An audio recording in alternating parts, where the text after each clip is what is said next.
Ah, hello, hello, hello. Ah, man, so some new stuff is coming to Legends, huh? Some stuff that I did not expect for them to reveal. So I kind of want to look over this stuff with everybody on stream, so let's switch over real quick.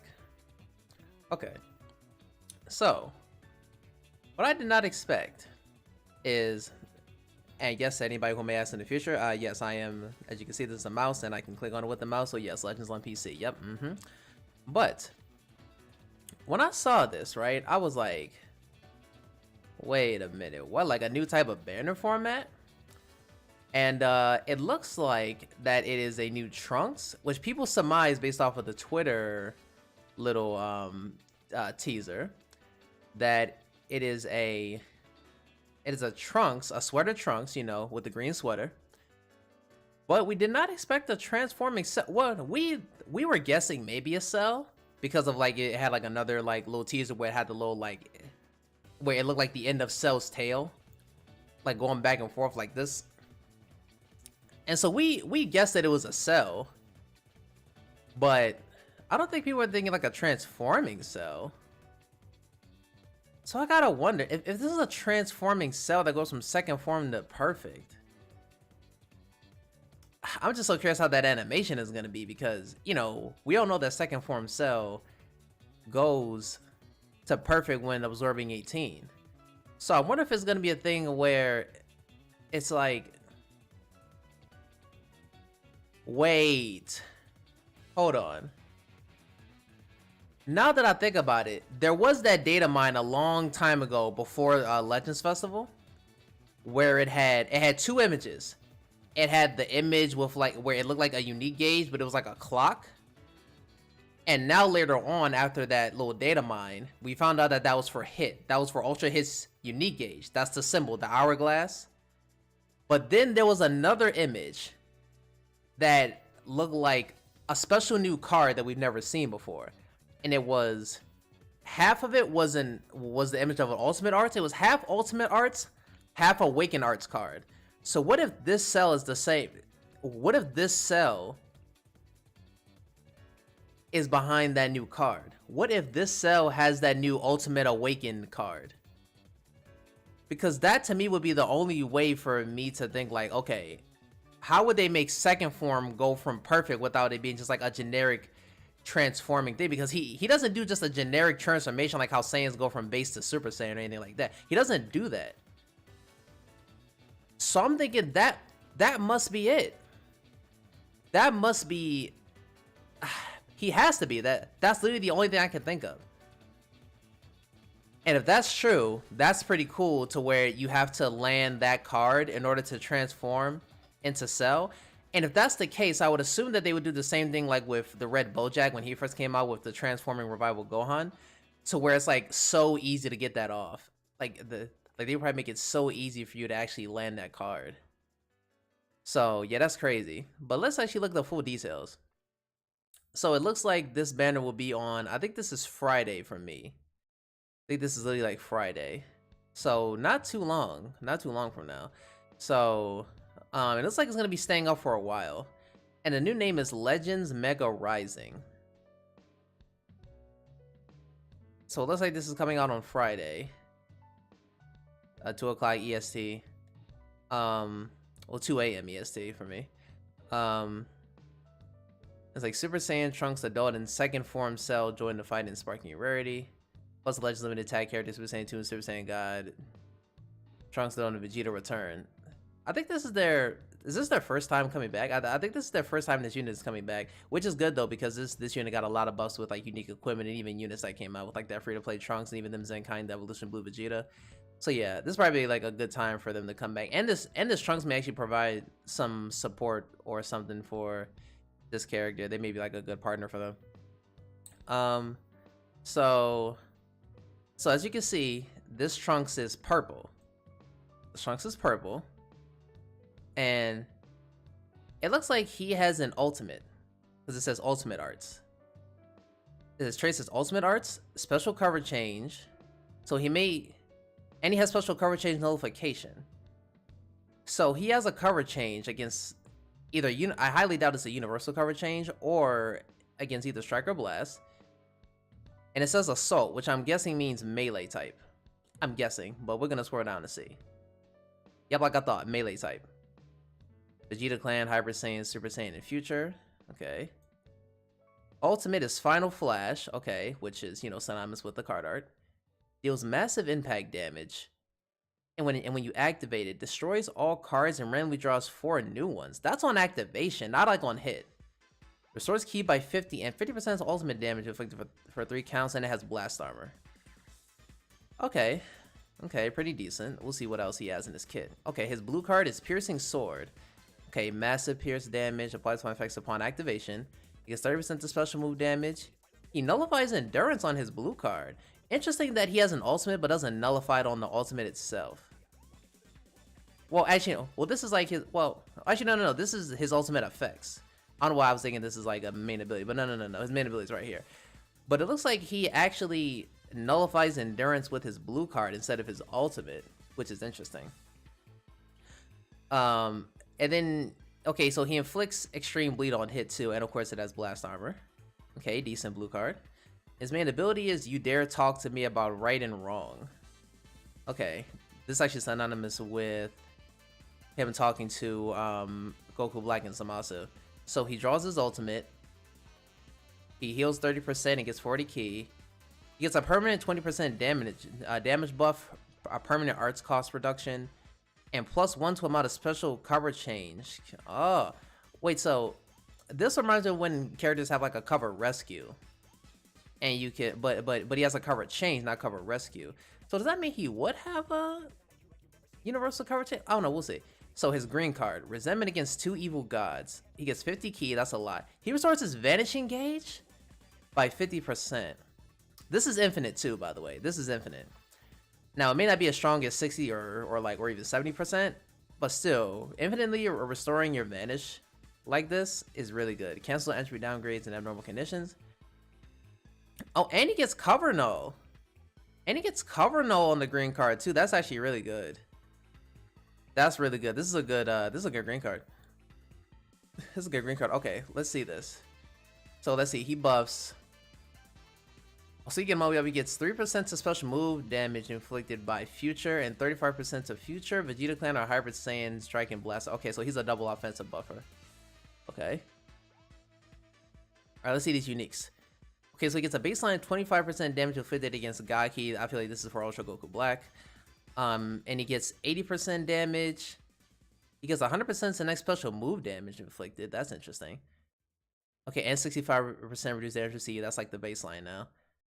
Wait, so he gets double card draw speed for 20 counts when he enters the.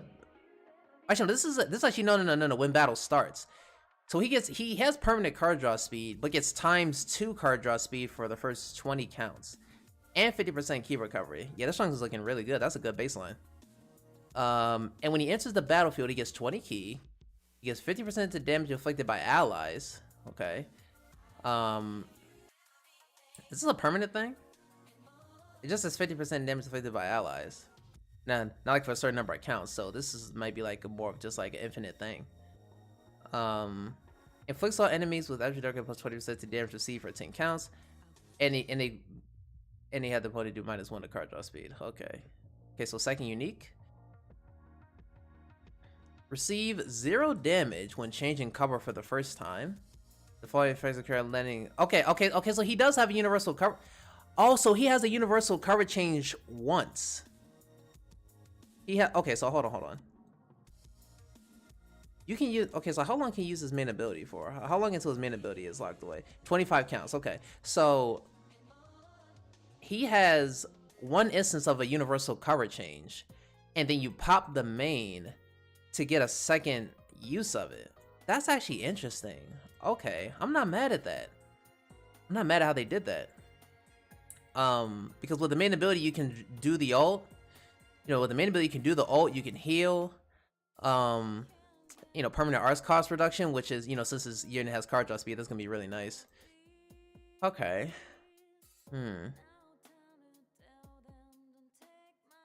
Okay, so let's see. Oh wait, no. Oh wait, no. Okay, so I'm reading this wrong. Never mind. So he just takes 0 damage when changing cover for the first time. So that's not like a thing where he has the universal cover change. It's just he just takes no damage. So when he changes cover for the first time, he just takes no damage. That is insane. So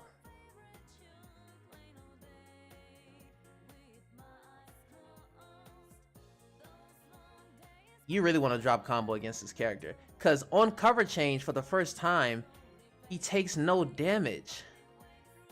That's crazy. So you either have to make sure you time your drop combos, or if you keep on comboing somebody cover chains into him, you just have to drop. You just have to drop and see if like, oh wow, that's new. We've never seen this before. Okay, the following effects occur upon landing a strike and blast starts it. So when he lands a strike or blast, he draws a blue card, restores on key by 10. Also, he builds up damage. He can build up damage. He can get an extra 30% damage, and build up his sustained damage cut. This actually reminds me of Hit, because Hit builds up his crit rate and his penetrate to sustained damage cut effects when using cards. So you build up his damage and penetrate to sustained damage cut, and both can go up to 30%. Both can go up to 30%. Okay. Place enemy with plus 15 to damage received and minus 20 to health restoration. Quantify affects itself when enemy activates a Rising Rush. So he restores health by 25% and restores sub count by 10. Okay, so they want you to use him as Rising Rush fodder. Okay. Applies the following effects itself when this character enters the battlefield if there's a defeated battle member. Restores. Wait. Hold on. That's just. Wait, hold on. Since when he. If he receives no damage when he cover chains for the first time, does that mean if this happens during a rush, he can't get killed by the rush? If you're able to save... Wait, so hold on. Okay, so hold on. Let me make sure I understand this. And when you pop the main ability, he has one more amount of special cover change. So, if you're able to pop the main with him and your opponent rushes, he gets one more instance of taking no damage on cover change. So, does that mean that if you're able to cover change with this character, when this effect is up, he takes no damage from the rush? It's not like he hasn't, like he would just take no damage. But this does say for the first time. So maybe it doesn't exactly apply, but that's the only, like, it says, because it says +1 to amount to special cover change can be used. So that has to be this effect. So if you're able to pop the main with him, you do the ult, heal, whatever, and your enemy activates Rising Rush, you heal, and then you swap into this Trunks, does that mean he literally just takes no damage? The rush is just nullified? If that's the case, that is insane. Positive effects is open this character into the battlefield of this defeated battle member. He restores health by 20%, activates 3 times, and restores ki by 20. This Trunks looks really good. This Trunks look really good. Yeah, I like this Trunks. I never thought I would summon on another one of these kind of style banners again, but because it's 2 times Z power, the sparking guaranteed has always been a thing with these types of banners, so that doesn't surprise me. But the fact that it's 2 times Z power, so if they change the format of the banner in which like the steps maybe differ, maybe that could add more value to this banner.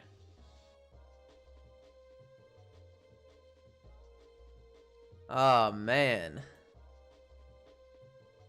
that's crazy. This Trunks looks really good. All right, let's look at Cell. Cell is red, as you can see. Cell is red. Okay, so he has a strike. He has a cover change against strike cards, and of course he has special cover change notification. He goes type neutral, and of course transforms. Attack up against androids, or attack up if there's an android. Okay, let's see. He's a melee type. let's see, his blue card is called Hell Crush, massive explode damage, and when you activate it, destroys all cards and randomly draws 3 new ones, and shorten sub count by 5 when you activate it. That's really good. This reminds me of Grady Vegeta's blue card. This reminds me of that. All right, main abilities. So let's get on with the feast. Transform. Also, he just. Oh no! Oh no! So I was wrong. So he just transforms in the perfect cell when you just pop the main. Huh? I wonder how that would look. Restores on health by 30%. He gets his Vanish gauge back.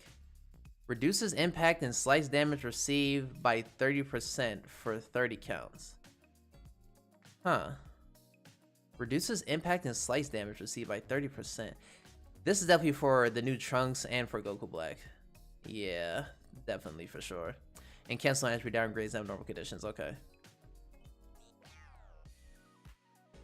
Okay, so his green card, skyrocketing power level, destroys all your own cards and randomly draws 3 new ones.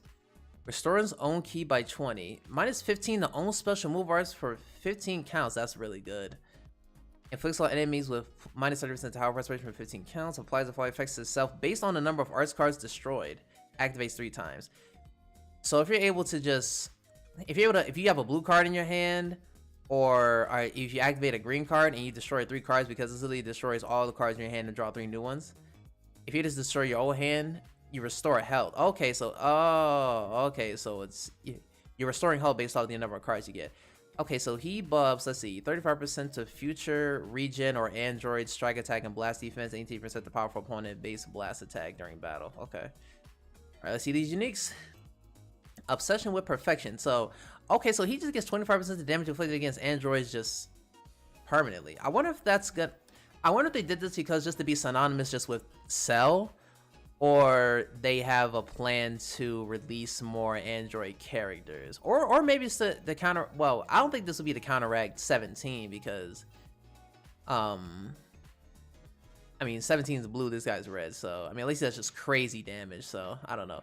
Applies 5 effects to self when battle starts. He gets 90% to damage inflicted. Okay, higher than Trunks. Oh, but only 60% to reduce energy. That's interesting. Okay, I wonder why they did that. Minus 5 to strike and blast arts cost. Okay. And when his character is in the battlefield, he restores health by 10%.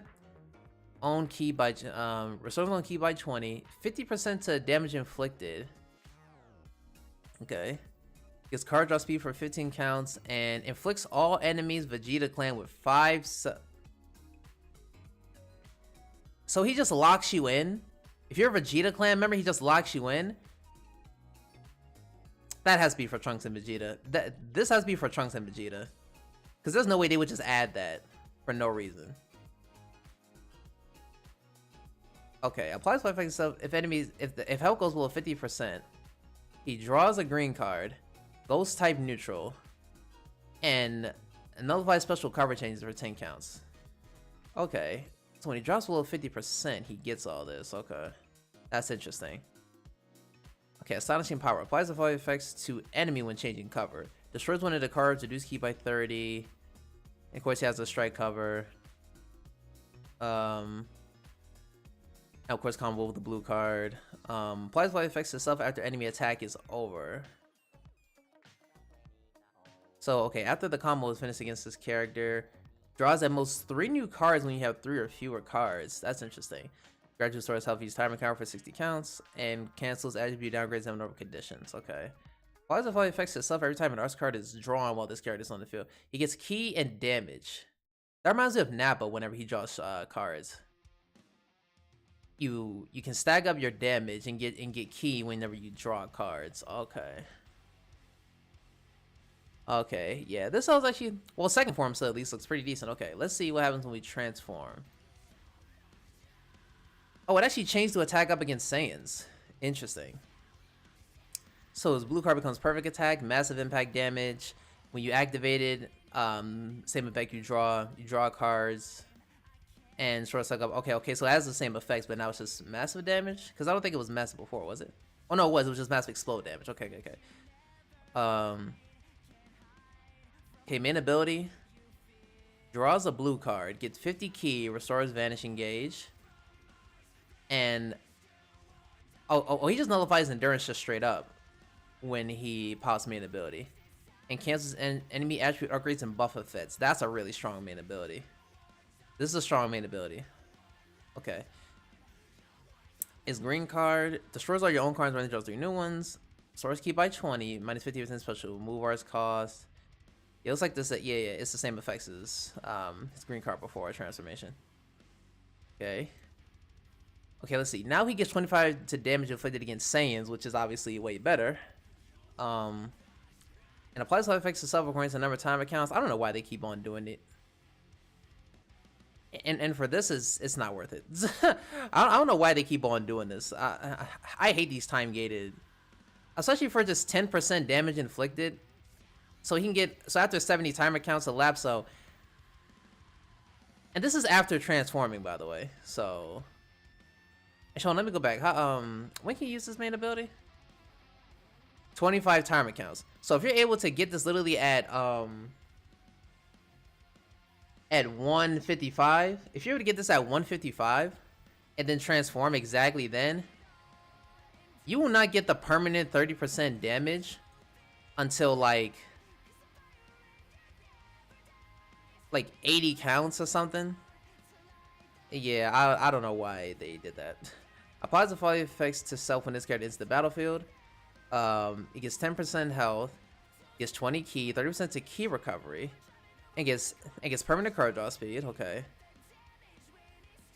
And if enemy health is 50%, actually hold on, let me go back. Let me go back. Okay, so when he's second form, if he go, oh no, if enemy health is below 50%, he gets cover null, ghost type neutral. Yeah, that's, yeah. Okay, I don't know why I read that as if he goes below 50% health. Okay. So yeah, if you can get if the opponent is below 50%, he gets cover null, ghost type neutral, and draws a green card. Okay. Okay, and that says, okay. Applies upon effects itself when changing cover. It looks like the same, yeah, it's the same effects. And when enemy attack is over, restores 80% of damage received. Okay, that activates once. I was about to say, what the actual fuck? He's just gonna heal. It's just a free heal. Wow. Restores 80% of damage received. That is insane. Randomly destroys at most 3 new cards when you have 3 or fewer cards. And yeah, that is a huge upgrade from this. That is a huge upgrade from this. Huge upgrade. Okay. Okay. Oh shit, wrong one. That's huge. That is crazy. Okay. Life affects itself when every time an arts card is drawn on this. Okay, so yeah, same effect. Yeah, yeah, both Trunks and Cell look pretty good. Because you're able to get rolling with this Cell, it can be dangerous. It can be dangerous with this Cell. And it seems like Trunks is like your designated like Rising Rush fodder, like, because his special cover change effect is literally just taking no damage. It's taking no damage. He has support for the team. He's able to build up his damage too, and especially sustain damage cut. Yeah, I think both these characters are really good. Yeah, both these characters are really good. I like them. I like them. Yeah, so it looks like they'll be coming in 2 days. In 2 days, on Friday, they'll be coming into Legends. That's insane. Those new units are crazy, bruh. Those new units are crazy. Man.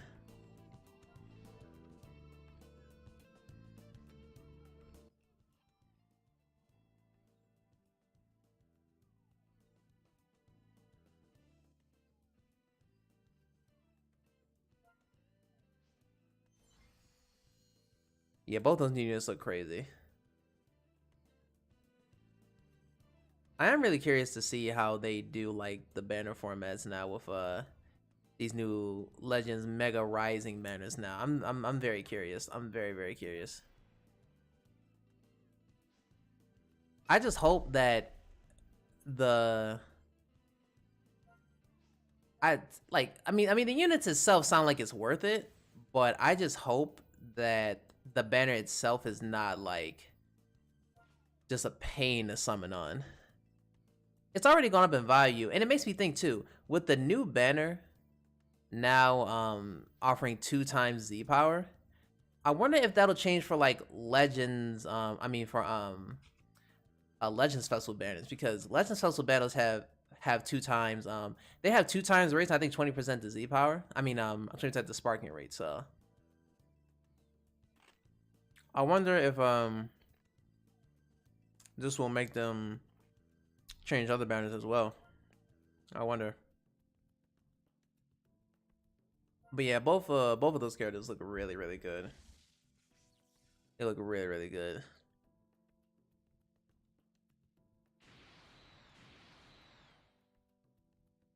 I'm also curious to know how that animation when Cell transforms, what's that gonna do?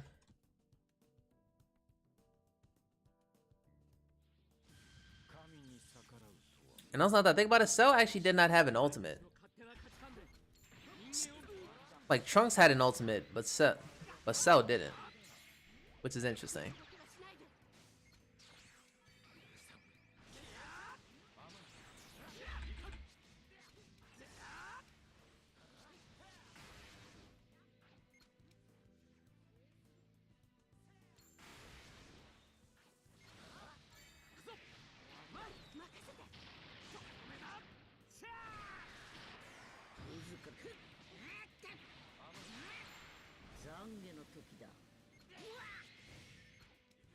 One thing I might do, I might check out Gresh's video, because I saw he uploaded a video on it, and that's what made me like, you know, kind of look through, you know, through Twitter and all other places to figure out like, what? New banner?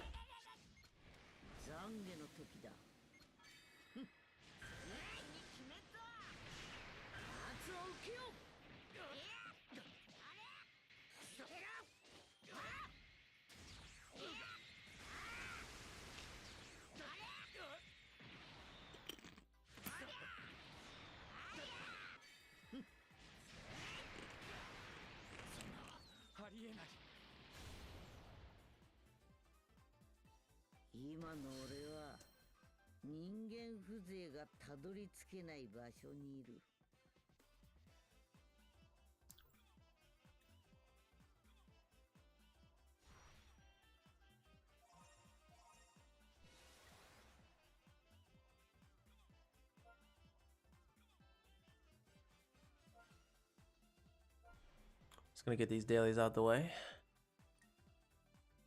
But yeah, I'm excited. I'm actually looking forward to this Trunks and new Cell releasing.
I'm not gonna hold you. When I summon, if I get Cell, I get Cell. But honestly, I'm more curious about that Trunks, cause I just really want to know, like, do you really just take no damage? Like, you just take no damage when you cover change. That can happen twice. Like he's literally there just to tank rising rushes. And that's insane. Like that to me is insane. Okay.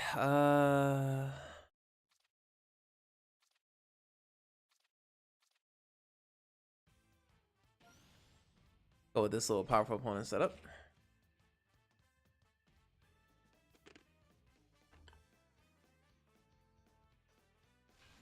I need to work on Zenkai my Broly. Got to work on that. Hey, I like your name, Lucio. Wanna why? Because that's my main in Overwatch.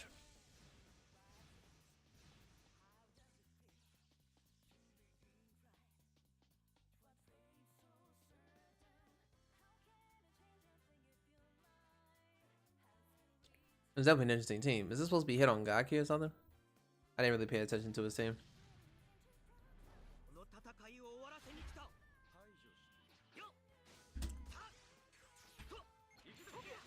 Okay. Fine.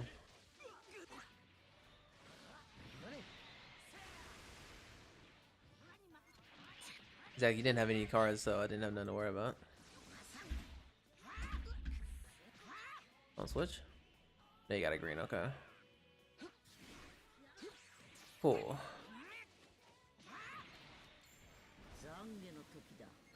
Just in case you want to bring hit in.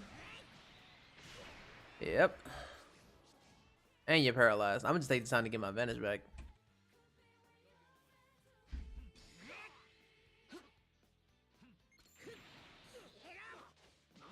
That was definitely a Hail Mary. Bye bye, hit.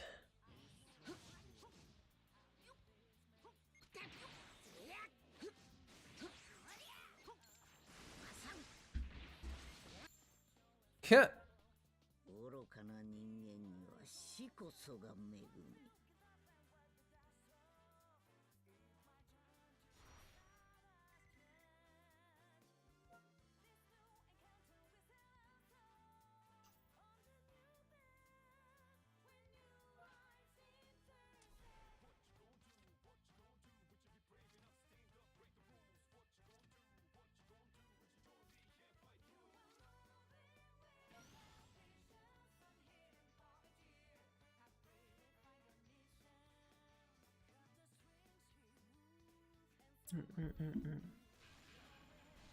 I gotta charge my phone.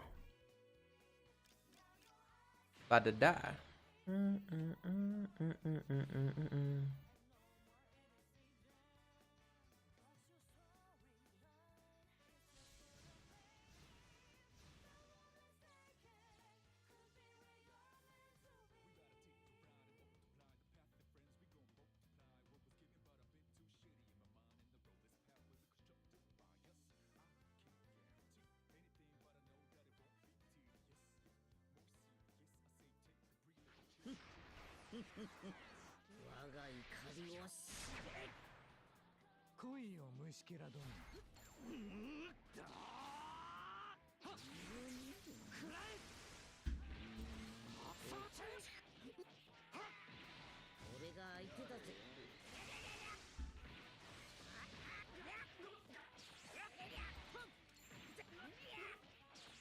Okay.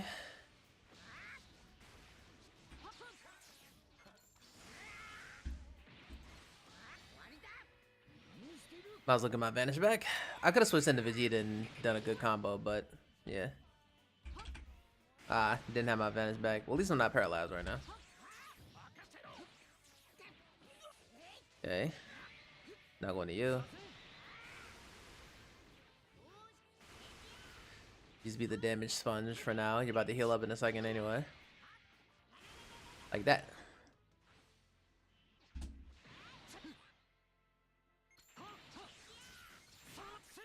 Okay.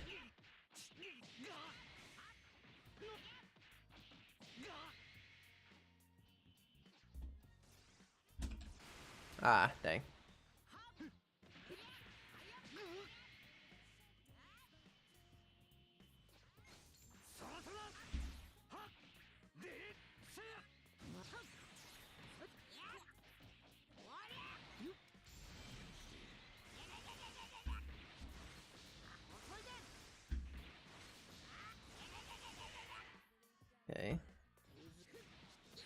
Ah, he locked my. He locked my main. He locked my main. Upsetting. He's gonna get. He's probably gonna get his gauge and yep. He drew a strike too, so he's gonna be able to get an ult in his hand. Yep. He's 17 is probably dead. Yeah.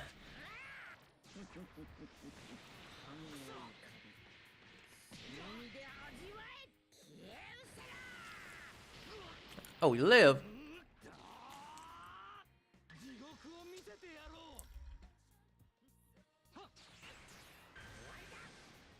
That's fine. I don't care.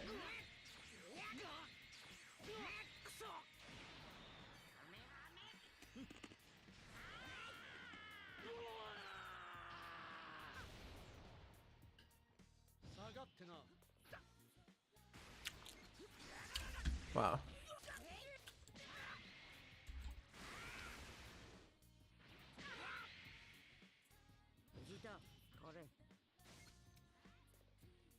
Let me guess PV? No, actually.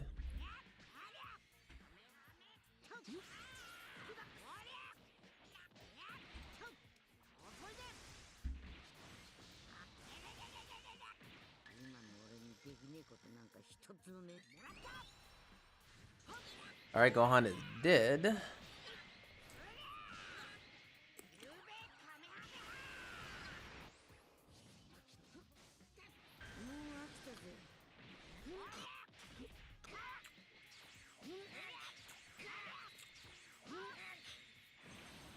Cool.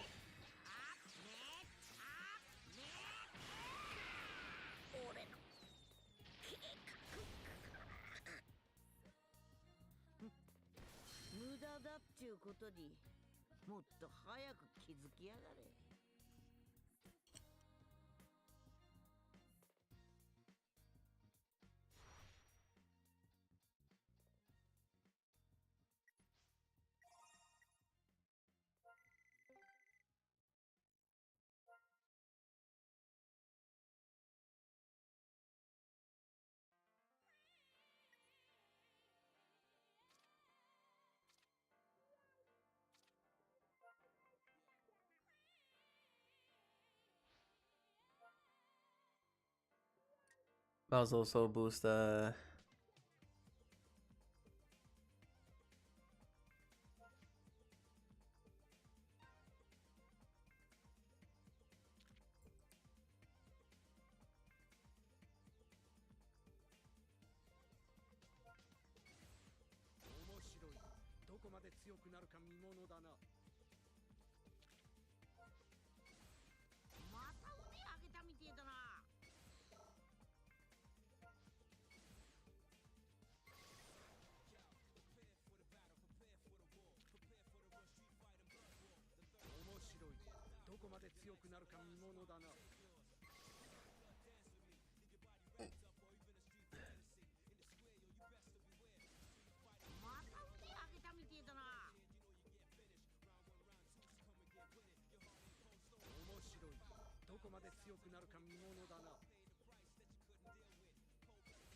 Okay.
You know, let me Okay, I was actually afraid if something popped up on that side, you might be able to see it, but no, you ain't able to see anything that pops up on that screen. But because I am curious on Gresh's thoughts on this, what I would do is pull up his video so that I can kind of hear his thoughts on it. Because I'm very, very curious. After this match, I'll make sure to pull it up. No.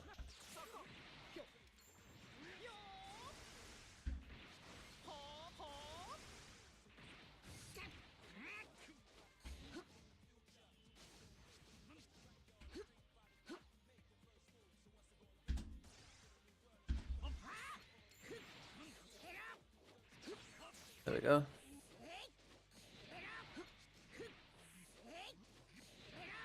Hey, props to this guy for using Cell.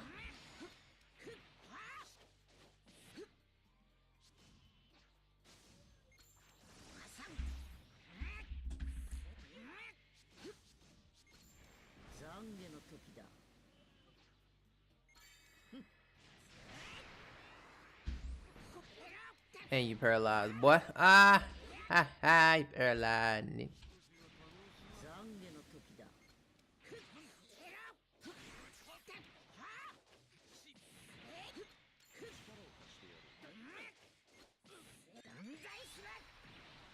Bye bye. Wait, props to this guy for actually doing something a little bit different.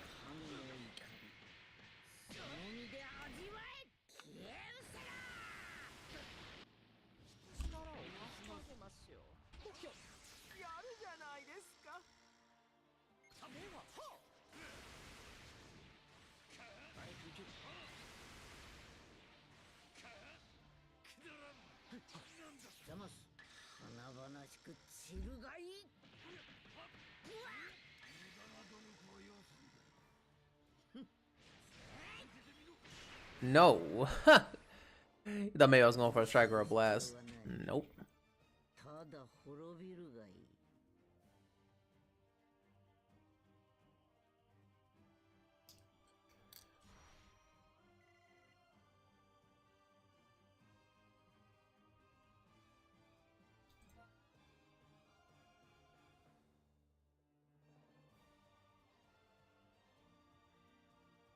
Oh, hold on, let me pull up Garesh's video because I am curious on his thoughts on this.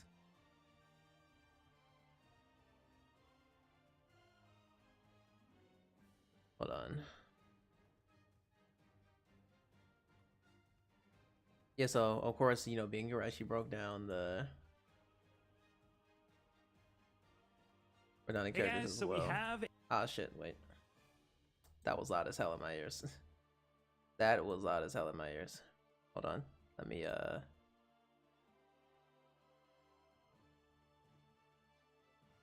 do this. Actually, hold on. Do this. And then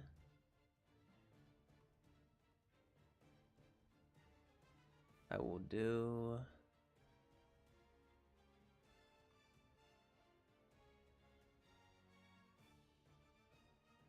okay, so one thing that I can do is this. Add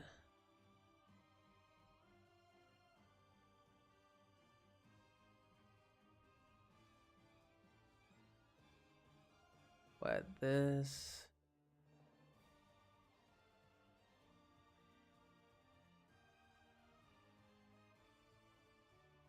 There we go. I will lower this down to right about here.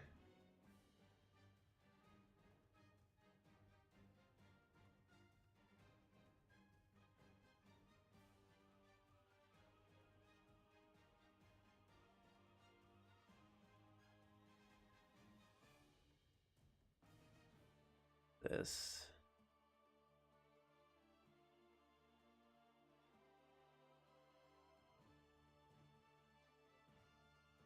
Hey guys, so we have a new banner format, it looks like here. Legends Mega Rising.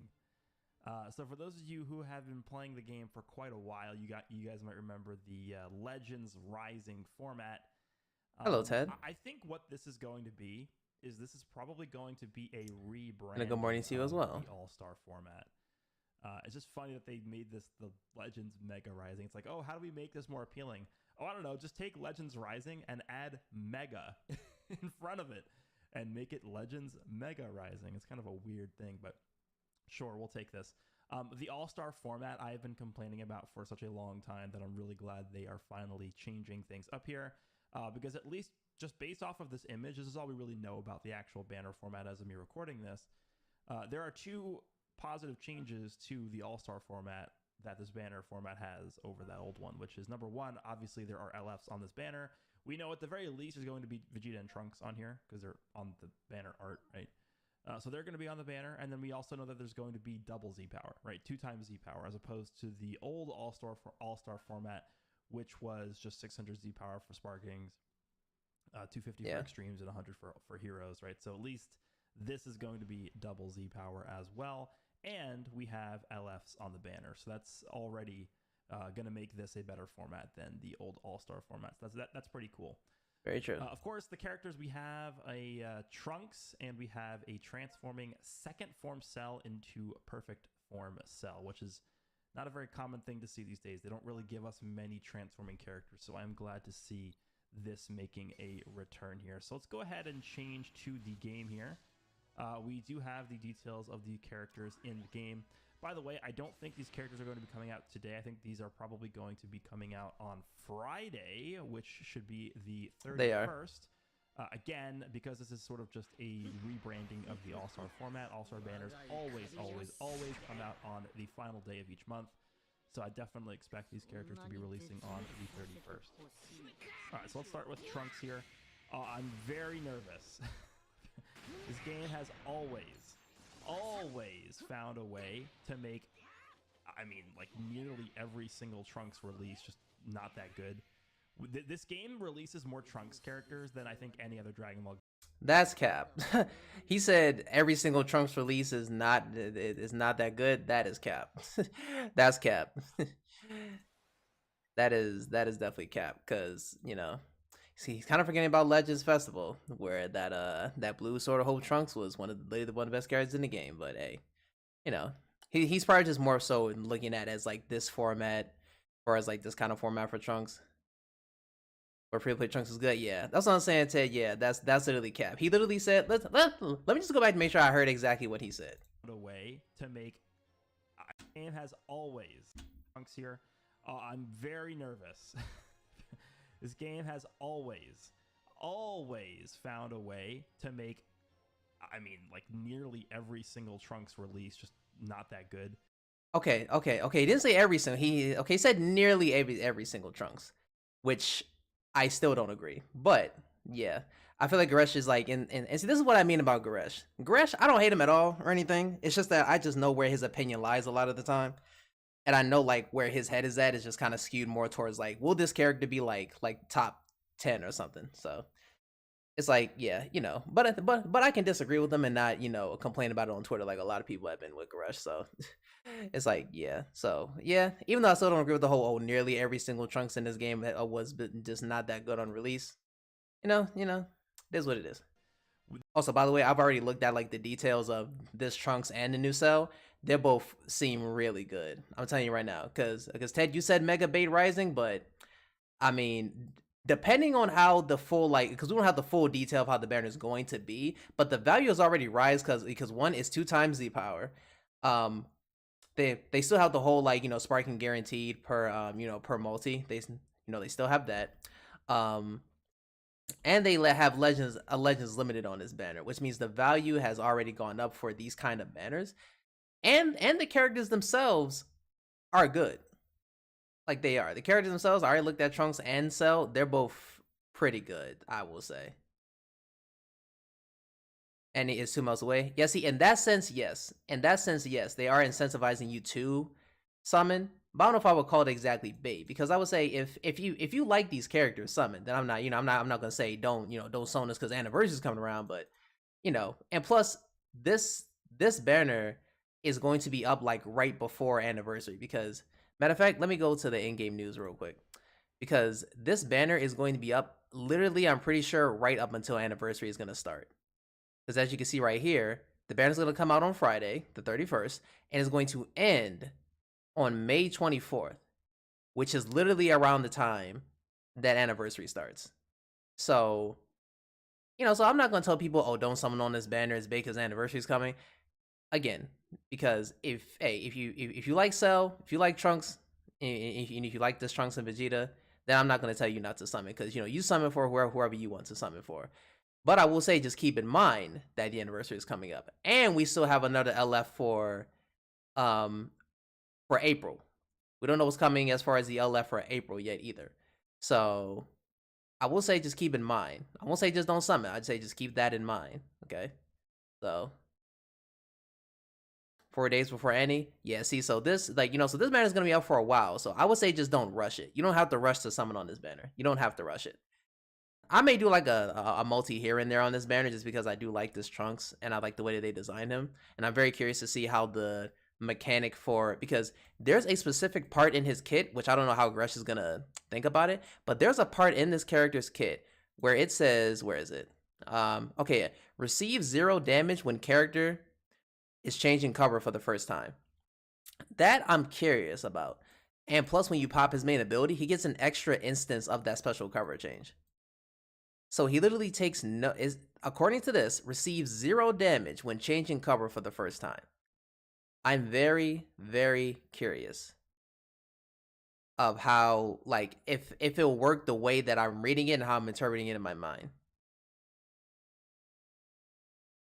So, I may try for this Trunks, just because, one, I like Trunks, and I'm very curious to see how that ability is gonna work.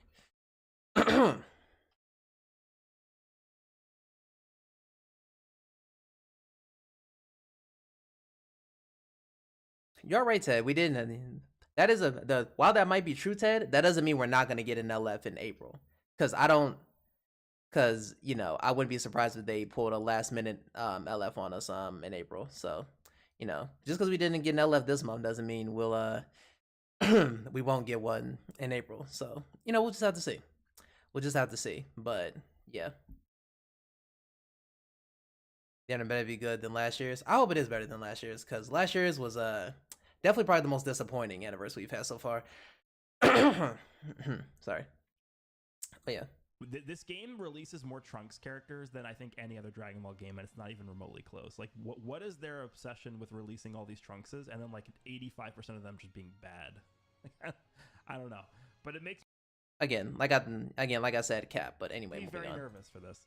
This is the green sweater Trunks version here, which so this was basically the Trunks that was, I believe he was fighting Goku Black at their lodge or whatever that house was. And then this is the same outfit that Trunks was wearing when he was fighting alongside Blue Goku against Goku Black and Zamasu. Trunks was fighting Zamasu, and then Goku was fighting Goku. You're right, Ted. It is it is good for them, kind of slowing down on the premium characters for it. Just So the thing with Trunks is that Trunks is on a lot of teams, right? We have Hybrid Saiyans, Vegeta Clan, and Future. What is this? Oh, this was Vegito / Oh, this is new. Go Home Hall Legends. I mean, when you think about it, Vegito doesn't even release a lot. Like we don't even really have a lot of Vegitos in the game, because they like to save Vegito for anniversary Legends Festival times and shit like that. But also, and I love how he said that literally before that take, he said that nearly every literally nearly every single Trunks character, which let's just think back for 1 second. Let's just think back for 1 second, right? Gogeta fans would disagree. Let's just look at this for 1 second. Let's just look at this for 1 second. So we'll do this just real quick. Then we'll do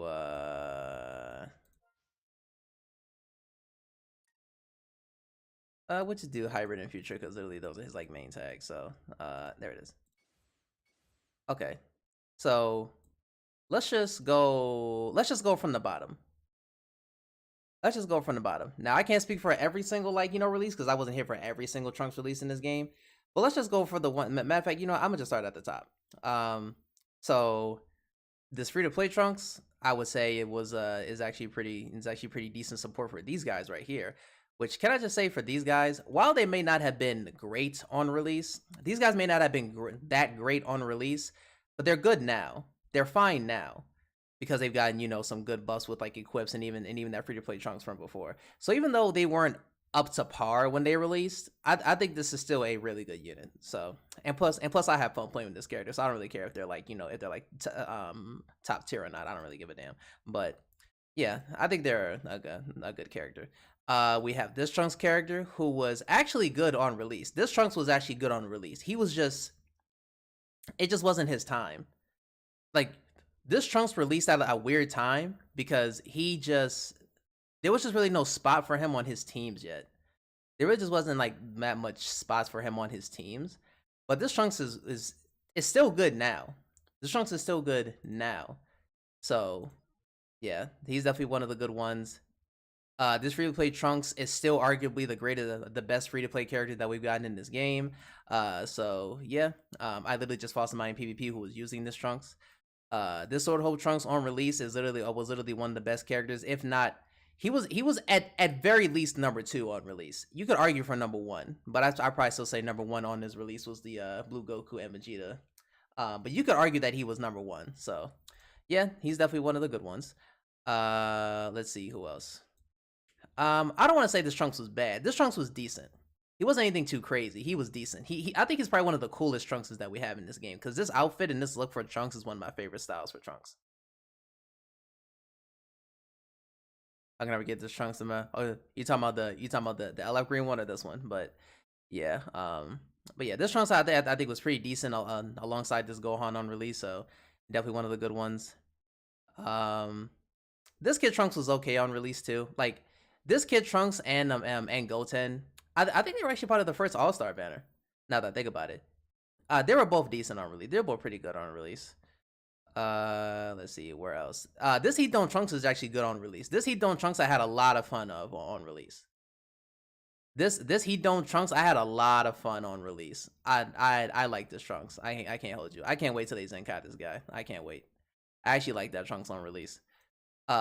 This Trunks was one of the better characters on release. I remember during the 2nd anniversary, this Trunks was literally one of the best characters in the game. He was just a defensive wall. I can't wait for him to get a Zenkai too, because this is probably one of my favorite characters they've ever released in this game. So yeah, this guy was just a wall. You couldn't get past this Trunks on release. So yeah, definitely one of the good ones. Let's see who else. Who else? This Trunks was good on release. This Trunks was good on release. The way that he can just refresh his hand, his transformation was really good. So yeah, this Trunks was definitely one of the better ones. I can't speak for this Trunks because I don't think I was playing the game at his release, I don't believe, or this Trunks. So I can't speak for like either of these. I had fun with this guy on release though. I had fun with this guy on release, and I thought he was pretty cool. So yeah, I don't know what he means by nearly every single Trunks was not good on release. I don't know where that takes come from, but hey, but that's how Gresh be. So yeah. This. Interesting. Okay, so that's a new UI effect in here. Oh, so this is even in game too. I didn't even notice that this was even in game. Huh? How about that? Cool. All right, so he is a melee type. Let's go ahead and display his maximum stats. Remember, this is without title boosts. Even without title boost, this is not looking very good in terms of his stats here. What do we got? Like 261, 262 to his main offensive stat, which is strike attack. He's going to be at like 252 blast. Defenses are going to be pretty good. He'll be at like what, 174, 170. No, he's going to be like 172, 173 for strike defense, and then like 172 for blast defense, something like that. That's not bad. At least in the 170s is a good spot here. So he holds 1 strike and 1 blast. The strike card is -5 to own special move arts cost for 15 timer counts on hit. That's actually really similar to like Ultra Gogeta Blue, and he has the same effect on his blast card as well. I actually haven't seen he's going to be getting his card effect. Oh, he's going to be getting pretty cheap. And there it is. Special move cards here. So the special move is the also strike and blast too, so that's actually pretty good. This is a melee-based blue card. Yeah, I didn't see his strike and blast card effects before. Effects, self-bond activation, 30% to special move damage inflicted for 3 timer counts. Oh, it actually nullifies endurance on the blue card. Okay, that's not very common. That's pretty. Yeah, can I just say it's very interesting that this Trunks, when I was looking at his details, he nullifies endurance on his blue card, but not his ultimate, which is very, very interesting. It's very, very interesting. Yeah, it's at you wildin'. Good. 100% chance to inflict extreme bleed and blast armor. Yeah, it's not bad. That blue card is not bad. Definitely seems like it has a lot going for it, so that's good. All right, the green card is resentment against 2 evil gods. Restores own key by 50, so it's a stop time effect. Own key by 50, vanish engage by 50. Okay, so that's going to be, I think the 50% vanish engage recovery is going to be pretty deceiving. This is the same exact amount of vanish engage recovery that Revival UI Goku has on his green card prior to reviving.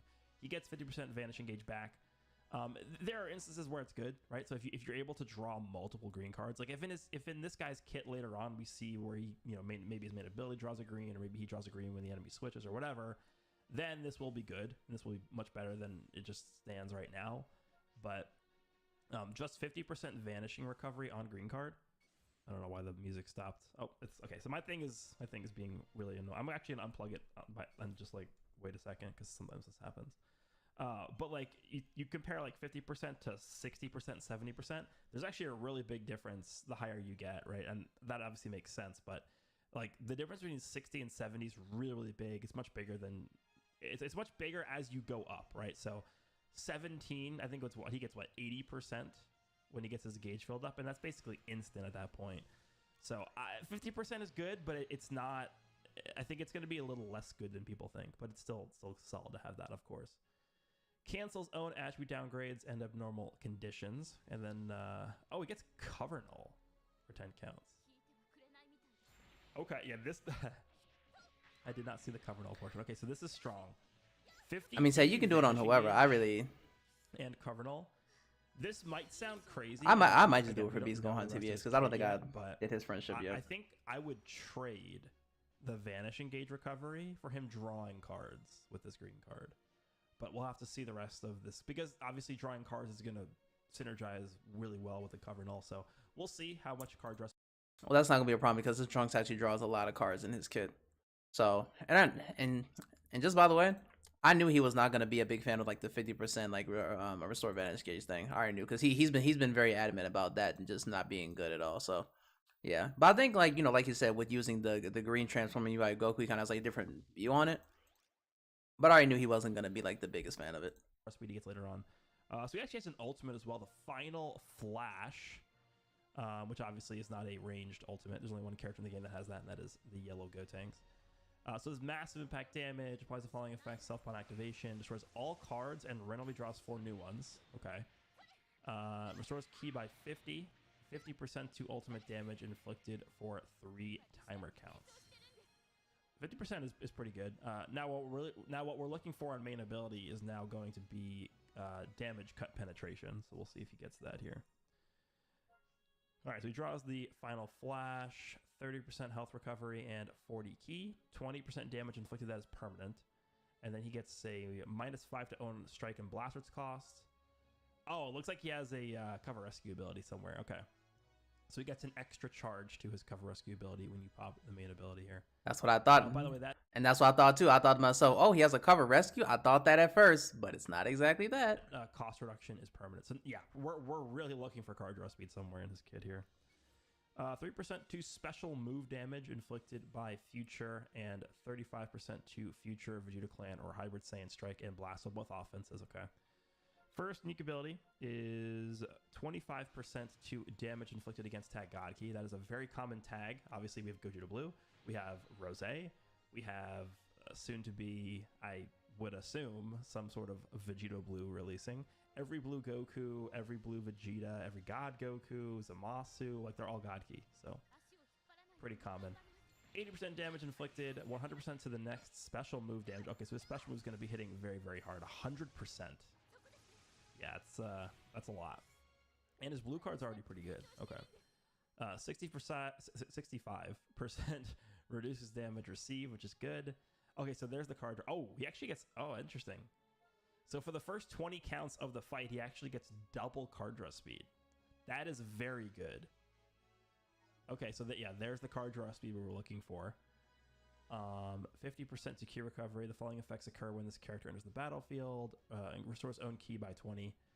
15% of damage by alchemy. Yes, so he has... this guy's looking very similar to Cooler, kind of. A lot of the same gimmicks as Cooler. He gives allies support, but I guess that actually also does affect himself, because it doesn't say self-excluded.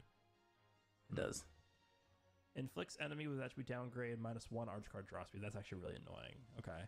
And then inflicts all enemies with attribute downgrade plus 20% damage received. Yeah, he seems pretty solid so far. 20 key. He is giving the team extra damage inflicted. Card draw speed for, well, 2 times card draw speed for the first 20 counts. Solid damage reduction. And then his blue card's going to be hitting hard. Extra damage versus God Key. Okay. Off to a good start. Second unique ability, receive 0 damage when changing cover for the first time. Yeah, that's the cover rescue ability. And he gets an extra charge of that through his main ability. Following effects occur upon landing a strike or a blast arts hit. Draws a special move arts card next. While he actually just straight up draws a blue card when you land a strike or a blast. Obviously, it's only once, but that's strong. That is really strong. Restores own key by 10. Every time? That's good. Okay.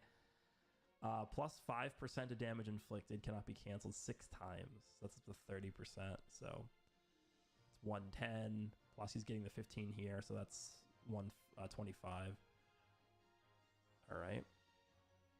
He also gets the sustained damage cut penetration as well. So that's very similar to Rose building up as well. Every time but the problem with this is he has to actually land the card, right? So just using the card.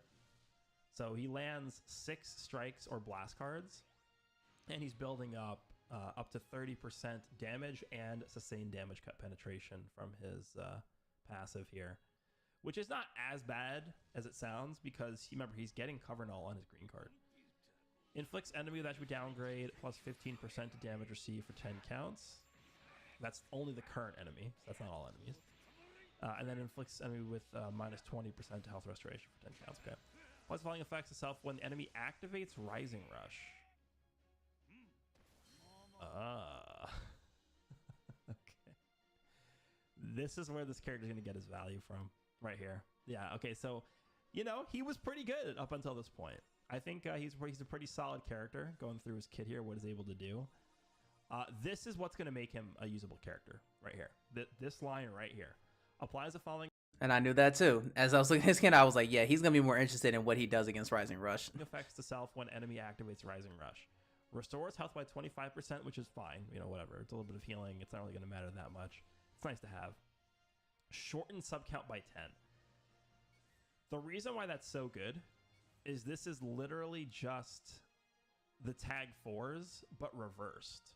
So the tag 4s, tag Super Saiyan 4 Goku and Vegeta, have a -10 sub count reduction effect for allies when they are on the battlefield and the enemy rushes, which obviously is supposed to synergize with the Zenkai Super Saiyan 4 Goku. That makes it so that you really don't want to rush unless you specifically have a lock-in or some kind of other ability that allows them to not utilize that mechanic, right? This is actually, I think, a better way to do it, though, because this is being tied to the character that actually has the cover rescue. This is like if Super Saiyan 4 Goku had the ability, right? It's going to make him work with a much more wide variety of characters because it's tied to him and not specifically to a different character that's giving them the ability to do that. That is very strong. Think about like if Tapion had a cover rescue. Yellow Tapion. Yeah, that is really strong. Okay.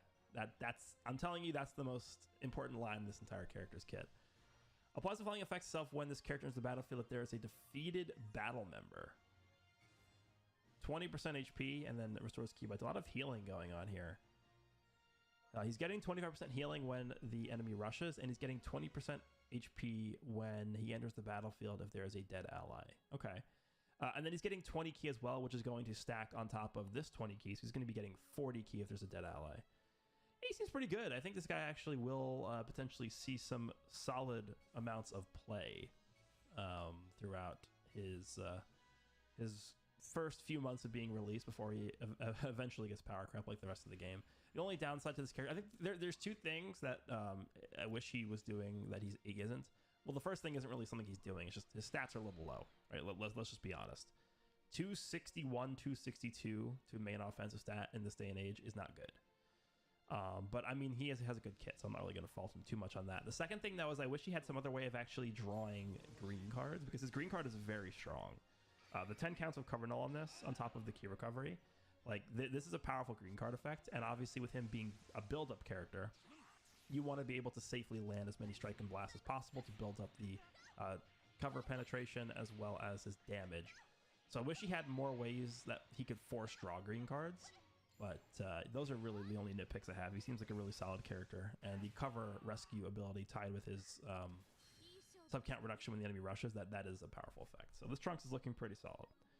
All right, let's take a look at Cell. So this is the All right, well, looks like that Trunks goes into the 15% pool of Trunks that are just good in this game, huh? first transforming character we've gotten in a while. That's just a straight up transforming unit. So Red Cell, he is also. And can I just say this card art for both Trunks and Cell is actually pretty good. I like the art that they have for him. Also a melee type, so two melee types coming on this banner here. All right, let's see what we got here. So let's go ahead and display max stats. Also a bit interesting that they decided to go with Cell, because we just got a Rose who's more so aligned with Trunks. Like that's the theme here, I guess, right? And then they just threw in Cell, which is cool. I mean, I guess more love to villains. As much as Trunks is helping a lot of different tags, I actually think Cell is more important for the game right now. Cell is on. I would actually agree, because they need more villains in this game. More good villains in this game, I would say. They need more of that. Like, just more villains in this game, need more representation, actually, like, have, like, a solid team, you know? So, I definitely do agree with him there. By the way, he's not going to like his stats at all. In second form, he's not going to like his stats at all. Android, Regen, Powerful Opponent, and Future. This is the main reason why Revival Cell had such a big impact on the game, is because he's on so many teams. Come on, we all know that's not why. We know that's not why he was so big on release. He was literally the first Revival character. So while that may be true, that Revival Cell on release was, you know, dominant and everywhere, it's not because of his teams. I promise you it was not because of his teams. It was because he was the first Revival character. He was the very first Revival character, and people just slapped him on any other team that they could possibly think of. They didn't care if it was a team where, and remember, this is before the leader slot existed. So they didn't matter if they put him on like a future team. I mean, well, like a team that just wasn't his. Like for example, like Godkey, right? Let's say he's put on a Godkey team. It didn't matter because he was just there just for Rising Rush fodder anyway. So it didn't matter just, you know, where you put him. Like Cell was like not only the first Revival character, but in a way he was kind of the first like leader slot character without being a leader slot character, because people just put him on whatever team they wanted, and he just prospered. So, yeah. While I get what he's saying, he wasn't powerful because he was on different teams. He was powerful because he had a Revival, and that was the first Revival character we got. So, yeah. He's on 4 legitimate teams. I think Regen has been super neglected for so long that I don't know if I would really call it a legitimate team anymore. That's how bad it's gotten. But maybe the Cell can help sort of resurge the Regeneration team. Androids is really good. I just did a video looking back and revisiting the LF Cell, who's actually not that bad still. Future is obviously insane. And then Powerful Opponent has a few setups that make it really, really powerful. So this Cell could potentially be a super impactful character. Okay, so offense. Remember, this is a transforming character, so this is the pre-transform stat spread. So it's possible that he's going to be getting a pretty significant jump in stats once he's transformed. Defenses are looking pretty good, though. I mean, offenses are pretty bad. Like, Trunks did not have the most impressive offenses. This guy's offenses are just straight up bad. He's going to have like 256 to his main offensive stat, which is not good.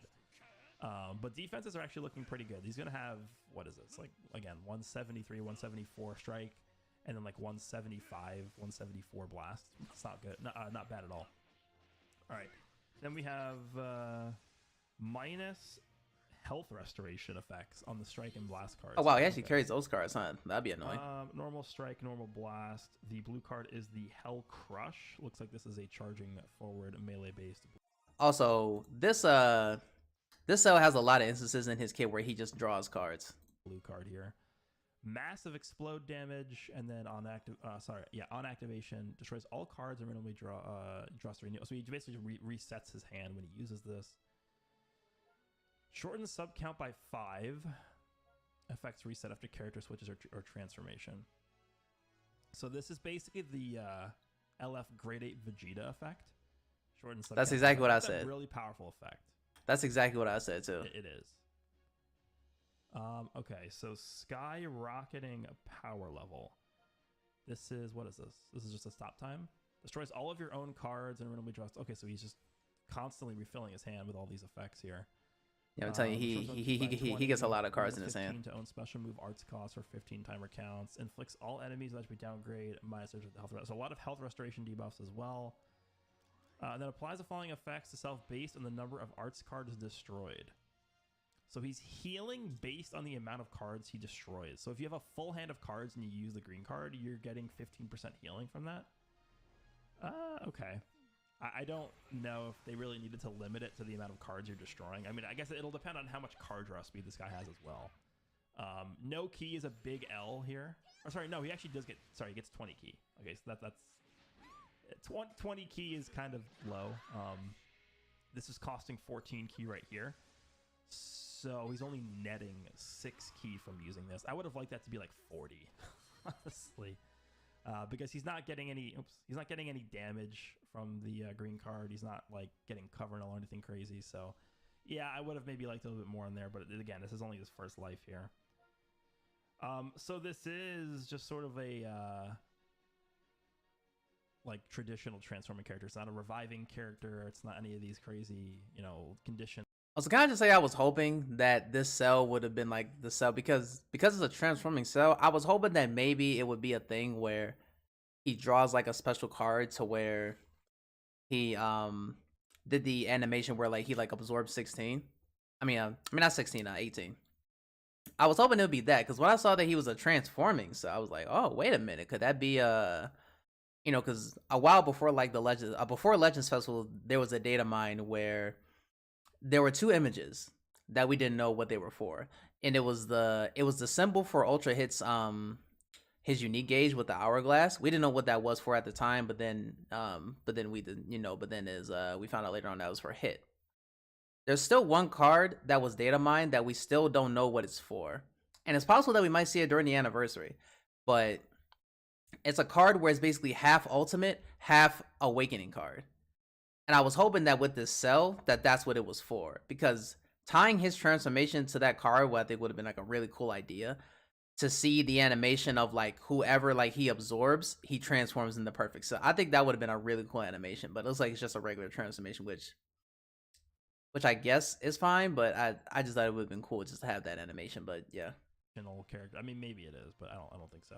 Transforms into perfect form, restores own health by 30%, and gets his full vanishing gauge back. Reduces impact and slice damage received by 30% for 30 timer counts. That's pretty powerful. We've seen something similar to this with Mecha Frieza, who reduces damage received from specific types of damage. Cancels own attribute downgrades and abnormal conditions. That's really good. Obviously, those effects will all kick in as soon as the transformation happens. So the Z ability, 35% to future regen or android strike attack and blast defense. And then 18% to powerful opponent blast attack. Okay. Sure. Take that. First unique ability is 25% to damage inflicted against androids. Okay. I mean, kind of strange that they made it androids. And the reason why it's a bit strange is because the best android character by far is Blue. Right? I don't think this is not going to like all of a sudden make this cell good against 17, like the Blue 17. There really aren't that many good, in fact, I don't think there's any good yellow androids, right? I mean, we're getting the Zenkai Yellow EXL, but there's no way he's going to be good enough to be ran. So, interesting. You never know. Applies the following effects self when battle starts, 90% damage inflicted. Granted, I don't even know his details either, but hey, you never know. 60% reduced damage received, -5 strike arts and blast cost. Following effects occur when this character enters the battlefield. Heals by 10%, 20 key. 50% damage and card draw speed for 15 counts. Inflicts all enemies Vegeta Clan with 5. That line right there, the inflicting all enemies that are Vegeta clan with 5 sub counts when he enters the battlefield, that to me reminded me of Cooler.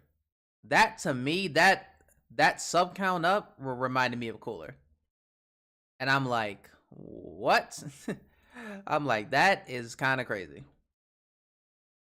Because that just means he just gets free damage against any Vegeta clan character. Like if you use Trunks and Vegeta and you're switched into Trunks, that they might just die.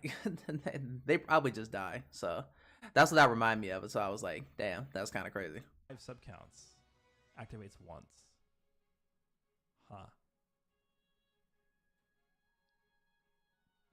You know what this character's gonna just utterly destroy is Vegeta and Trunks. See, I told you. See, I told you.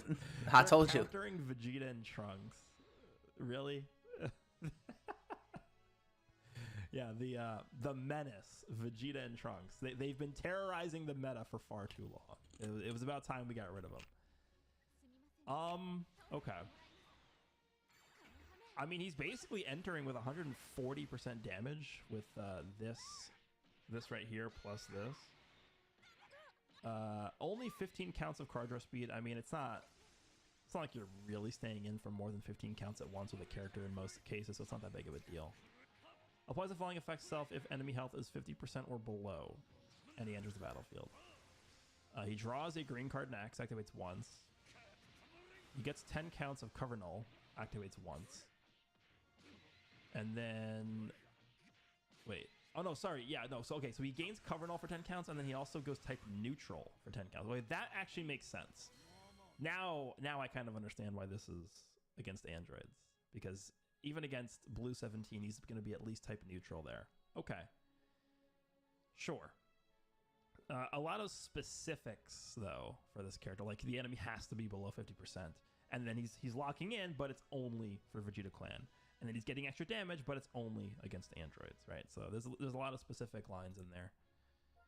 Applies the following effects to enemy when changing cover. Destroys 1 card, reduce enemy key by 30. Okay, that's pretty good. He has a knockback against strikes, which he can combo into his blue card. Okay. Actually, not bad. Magic Legend Nimba does extra damage to Fusion Warriors. I mean, it would make sense. Because remember, when the Red Janemba came out, he did extra damage against, what was it? I think he did extra damage against movie characters. And them releasing that Red Janemba was them trying to get rid of that yellow transforming Gohan from the BoJack movie. That was them releasing that Red Janemba was specifically for getting rid of that Gohan, who was terrorizing the meta at the time. Which I'm still kind of sad about because I wish I could have participated in that meta, but I didn't pull him at the time. But you know, it is what it is. But yeah. So I wouldn't be surprised if they did do an LF Janemba, that he would do specific damage against like either Fusion Warrior or Saiyans. I wouldn't be surprised because he was literally whooping Goku and Vegeta's ass. So I wouldn't be surprised if they did. So yeah, and it probably would be better for them to just do a baseline Saiyan thing, which actually this cell does. His 25% against androids damage gets changed when after he transforms into Perfect Cell. It becomes 25% damage baseline against Saiyans, which is obviously way better. So they could do that for Janemba, and it would make sense because he was literally whooping Goku and Vegeta's ass at one point. So cover change against strikes, and then if you don't cover change, you're killing a card and reducing key by 30. Plus the following effects itself after enemy attack is over. Randomly draws at most 3 new cards. Wait, really? So the enemy tap attacks you when you draw full hand. Okay, sure. Gradually restores health each timer count for 60 counts, and then he cancels attribute downgrades.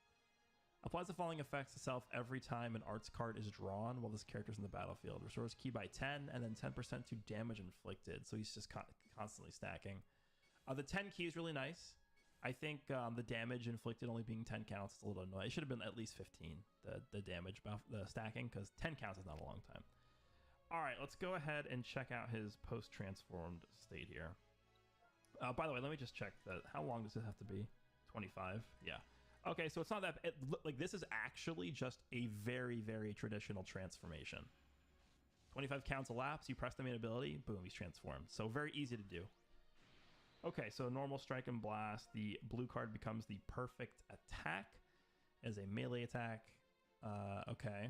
Kind of the same exact thing, huh? He gets a full hand of cards, shortens sub count by 5, and then blast armor. Okay. Unbounded power level. Is this the same thing too? Try your own cards. Yeah. 20 key. Yes, it's actually is literally exactly the same. Okay. So it doesn't change at all from prior to post transformation. All right. Main ability is 15 counts after transforming. Draws a blue card next. 50 key. Full Vanishing Gauge again. So he actually has 2 Vanish Gauge recoveries with his main abilities. He gets Endurance Nullification on main ability for 10 counts. That's really good against... well, it's just really good against... everybody. Like any... Because all you do is you just press this and you rush, right? It's basically like LF Zamasu. LF Zamasu is the same thing with main ability. You press the main ability and you just rush, and then... Like, literally against everybody, because everybody in top ranks PvP, which is where this guy lives, just uses, like, you know, every single character has a cover change, so good against everybody. Kill somebody. And then cancel enemy attribute upgrades and buff effects. Pretty good. Pretty good. Okay, so this is better. 25% damage inflicted against Saiyans. That's what I'm talking about. Yeah, we need that. We need that. Applies the following effects to self according to the number of timer counts elapsed after transforming. 30 counts elapsed, he gets 10% damage. 50 counts, he gets 10% damage. 70 counts, he gets 10% damage. Actually, let me just quickly check the prior transformation here. Yeah, Ted, I agree. It definitely should. This, I believe the way it works is this 90% is permanent. So even post-transformation, because it's battle start, even post-transformation, this 90% will carry over to the post-transformation. 70 counts after transforming. That is... This is like this is why I hate these time gated effects. This is one thing I do agree with Gresh with. I hate these time gated effects. I've always hated those time gated effects because it doesn't make any sense. It literally just doesn't make any sense to time gate, especially an effect like this where after 70 count, and you gotta remember this is after transforming. So after you transform with the cell, and you can transform with the cell at like when the timer is at 155. So if you're able to transform with them at 155, you're not going to get these counts. Like, you're not going to get the full 30% damage inflicted until, like, it goes down to, like, 85. Until it goes down to, like, 85 or something. Like, that's when you'll get this full thing. And that, to me, just doesn't make any sense. Like, it's not like with Ultra Gogeta Blue, you have to wait a certain number of timer counts to get, like, you know, double card draw speed and permanent damage. It's not that. This is just a permanent, just flatline 30% damage inflicted. And that's not going to do much at that point, because let's just be honest, most matches don't last very long nowadays. They just don't last very long. So it's just like one of those things where it's just like, why even have this? Why even have this be restricted? Like, it doesn't make any sense. But yeah, I already know with how he started out the sentence, he about to be like, why? Why do this? I already know that's what Gresh gonna say. So long. I mean, this is a character where you're just going to want to transform as soon as you can. You pretty much just have to transform as soon as possible because this is just insanely long. 30 counts, 50 counts, 70 counts. I mean, he's going to have 120% damage when these are all active here, I guess.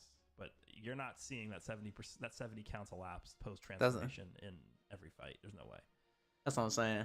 Why does the following affects itself when this character enters the battlefield? 10% HP, 20 key, 30% key recovery. Another reason why I don't like is because you're just not in control of that happening. You're not in control of that. Like the timer count's going down to that, but you're not in control of that. You can't control the time going down like that. You just have no control over that. You can't get those buffs just by doing something. You just have to like either stall as much as you can, which that's kind of impossible nowadays with everything. Just how it is. 7X Gaming, thank you for the follow, appreciate it. But yeah, it's just, yeah, they need to stop doing these time gated shits. They need to stop doing that shit. Get that shit out of the game immediately. Permanent card draw speed, that's good. And then also applies the following effects itself if enemy health is 50% or below. He draws a green card. And then the same thing as pre-transformation. He gets Cover Null once, and then he gets... he gets type neutrality once, and he gets Cover Null. The Cover Null actually is not only once prior to transforming, right? Yeah, the Cover Null is permanent, but it has to be... basically you have to be switching in when the enemy is under half HP. Alright, the following effects to enemy when changing cover. He just retains the same abilities here. cover change against strike, and then you destroy the card and gets 30 key. And then when applies the following effects to self after enemy attack is over, restores 80. Bruh, when I read this shit, I was like, what the fuck is this? But then I read that it's like it activates once, and I was like, oh, thank you, God. I was about to say, thank you, God. Because why the hell is that 80%? You just get back 80% of your health when the combo ends. I was like, what the fuck is that? Oh my God, I was like, what the hell is that? But yeah, I saw that activates once. I was like, okay, that's fine. If it activates once, that's fine. And then I thought to myself, that may honestly just help him get to like those 70 timer counts elapses, because if he gets comboed by literally any other character in the game besides, I guess, maybe the Trunks version of Trunks and Vegeta, because I feel like even Evolution Blue Vegeta, even if you let him stack up enough damage, can probably kill this guy. But if you just keep him like covered after he transforms, and he's like maybe at like, you know, like if he's like maybe at like 20% health left, and then you're able to switch out, he's able to just heal this off. He's able to heal off just all that damage. It kind of reminds me of like when Hellfighter 17 came in, and after 30 counts he heals like 35% health. It kind of reminds me of that, but just better. It's like as soon as he transforms after the enemy tag is over, this is just that. But you do have to be careful, because if people, catch wind of this, then it's like one tap attack, and that's it. You don't get this again. Like one tap attack, you allow it to hit, he doesn't get this ever again. So yeah, it's just one of those things. So percent of damage received.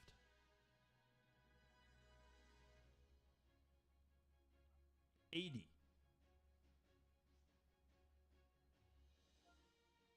Okay. 80%. Mans cannot speak. A lot of percent. Oh, did he say that's a lot? I was about to say, what did he say? A lot. It's a lot of percent. Gresh.exe has stopped working. Draws a full hand of cards, cancel attribute downgrades. Applies the following effects to self every time an arts card is drawn. Yeah, that's the same. Wait. Was that the same as this? Oh, I messed up. It says arts card is drawn. I thought it was arts card is used. No, it's drawn. Much better. Yeah, this is much better. Yeah, you definitely read that wrong. Arts card is drawn. Okay, that yeah, it's drawn. Difference. And like I said, this cell has a lot of card draw, like being able to refill his hand and his kit a lot. Like it's through his blue card, his green card does it. Every single time an attack is over. So every single time he gets like tap attacked or anything, he can refill his hand, so it's good. Dragon Ball fans can't read, that is a fact. That is a fact, because I definitely read that whole thing like in Trunks' kid thinking, oh, he just takes no damage, but it's the same wording as the cover rescue. So yes, Dragon Ball fans can't read or understand when they read, so yes. 10 key whenever an arts card is drawn. That's like Angel Golden Frieza's ability. Okay. This is going to be interesting. 80% of damage received. Like, do you just build this guy full tank? You could, honestly. You could. There's nothing stopping you. There's nothing stopping you from building a full tank. Let's take a look at his stats. So, 250, 243, 168.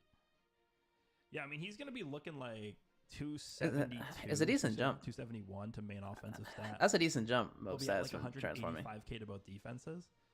Like, what if you just went full tank with this character, and then on purpose you just threw him into a rush? Yeah, I was about to say, like, if you rush with this guy and you build him full tank, he survives it. Like, he survives it. He doesn't get killed, and he literally just heals all that off. That's very possible with this character. That's very possible with it. So you could. Because he probably would live a lot of them. It's really situational, I guess. Yeah, I don't know. It is only once, which is why it might not be that crazy, but that's 80% of damage received. I mean, that's still a good thing to have, right? And he just heals it all up pretty much. Like, that's still good to have. So he seems pretty good. This is a character that's definitely going to be hard to judge until we actually see in game. So I'm not going to say too much about this character. But finally, we are getting a transforming character again. It's been a while. So those are the two new units here. Let's take a quick look at the EX Yellow Cell. Where's he? I didn't even look at his details yet, Getting so his this will be thing new back, for me. this. This will be new for me, so yeah. Stats are horrible. Let's do Zenkai ability. Yellow Android. Okay, it is Yellow Android. Yeah. Normal. That's actually just terrible. This isn't too bad, but a lot of characters are immune to Solar Flare now. Draws a green card from this. 20% enemy sustained damage card effects. Android 30% HP is actually pretty good. That's not bad. It's a lot of healing. Remember, he is an HP buffer to androids. Not gonna spend too much time. You're not gonna remember. That is a I was monster. about to say he does not give a damn about this. He's not giving a damn about that. Look at that. Unique ability right there. Talk about crazy. 20% damage inflicted against region. Okay. Flying effects occur on enemies in the battlefield. 7% damage inflicted. 30% reduced damage received. Yup. 20% blast damage gets inflicted by allies. Okay, so he has sort of a supporting effect. Every time an ally defeats an enemy. Yikes. Flying effects occur when this character performs a vanishing step. 20% damage inflicted by allies. Cannot be stacked, so it's only once. I mean, it's not bad, I guess. Not a huge fan. Yeah, this guy's just going to be bench. Okay. Let's check out the equipment, see what we got here. At the very least, we should have probably gotten a new Awaken equipment. Let's check the archive, because I believe the rush is resetting here. Alright, anything new? Nothing there.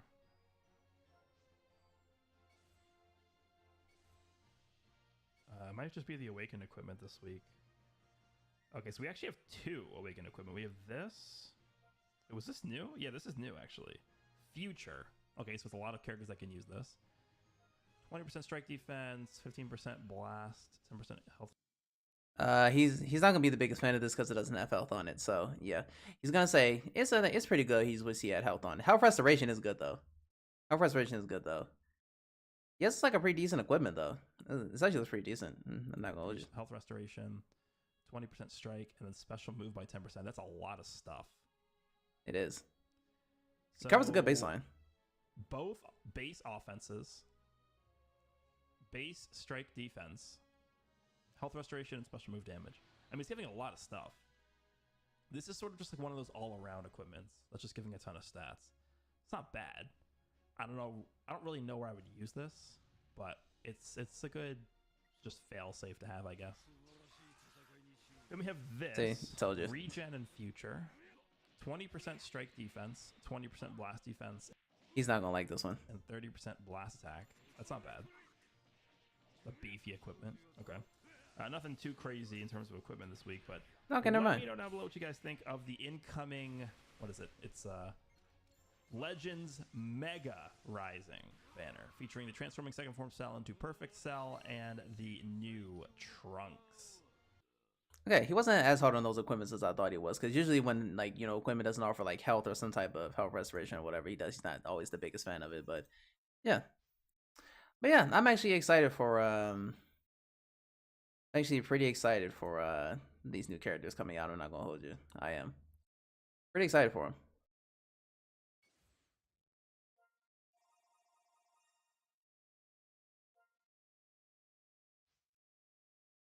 And again, like I said earlier, there's really no rush into summoning for that banner because it's literally gonna be here up until the anniversary anyway. And probably by that time we'll know, like by the time like right before the banner goes away, we'll know what's for the anniversary anyway. So, you know, you have plenty of time to summon on that banner if you choose to. So, you know, it's just one of those things where you don't have to rush it.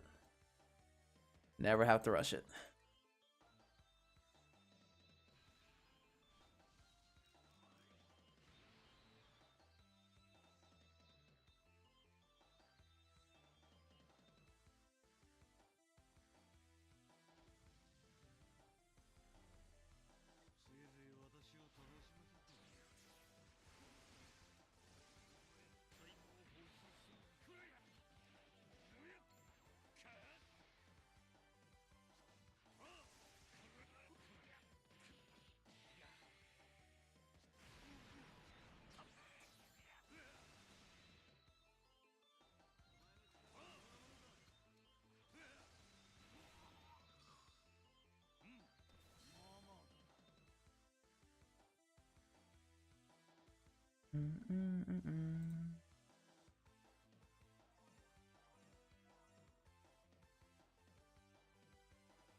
Oh, and Nakuba actually released a video on this. Actually, let me see what he thinks about this. My boy in Nakuba. Let me see what he thinks about all this stuff with the new banners and everything. Let's see. Alright guys, I'm here with a bit of information for Dragon Ball Legends. So, we got this information in a very, very weird way, but we do know the next 2 sparking units will be getting... Honestly, Ted, I'm not even 100% sure I just do go either. Straight over to the news section because they were finally shown off in the news section. So, we're going to be getting a new banner soon called Legends Mega Rising, where we're able to get 2 times the Z power and 1 sparking unit guaranteed, which is actually pretty nice. So, it's a bit more enticing than Legends Rising was. But anyway, the new units we'll be getting are a oh no, he actually Super has maxed Saiyan out. Ultra Okay. Trunks and a transforming cell from second form to perfect form. And also, apparently, Trunks and Vegeta will also be in this banner as well. So if you need like a yellow unit for like future or whatever the case may be, they'll be on it. So that's pretty cool.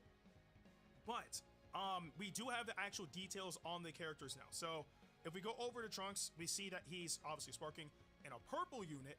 Now, this is actually very interesting because apart from Vegeta Clan, it's been a very, very long while since we got a purple unit for both future and hybrids. Because if I'm not mistaken, the last future unit we got that was purple was LF Cell, and the last hybrid was LF Revival Gohan. So getting a new purple hybrid is definitely not bad in my book. Like, it's definitely time for them to try to update that particular element factor, again, for both hybrids and also for future, in my personal opinion. But That's fair. apart from that, though, again, we have the details. It shows traits now with Ultimate Arts, Special Cover Change, Nullification, okay, Attack Up, God Key, and Assault. So he's a melee type, Episode Future Trunks Saga, tags Vegeta Clan Hybrids, Super Saiyan, and Future. Ultimate skill, Final Flash, deals massive impact damage, applies the following effects to self upon activation, destroys all cards and randomly draws 4 new ones, okay, that's not bad, and restores ki by 50. Okay, so that kind of saved it completely. So if you use the ultimate attack, you lose your hand, but you also do get an entirely new hand and enough ki to at least use a card afterwards. So that's good. Which, by the way, the new Trunks' ultimate kind of actually reminds me of Kale and Caulifla with their ultimate, because they draw a new hand as well with their ultimate when you land it. And then plus 50% to ultimate damage inflicted for 3 timer counts. Blast armor when charging forward. That's the cherry on top right there. So, again, you land the ult, it has blast armor, you lose your hand, but you do draw 4 extra cards, plus enough ki to use them, which is good. Now, obviously in scenarios where if you have like a really good hand and then, you know, it gets destroyed, but then you draw a new hand and it sucks, that could actually suck. But in a general retrospect, at least you will be prepared for what your opponent may try to do after you land your ultimate attack. Anyway, moving on. Special move, Piercing Sword. Deals massive pierce damage, applies the following effects to self upon activation. Plus 3% to special move damage inflicted for 3 timer counts. Nullifies enemies, restores health when it reaches 0 effects when this character attacks for 3 timer counts. 100% chance to inflict extreme bleed on hit. Blast armor when charging forward. This sounds fantastic. So, it sounds like it's just a rush down because it's, you know, Piercing Sword. I highly doubt it's just going to be launching his sword from long range. But, again, Yeah, but how cool that would be. Just Trunks just throwing his sword. That'd be kind of cool as a blue card. you raise your special move damage and you nullify endurance. That's fantastic. Again, being able to nullify endurance is always going to be a good thing, with the added benefit of having blast armor. So again, when you're in those neutral situations where you're in mid-range, or maybe if you're in long range but you're able to predict the opponent, you can just blast straight through all the, you know, blasts from, you know, blast arts, and then be able to try to deal damage. It's good. And of course, again, the added benefit of being able to nullify endurance. So that's good. Main ability, you dare talk to me about right and wrong. Draw the ultimate arts card, Final Flash next. Restores own health by 30% and ki by 40. Plus 20% to damage inflicted cannot be cancelled. -5 to own strike and blast darts cost cannot be canceled. +1 to a mount special cover change can be used. Requirement 25 timer counts must select. Whoa. Okay, so whenever you see +1 to a mount, or yeah, +1 to a mount special cover change can be used, that means they have cover rescue. That's really good. Because again, I always try to tell people. And say thanks for the follow we too. have Appreciate Ultra you. Broly in the game, right? And this cover change is extremely powerful. It covers darn near everything, right? Again, strike, blast, some special moves, some special skills, right? It just doesn't cover ultimate attacks, right? The thing with cover rescue is cover rescue saves you from everything. No ands, ifs, or buts in terms of like what would happen apart from, you know, like specific circumstances that prevent your cover change from happening. So apart from that, if you have cover rescue, you are guaranteed to save whoever is about to get hit by whatever move, ultimate attack, rising rush, or whatever the case may be. So yeah, that is really good. On top of being able to heal yourself, that's always gonna be great, and adding extra ki into, you know, your ki gauge. So that means that again, you heal up, you get enough ki to at least continue a combo to a certain extent because it's up to 40. So if you have a special move, depending on the circumstances, you may not be able to use it, but every other card, you should be able to use it perfectly fine. That's good. And then of course you increase your damage, which is always good. You lower the arts cost for strike and blast, that's also good as well. Special skill, resentment against 2 evil gods. Restores own ki by 50. Wow. Okay. This Trunks has a lot of ki restoration. That's gonna be really good. Restores own vanishing gauge by 50%. Okay. Cancels own attribute downgrades and abnormal. J Money, thanks for the follow. Appreciate Applies it. buff effect. Nullifies enemy special actions that activate when changing cover to self for 10 timer counts. So, again, this unit is going to be really good with ki because a lot of his abilities seem to keep his ki in check, which is really good. They do. Increases his vanishing gauge. It's by 50, so it's not bad. It's definitely not bad because being able to just recover it in a general retrospect like that much it's okay. But that sweet spot, I would say, would be like 70%. See, Like, I knew it. See, I told you.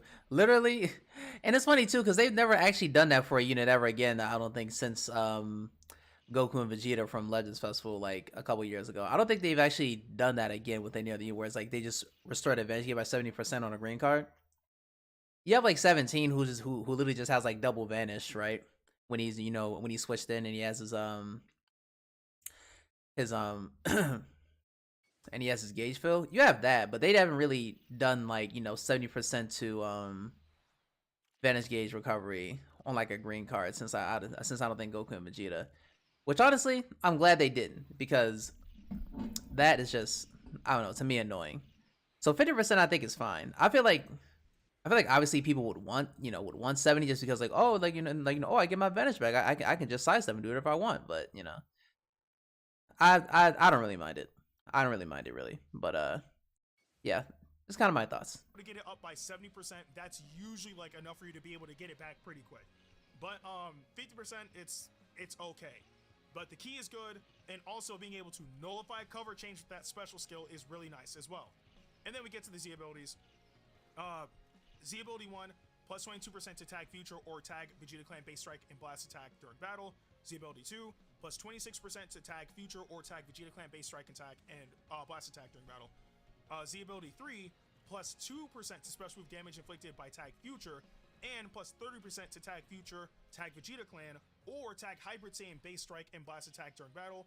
And Z ability 4, plus 3% to special move damage inflicted by tag future, and plus 35% to tag future, tag Vegeta Clan, or tag Hybrid Saiyan base strike and blast attack during battle. So raising that special move damage is gonna be nice, especially for that special move damage increase is gonna be great for Goku Black, both Goku Black and Vegeta and Trunks. Like literally just any future character, and a lot of future characters have pretty good like devastating blue cards. So like yeah, that'll actually bump the blue card damage is really good. For future, because of the fact of Rose being on that team now. Yep. And his special move hits really hard, so that is actually good. I have no issues with that whatsoever. Okay, and then the unique ability, Flame of Hope returning to the future. plus 25% to damage inflicted against tag God Key cannot be canceled. Makes complete sense. Actually, I wonder how that's going to work against Ultra Rose, because this unit has element factor advantage against him. So that'll be interesting to see. Applies the following effects to self when battle starts. Plus 80% to damage inflicted cannot be canceled. Which I feel like they did that because of Ultra Rose. Like, even though it is synonymous with Trunks because he literally goes up against it's literally the same Trunk that goes up against Goku Black and Zamasu. But I feel like they did that specifically for Rose. You know what I mean? Because, you know, not only is he purple, but you know, does the extra blue card damage, and yeah. I feel like they specifically did that for Rose. Plus 100% to next special move damage inflicted cannot be canceled. Exactly. You see what I mean? The fact that he has that 100% to next blue card damage, they definitely did that for Rose. What the heck? Oh my god, that's probably gonna be devastating, but we'll see. Reduces damage received by 65%, cannot be canceled. Increases arts card draw speed by 1 level, cannot be canceled. Increases arts card draw speed by 1 level for 20 timer counts, cannot be canceled. Plus 50% to key recovery, cannot be canceled. That's actually really, really good. Especially again, the damage inflicted buff, plus being able to boost your next special move, and then on top of that, you reduce a decent amount of damage, and you get that arts card draw speed increase. So on top of being able to get a ton of key, you're also able to get lots of arts cards. So on paper, this Trunk should be able to keep his combos going for a very, very long time. It's actually sounding pretty solid right now. The following effects occur when this character enters the battlefield. It's sure enough another key buff. Restores own key by 20. Oh my goodness. Plus 15% to damage inflicted by allies cannot be stacked. Inflicts enemy with attribute downgrade -1 arts card draw speed level for 10 timer counts. Inflicts enemy or all enemies with attribute downgrade plus 20% to damage received for 10 timer counts. Okay, not bad. And then we have Heart Ablaze for Retribution. Receive 0 damage when changing cover for the first time. Activates during assist. Again, there's a rescue, which you will have 2 of them if you do pop your main afterwards, if I'm not mistaken. Alright, Cell Zenkai 7. A strike or blast arts hit. Draw a special move arts card next. Activates once. Alright, cool. Restores on key by 10. Plus 5% to damage inflicted cannot be cancelled. Activates. You know, I wasn't gonna do this, but you know what? Okay, wow. Applies attribute upgrade -5 to enemies. Actually, first, what I'm gonna do is self cannot be cancelled. Activate 6 times. Holy. Inflicts enemy with attribute downgrade plus 15% to damage received for 10 timer counts. Inflicts enemy with attribute downgrade -20% to health restoration for 10 timer counts. That's actually gonna be a really, really good one. Apply the following effects to self when enemy activates Rising Rush. Whoa. Restores health by 25%. Activates once. Okay. Shortens substitution by 10. What? Applies the following effects to self when this character enters the battlefield if there is a defeated battle. I'm sorry, but when Inakuba is like a surprise, like his reactions and his sayings are always hilarious to me. Remember, restores health by 20, activates 3 times, restores ki by 20. So pretty much this dude has like the Tapion effect. What the heck?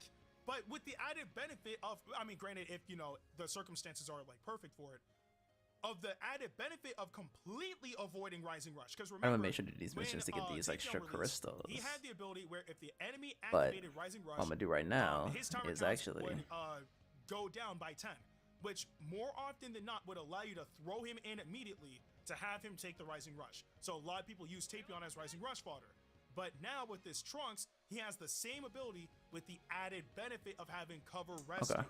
So again, if they activate Rising Rush, he'll be able to just, if you swap him out, they activate Rising Rush, he's going right back in and getting them out of the way. That's fantastic. And note, these are really like decent support abilities, and he's a melee type. That's actually unbelievable. Anyway, let's move on to the last unit of the banner, and it's not other than Second Form Cell, which, this is crazy. I was not expecting Second Form Cell. That's actually insane. You just hit 44K? So Second Form Cell is a red. You mind if I get some of that? I think red units may have the opportunity. Mind if I get some of that real quick? You know what I'm saying? Let me hold some. Especially because let me hold some real quick. You know what I'm saying? Now to kind of keep the blue units at bay. Some exceptions would be like, you know, Zamasu in 17, but he might actually have a fighting chance, especially because he should be able to pair perfectly on future. And not only that, the last time we had a red future unit, the red future unit we got last were the androids. The last red regen unit we got, I believe, was Buhan.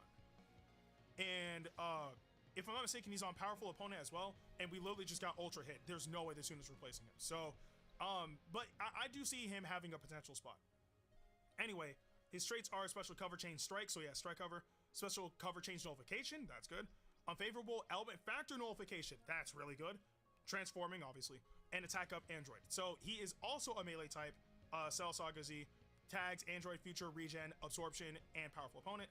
Special move Hell Crush deals massive expo damage, applies the following effects to self upon activation, destroys all cards and randomly draws 3 new ones.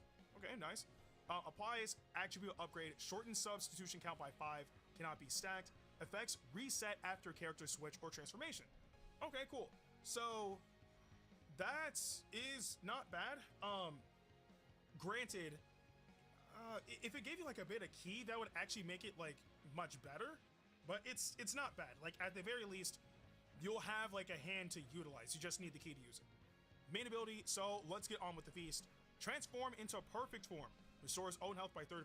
Restores own vanishing gauge by 100%. That's really good. Reduces impact and slice damage received by 30% for 30 timer counts. Cancels own attribute downgrades and abnormal conditions. Requirements: 25 timer counts must elapse. Okay, that's not bad, especially the vanishing gauge. It's really, really good. Skyrocketing power level. Destroys all of your own cards and randomly draws 3 new ones. Restores own key by 20. Okay, so this special skill sounds a bit more enticing than the special move, because at least you get key with it, which is good. Minus 15 to own special move arts cost for 15 timer counts. Restoration for 15 timer counts. Okay. Hopefully I read that right. Oh no, sorry, I skipped it. It's minus 15 to own special move arts cost for 15 timer counts. Inflicts all enemies with attribute downgrade minus 30% to health restoration for 15 timer counts. I read that wrong. I'm reading this off my phone. I apologize. Apply the following effects to self. Yeah, based on the number of arts cards destroyed, activates 3 times. 1 card, you restore health by 5%. 2 cards, restores health by 10%. And 3 cards, restores health by 15%. So when you go for it, just make sure that you practically have a full hand. That's pretty much it. Okay, Z ability 1, plus 22% to tag future or tag regen, base strike attack and blast defense during battle. Okay, so it's a slight difference from Trunks. Z ability 2, plus 26% to tag future, tag regen, or tag android, base strike attack and blast defense during battle. Z ability 3, plus 30% to tag future, tag regen, or tag android, base strike attack and blast defense, and plus 15% to tag powerful opponent, base blast attack during battle. And Z ability 4, plus 35% to tag future, tag regen, or tag android, base strike attack and blast defense, and plus 18% to powerful opponent, base blast attack during battle. Okay, so there's that. And then the unique abilities: Obsession with Perfection. Bars, what the heck? Bar, flames! Anyway, plus 25% to damage inflicted against tag android cannot be cancelled. I don't know how well that's going to... Well, okay, I take that back. I'll explain how that could work in just a bit. Applies the following effects to self when battle starts. Plus 90% to damage inflicted cannot be cancelled. Reduces damage received by 60% cannot be cancelled. Minus 5 to strike and blast arts cost cannot be cancelled. That's really good. The following effects occur when this character enters the battlefield. Restores own health by 10%. Restores own key by 20. Plus 50% to damage inflicted cannot be cancelled. Activates once. Increases own arts card draw speed by 1 level for 15 timer counts.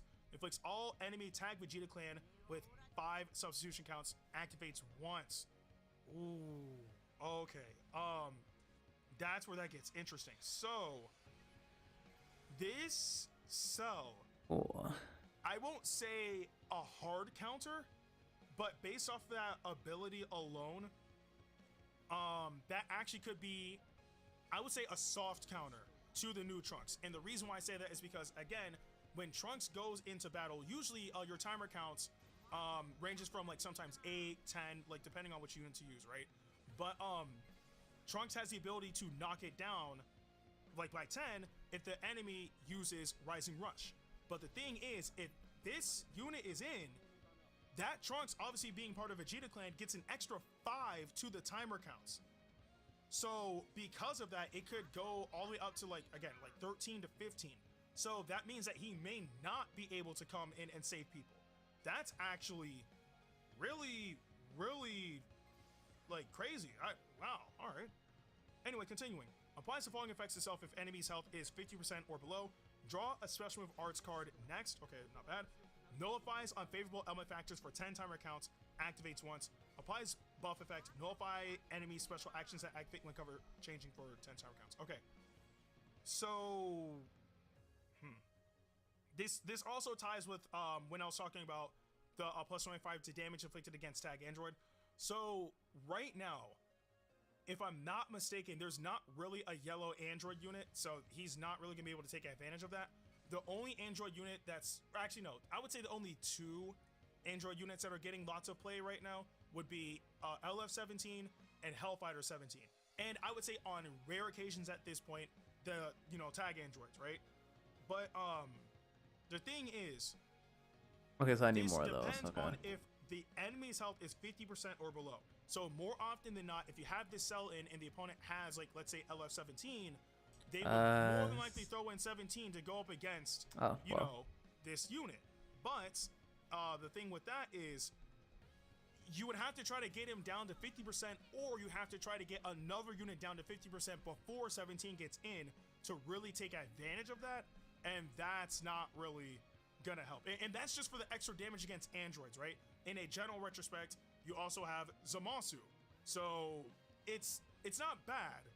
It's not bad. It just seems like it's gonna be difficult to execute and or utilize. That's really it. But I mean, you do nullify cover change as well, so that's good. So it's not bad. It could be better in my opinion. It's just, again, difficult to utilize, but if utilized properly, it can be effective. That's about it. No worry, And then Nakuba. It's last gonna part, get more useful when he Astonishing power-up. transforms. Applies the following effects to itself when changing cover. Randomly destroys one card, reduces key by 30, and then knocks enemy back to long range if a cover change is performed against their strike arts attack. Activates during assist. So yes, strike cover. It doesn't say that there's comboable arts spell move. Okay, I was about to say, I was like, what the heck? He has to be able to combo something. Applies the following effects to itself after enemy attack is over. Randomly draws at most 3 new cards when you have 3 or fewer cards. Gradually restores health each timer count for 60 timer counts. Cannot be cancelled. Activates once. Okay, not bad. Cancels attribute downgrades and abnormal conditions. Activates 3 times. Applies the following effects to self every time an arts card is drawn while this character is on the battlefield. Restores key by 10 plus 10% to damage inflicted for 10 timer counts. So, yeah, that's really it. Honestly, Trunks sounds a lot more enticing than Cell, but I don't think Cell would be bad. I think Cell is just in a slightly more rough spot, just because even though we do have a He didn't even hit the transform button. powerful green unit to keep some of the blue units at bay, they're still powerful. Again, LF-17, Zamasu, those are going to be major threats against Cell, apart from when Cell goes element neutral, but that's going to be major threats to Cell. But in Trunks' case, Trunks is fine. We don't got no yellow unit going crazy right now, so Trunks is able to probably hop in. He may even be like a potential like defense against Ultra Rose, and not only that, he can work with Ultra Rose because they're both future units. So that's going to be pretty interesting. Like I said, Trunks sounds a lot more enticing than Cell, but obviously we have to wait and see like what they're actually made of when they drop, or at least when we get some gameplay. But I do want to know what you guys think about both of these units in the comment section below. But with that being said, I'm Itakuba. Like, share, and subscribe, and I'll see you guys in the next video. Yeah, Nakuba didn't even transform with him, which, hey, I don't know. I'm not gonna fault him too much, but yeah, he didn't even do that.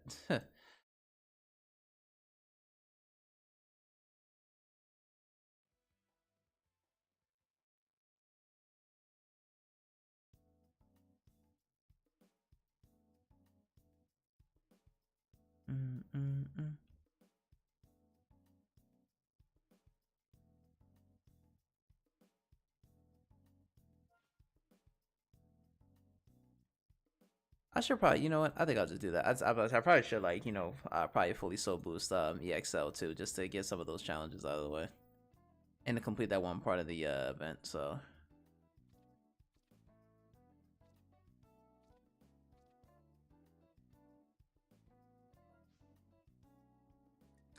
I will do that. But yeah, like I said before, both those characters actually seem pretty nice. More excited for Trunks because Trunks is one of my favorite characters. But okay, yeah, he's right here. I'm just blind. But I do agree with that one point that Gresh said earlier, saying that like more good cells is what we need in the game. More characters like Cell who fits on a lot of these teams that don't really get represented a lot. That's what the game needs, in my opinion. Like, we don't need more Saiyans, fusions, or just basically like these like hero characters. We don't need like more of them, but they're gonna release more of them just because they're more of the characters that people want to summon for anyway, so that's gonna happen.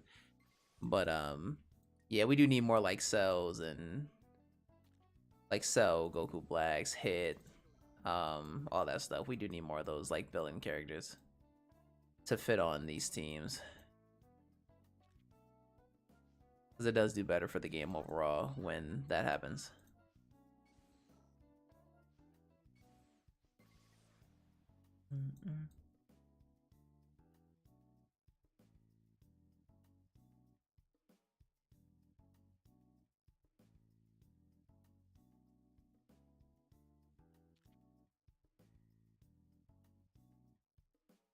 Okay, need more Zenkai 1 souls. Alright.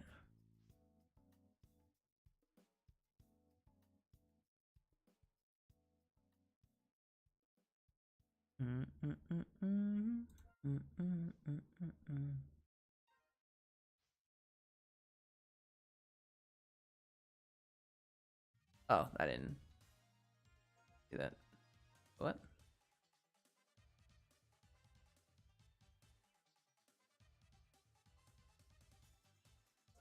Okay, that was actually confusing for me. I was gonna say, what the hell? Why did it put me there?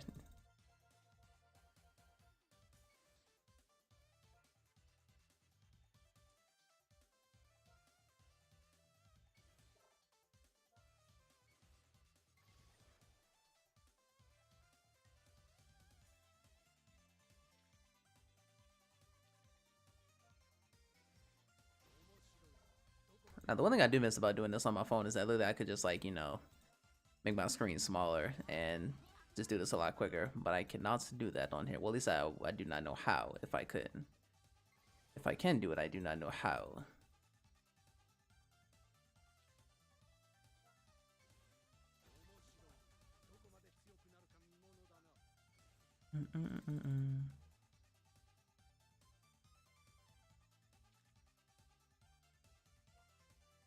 Okay.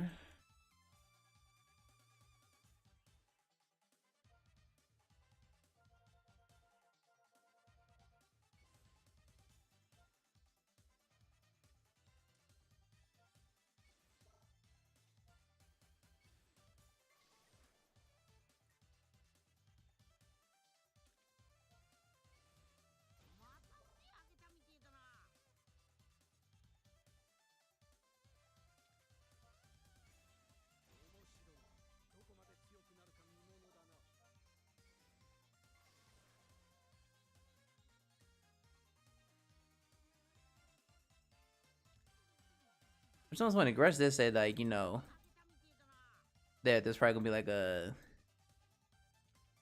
a close like future like a Vegito Blue release, which I wonder if they would go back to Vegito Blue for this anniversary.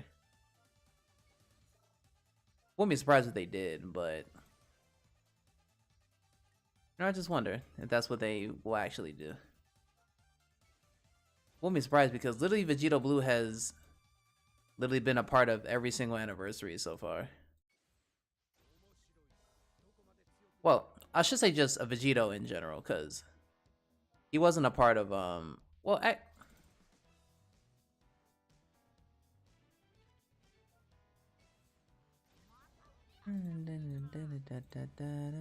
was he a part of, because, you know, Vegito, like, you know, was a part of like every single anniversary, but just not the blue version. The blue one has always been, because Vegeta Blue was the headliner for the second anniversary. He was a side, he was a kind of a side character on the future side during the third anniversary, and he got his Zenkai, and Vegito Blue got his Zenkai. Was that the fourth or the fifth anniversary?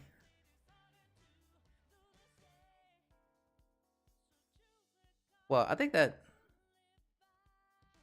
No. I think that was like when yeah, never mind. No, I'm tripping. Yeah, it was. So, yeah, So I wonder if they would go back to Vegito Blue as like a headliner for this anniversary.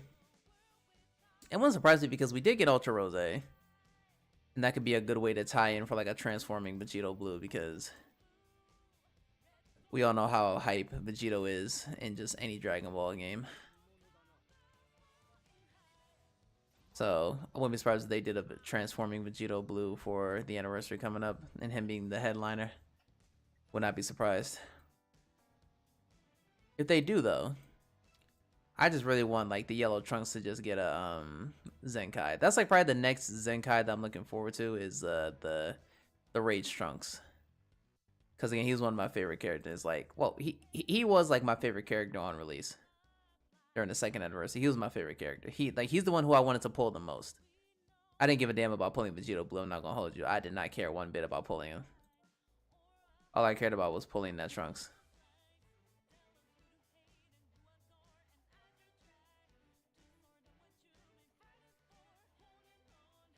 But I can't be like too like optimistic, because when it comes to these like when it comes to side banner unit Zenkais, they don't always do the greatest job. But he is an anniversary character technically, so they could put a lot more value into him, because when they Zenkai'd Zamasu, they did a good job with his Zenkai. So like he was like really good when he got his Zenkai. So they could do him justice. We'll just have to see.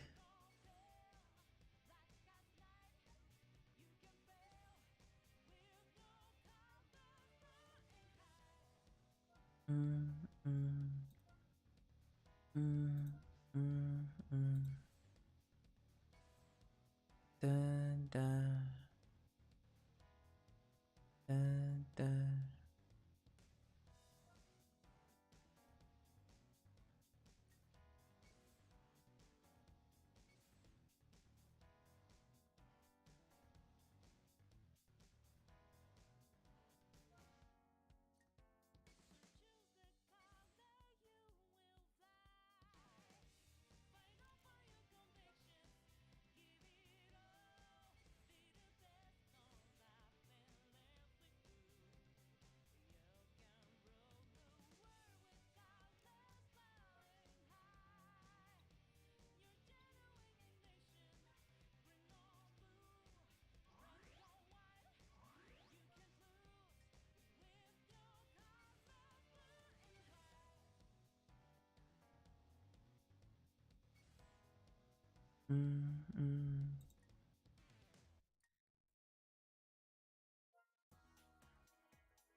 Yeah.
Oh, I see here. D3. I guess D3 released a video. The worst metas in Dragon Ball Legends history, huh?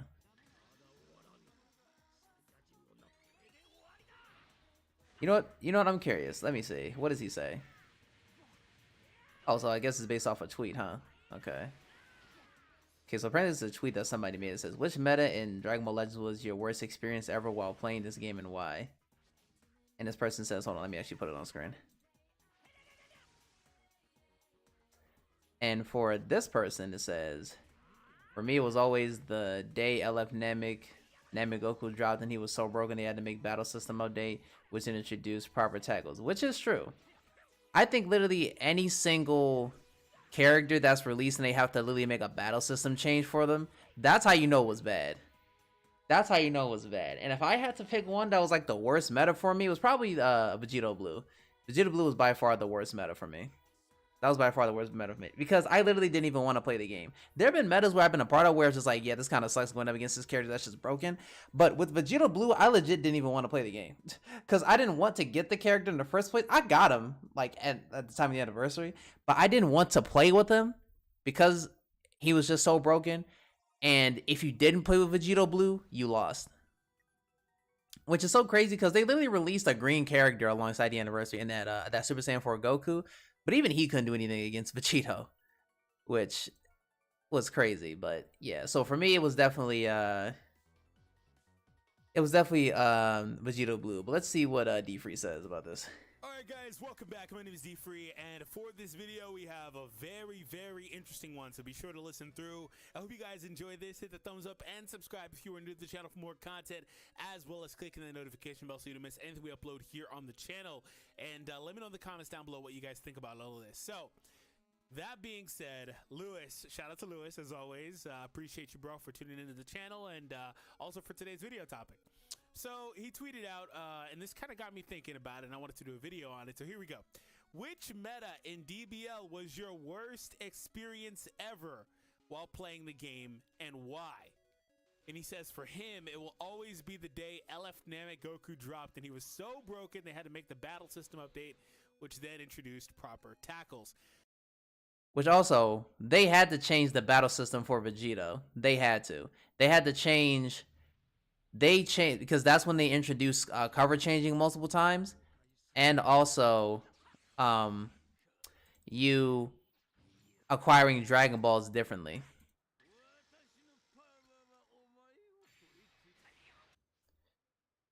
The special kill, main ability, dodge. Okay.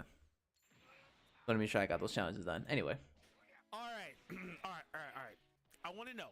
Just pause the video or keep going. Post down below, since you've been playing, which meta was your worst experience ever in the game?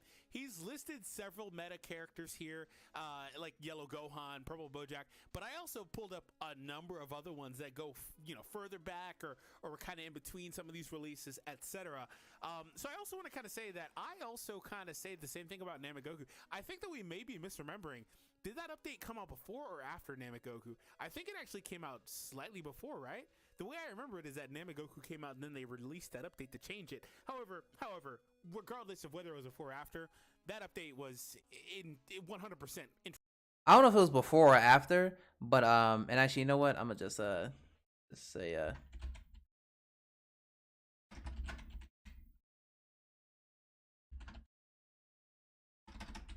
I cannot spell.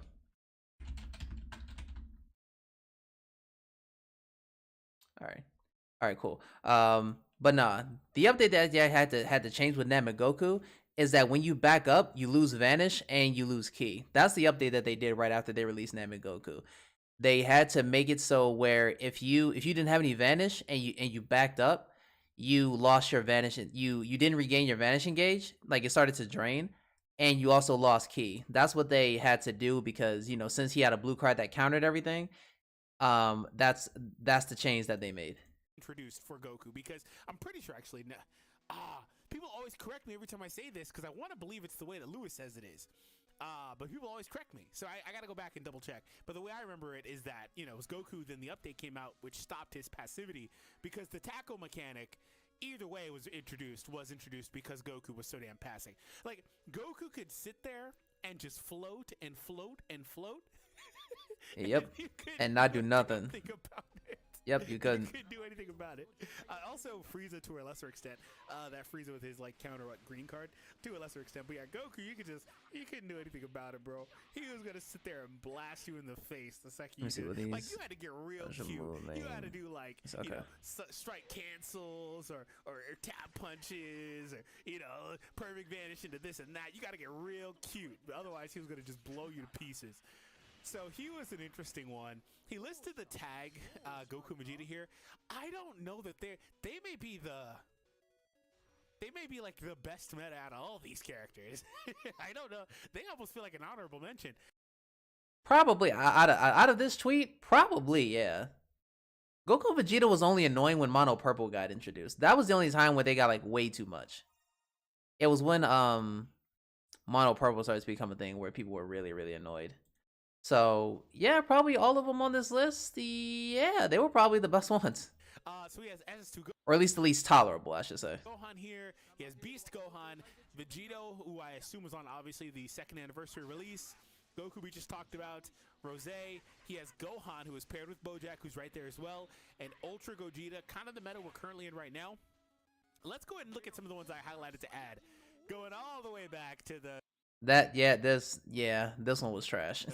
So really all the way back to the very beginning of the game is a little different because there are other this one was characters trash. that were very, very significant when the game first released, like Purple Piccolo. Oh, not Purple Piccolo, Purple Vegeta, but Green Piccolo was a monster. Blue Broly was a monster. These are real life menaces on the release of the game or when those characters came out. This guy was no different. Although this may or may not be a bit of a hot take. I kind of don't care if they Zenkai him anymore. You know how for the longest... I don't either. No, don't Zenkai. Yeah, I don't either. That whole thing where it's like, oh, please don't Zenkai this character. Like, that was a whole thing of a talking point in the community for a while. But that was when they didn't know what they were doing with Zenkais as far as balancing them. That whole talking point was back when Zenkais were like literally you Zenkai character and they were like the best in the game. Like, that's when people were saying, oh no, they should not Zenkai this guy. But as soon as they made Zenkais free to play, and you could just do missions every day and make sure you do certain things every day, and eventually you'll get a character to Zenkai 7. They really toned down a lot of these Zenkai characters. So if he gets a Zenkai, I don't give a damn. Because honestly, with how they do Zenkais nowadays, they're probably not even going to do much to him. They might not do much to him. So yeah, I don't really care if they Zenkai this guy, TPH. Because remember when they Zenkai'd Purple Broly, the purple transforming Broly, and they were like, it was kind of scary because they was like, well, this could be one of the only characters that could be a counter to FSK Gohan, and it could get really out of hand, and they really didn't do much to him. He was still good on release, but they didn't really do much to him in his kit. So it was like people were kind of like, oh, well, okay, they didn't do too much. But yeah, I don't care if they Zenkai this guy now either. I don't. This guy, because he'll be broken. You know, he actually does that same thing where he's got the counter thing, like the other Goku, I don't care anymore. Like, the way Zenkais are now, I don't fear it. It's just he's gonna be mid. Like, I don't care. Exactly. It's so weird saying that word because I never say it. Anyways, Bardock also, this duo was ridiculous. So Bardock is another character we highlight. Also, I believe a little bit before Bardock's release was 16. 16 was insane with Purple Super Saiyan 2 Gohan. Yep. Woo! And Goten and Trunks 2 with a little bit of a hybrid team. Whoo, that meta was something else. Also, you got to remember, like, when that Gotenks came out, he had a thing with his ultimate. I think it was like a glitch. I think it was a glitch with his ultimate that always fainted. Like, you were always guaranteed to faint with his ultimate. Like, I think that was a glitch in the game. So, yeah, that was a terrible time because you got hit with that ult, you immediately got fainted. So, yeah, that was a bad time too. They were crazy. Speaking of Bardock, yeah, we have Super Saiyan Bardock as well, the Holy Trinity. Yeah, the Holy Trinity time, Super Saiyans, yeah. Which is funny too because Super Saiyans you don't really see anymore. I have not seen Super Saiyans in a very, very long time. So that whole thing with like, Bardock always being good with any other Saiyan character with like, the crit buffs that he gives, you never see that anymore. So I'm not really I personally didn't really care that he had that buff, like, like personally. I get why a lot of people didn't. Well, a lot of people, including Goresh, because he was very adamant about this Bardock for a long time. So I get why that buff is crazy, but you never see Super Saiyans. Like, Super Saiyans are not like a threat right now, so it's like, I don't really care. Ultra Gogeta and Super Saiyan Broly. Oh my god. But Regen. Oh yeah, Oh yeah, I remember this meta. This meta was annoying as hell. And I think he was one of the first characters to have endurance. He may have been the first to have endurance, actually. He was either the first or one of the first characters to get endurance. So yeah, this shit was annoying. Regen. Things got so... Also, you can have, like, Android 17 on this. I think Android 17 probably deserved to be on this list as a tag instead of Goku Vegeta. I just don't remember Goku and Vegeta being that big of a threat after like a month. I feel like they were solved. Anyways, moving on. Regen. Here's my thing. I was so pissed off at Regen that I avoided using that team for like a solid year plus. I would not do a video on any character. Probably maybe I did like a showcase here or there, like a new character. But I avoided the entire team as much as I could. I hated the team. And I feel you. Regen was also the de facto villain team back then. So if you wanted to use villains for the most part, they were all in the Regen group. Aside from like Frieza, I guess, but he has his own stuff like Frieza, Force, etc. So there was no powerful opponent back then. So Regen also had multiple iterations, but the very first like couple of iterations was especially obnoxious with this character, man. This guy is here because he had endurance. He was unkillable. I believe he would heal it. Yeah, he would heal everybody. 25%. Dude, this with Green Boo healing too. Oh my god. Every match would go to timer. Yep. Oh my god. Every match would go to timer. Oh, it was so frustrating. I had to get out of my chair to explain this. Oh my god. It genuinely was unfun to play the game. And then also the third would be like, yeah, bro, like, especially that meta where they Zenkai'd Fat Boo. When they Zenkai'd Fat Boo, bruh, that meta was so annoying when Regen was all, like, that's what everybody played because you couldn't kill him. You could not kill the Regen team with Zenkai Boo on it. You just couldn't kill him. Yellow Cell, who still doesn't have a Zenkai, by the way. Coincidentally, another Yellow Cell got a Zenkai announced. But Yellow Perfect Form Cell, the one that does the cover rescue, like he does like the Super Kamehameha ultimate attack. Yeah, that guy needs a Zenkai. I don't know why he doesn't have it. Hopefully soon, I guess, maybe. But yeah, which is very true. I don't know why they decided to give this EX Cell a Zenkai now instead of not just the yellow cell, the yellow perfect cell. I don't know why they decided to do this guy, but sure, whatever.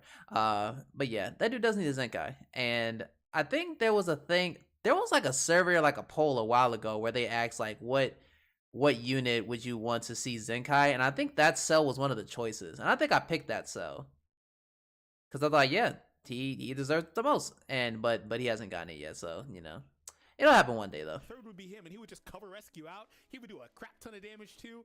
I believe he had a feint on his ultimate too, right? That cell. So yeah. Like, yeah, he did. The point is, these boys were trouble. So to me, this is the team Regen that would take that answer. And it's really not all that close. There was, again, another... Okay, Regen kind of always comes back. Like, even like a little bit before Fat Boo got his Zenkai, but especially when he got his Zenkai, Regen came back with a vengeance. Yep. The next iteration was Super Baby's version of Regen, wasn't it? Oh my god. Super that was Baby's also annoying. Of Regen. If I'm remembering the release order anyway, Super Baby's version of Regen was just ridiculous because Regen was always just an annoying team. Regen was just that team that was just unkillable. Regen was never like an offensive powerhouse like Saiyans, God Key, or any of that shit. They were just unkillable. Like, they weren't like a thing where it's like, oh, this is a powerhouse team. It was like, no, you basically just couldn't kill them. You just couldn't kill them. That's really all it was.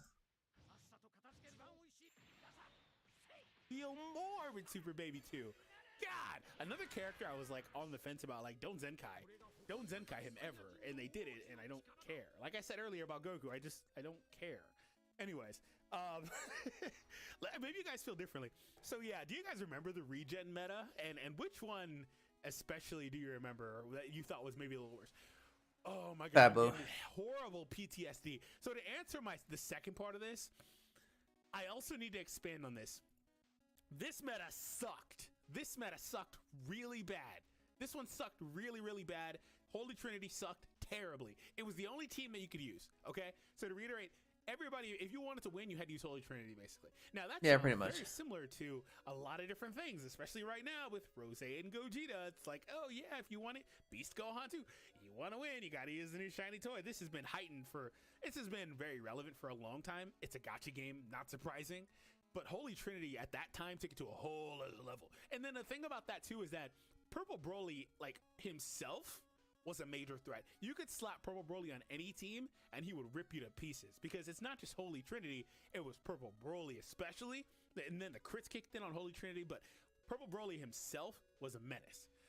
Very true. I don't know. This was very powerful for its time. Doesn't compare.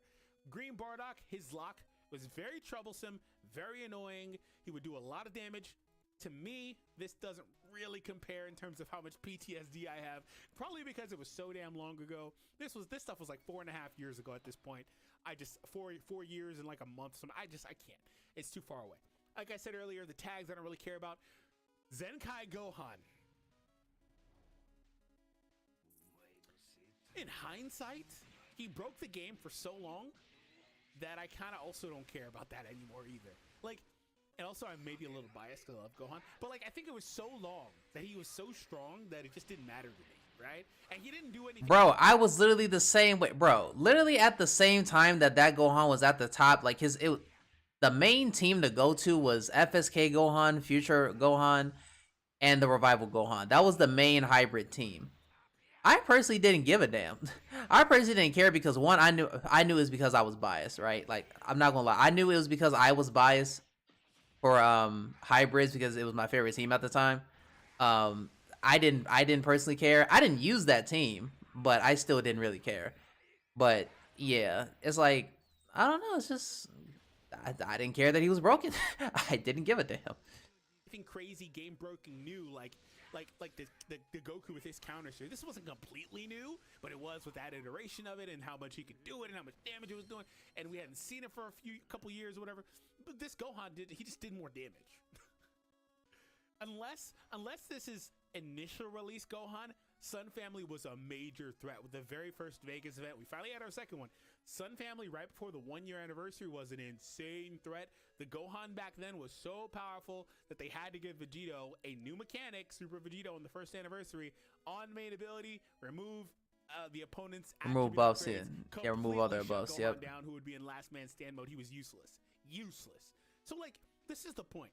Legends has had, and I pulled up so many other characters. I can pull up more, like Kefla, who I'll talk about in a minute. I could pull up more, like the Super Vegito I just mentioned. I could pull up like another like 10 characters probably that have been super significant over the span. Oh, here's the cell, coincidentally right here.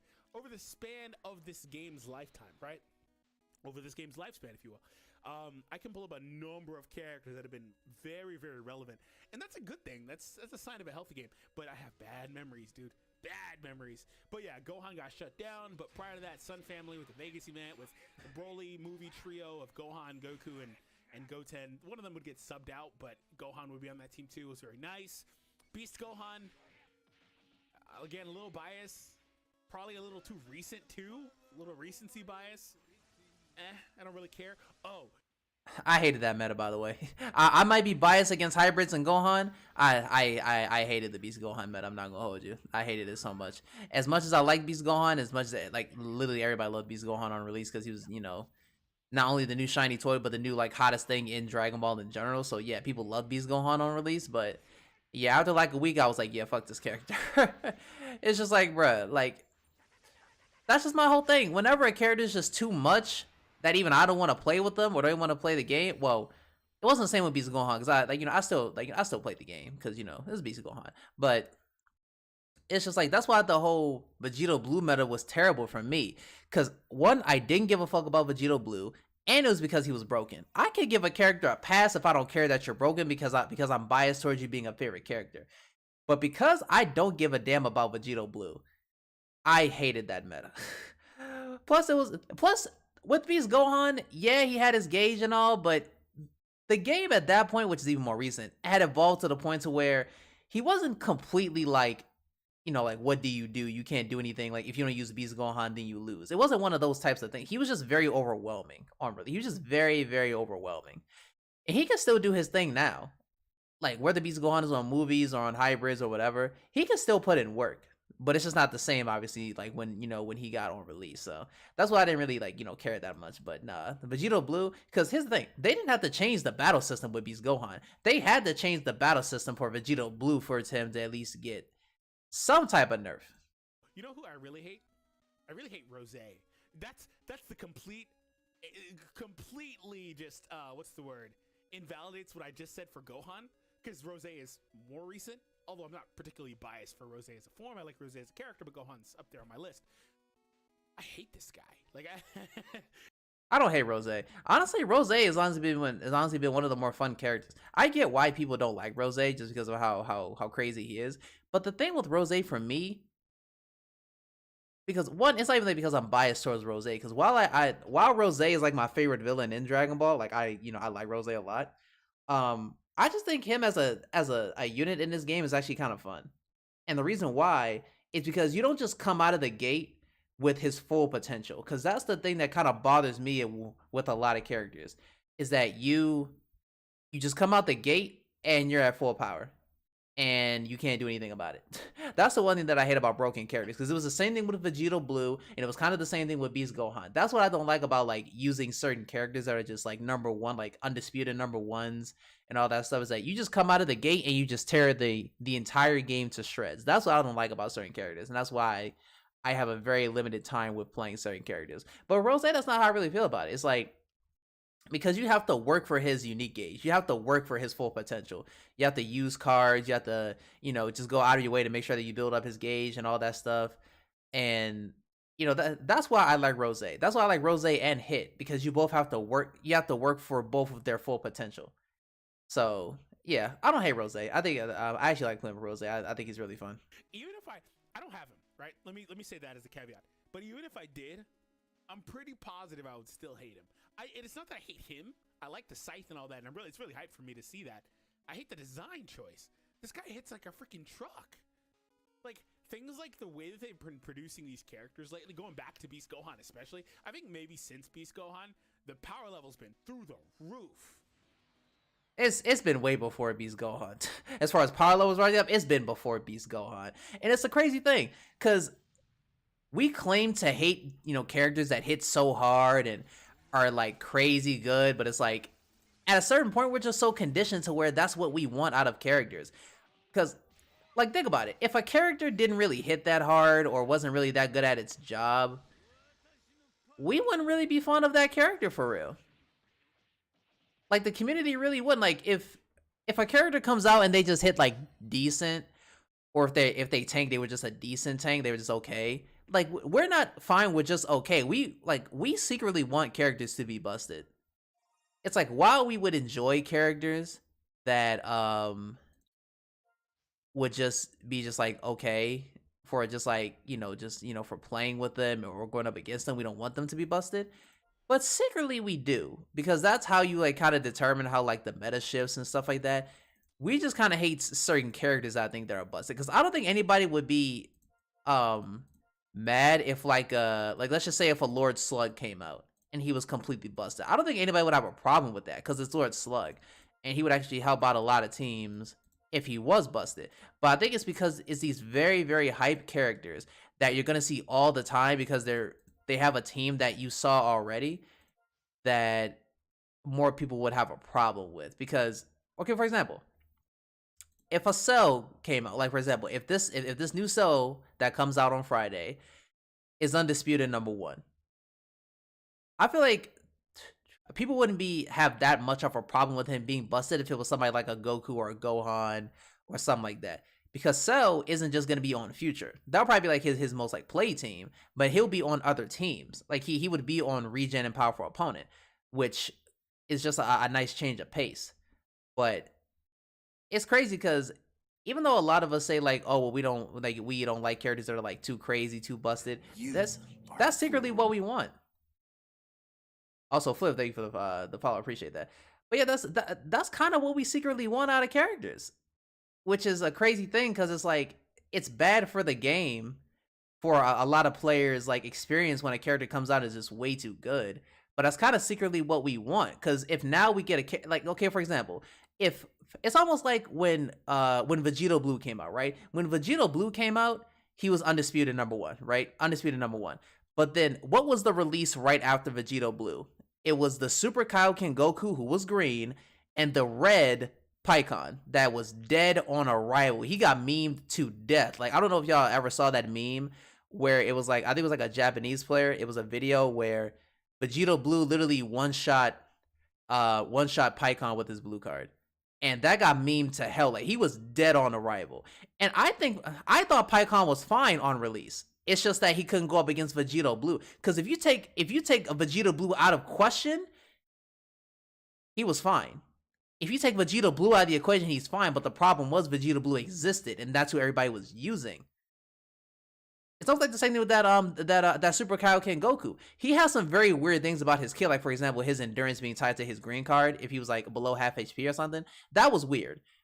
But he was still decent. It's just that it wasn't enough because of Vegito Blue. He just wasn't enough to counteract Vegito Blue. That was the problem.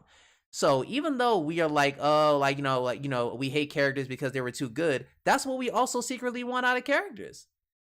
I say we, but I should probably take myself out of it because I don't give a damn if a character is good or not.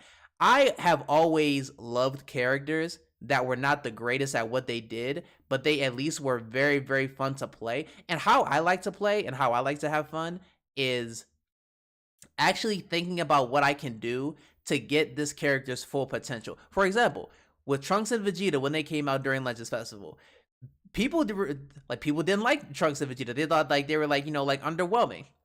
And in the grand scheme of things of the game, were they? Yes. But that's what I like about characters. I like characters that don't just come out of the gate and you just tear through everything.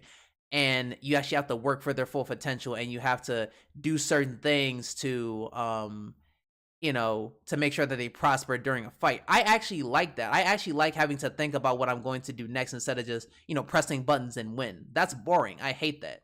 I hate doing that. So that's why I like characters like, let's see, what's a character on release who like people weren't that fond of? There are plenty of them. I'm trying to see, what's a character that's like maybe more recent? Oh, a perfect example, transforming UI Goku. People were very skeptical about transforming UI Goku.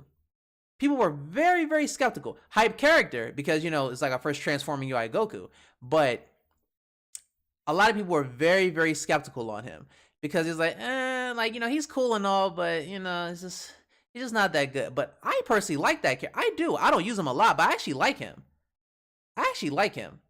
So I don't know. It's just one of those things where I personally like characters that I have to work to actually have fun with and actually, build a team around and shit like that. I actually like doing that.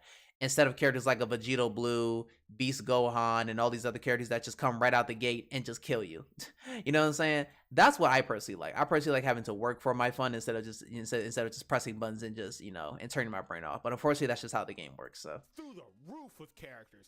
And Rose just like in all my videos, he's like 3-carding my characters, and it's like I can't even do any videos. Like I can't record. He's just 3-carding characters.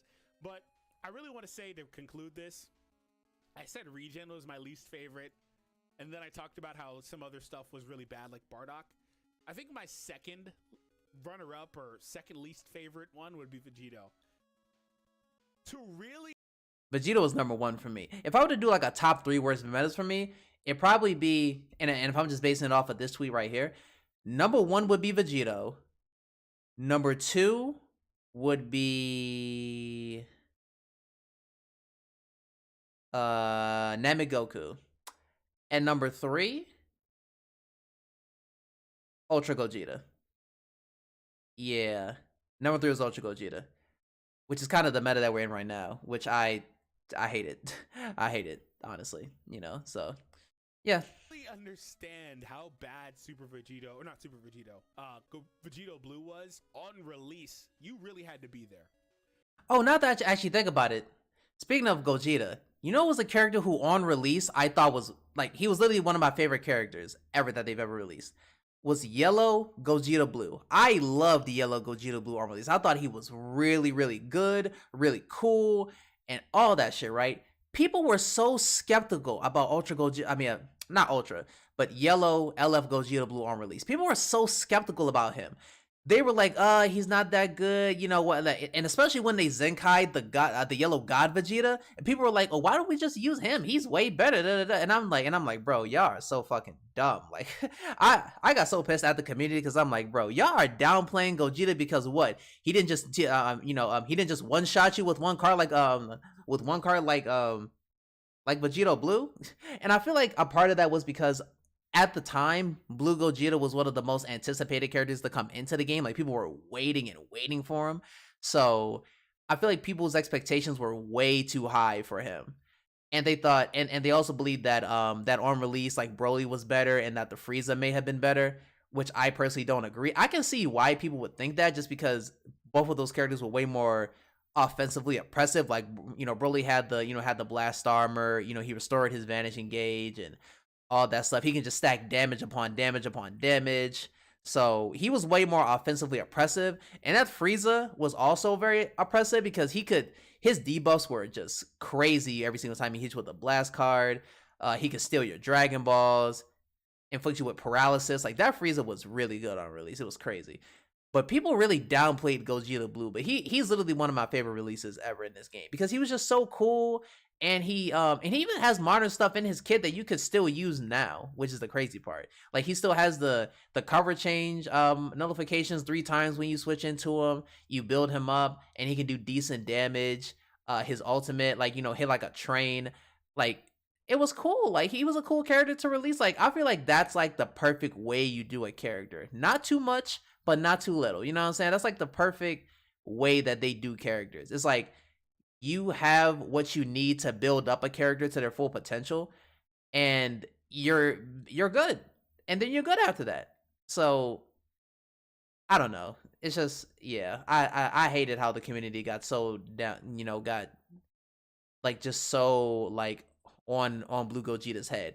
And that's what made me hate the argument against card draw speed. That's where people are arguing card draw speed to the fullest. He needs card draw speed. He needs card draw speed. It's like, no, he doesn't. He doesn't need card draw speed. Would it help him? Yes, but that helps every single unit. Every single unit has card draw speed now. To the point where if a unit doesn't have card draw speed, they're worthless, which I personally don't agree. But because I could give a damn if a character has card draw speed. I don't like it. I don't give a damn.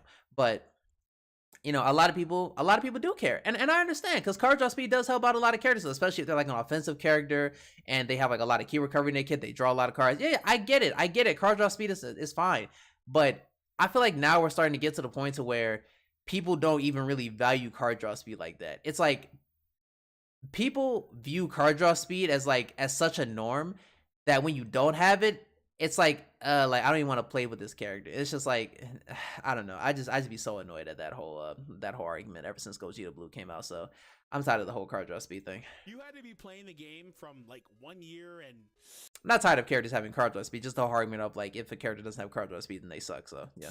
10 months on, you had to be playing from that period to really, really understand how powerful and significant his release was. Why did I say that time period? Is because that's when they started their annual ramp up with the tags that they're going to buff. They started producing a lot of future characters. They started producing more Fusion Warrior characters, which is more relevant. Red Gotenks and Green Kefla were insanely powerful characters in terms of they were damn strong at that time. They were like the Rosés. I just talked about how Rosé were like 3-card-year characters. That Gotenks would rip you to shreds. That Gotenks would transform, and he would do so much damage, dude. That's true. Gotenks just, oh my goodness. Thankfully, Vegito basically removed him from the meta by color advantage. But in the time period that those characters released, the game itself was very different. You could not cover change more than one time. You know how somebody gets you in a combo, then it's not favorable to you. You can switch to the other character if they're available. You could not do that then. Let me tell you how significant that was. This is how significant that was. Like I said, if you're in an unfavorable position, as long as you can switch 10 times if the game allows you to. Like if whatever circumstance happens, the enemy's combo is long enough or whatever, you can switch 10 times technically, right? Yeah. You're not getting it most times, but maybe there's that 1 out of a million scenario. Anyways, if you got caught with an unfavorable matchup, like you switched the wrong character, right? You didn't get the cover knockback, etc. You might as well put your phone down, buddy. You can. Yep. Seriously, I'm dead serious. Because unless they ended their combo or they dropped their combo, you were not doing anything. The game was completely unplayable for that mere amount of time. I can tell you countless times, I literally said in the videos at that time, oh, might as well put your phone down. And I literally set my phone or tablet, whichever I was recording on the desk at that time and just watch the game. I'm like, okay. Because you can't do anything. Why? Because Kefla's going to combo 20 cards. Yep. She was going to combo 20 cards. Vegito was going to combo 20 cards. Strike cards 2 times. And you better hope you didn't have a support character out there to give him that draw speed too, right? He was going to combo 20 cards on you with his automatic strike draw. God, bro. God.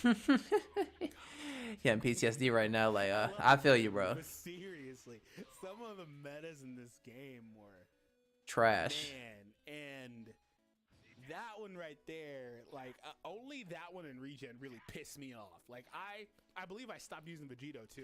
Like Yeah, I I stopped said, using we can even Vegito real expand quick. the list. We can talk about several other characters like Ultra Gogeta's release or so and so. We can expand to several other characters. So I really want to know what you guys think was the worst meta ever. And to me, I think that really I could say Vegito is a super close second. The reason why regen is number one for me is because I really hated every match being a 7-minute game. Like the games in this, I get that. The matches you typically play are maybe 2, 3, 4 minutes. Every freaking match you would do would go to timer. So that would mean that from load up, choosing your characters to load, to start, and then factoring in stop clocks and rushes and potential lag. Whoo, regen with lag was something else, bro. Oh my god. You could spend 15 minutes. You could legitimately spend 15 minutes. You're not wrong. Fight, basically. You're not Because of wrong. all the factors starting from choosing your characters. Reach on it. Oh my god. I'm done. Oh, my God. Oh, that was not a fun time. All right, guys. Hope you guys enjoyed this. Let me know what you guys think. You know how into this I was? I was so into this, I got up and walked away from my desk. That's why there hasn't been anything on the screen for a while. I just got my headphones on. I just walked away. I'm just talking into the air. I'm done. Hope you all enjoyed. Lewis, again, Yeah, thanks. supposed to skill and main I'll ability see you was all in the okay. next one, guys. Yeah, bro, he not wrong. He's absolutely not wrong about that. That's exactly how it was. That part of like the game was so significant that I literally have bookmarked in my browser when they made that change with like a Vegito Blue, like 6 months after his release. I literally have it bookmarked. Cause they literally had to change two major they technically changed 3 things, but 2 major things was the whole you being able to cover change an infinite amount of times. It was that, and it was you starting off with 2 Dragon Balls in your hand, and also, and this is the 3rd thing, you being able to acquire Dragon Balls got changed.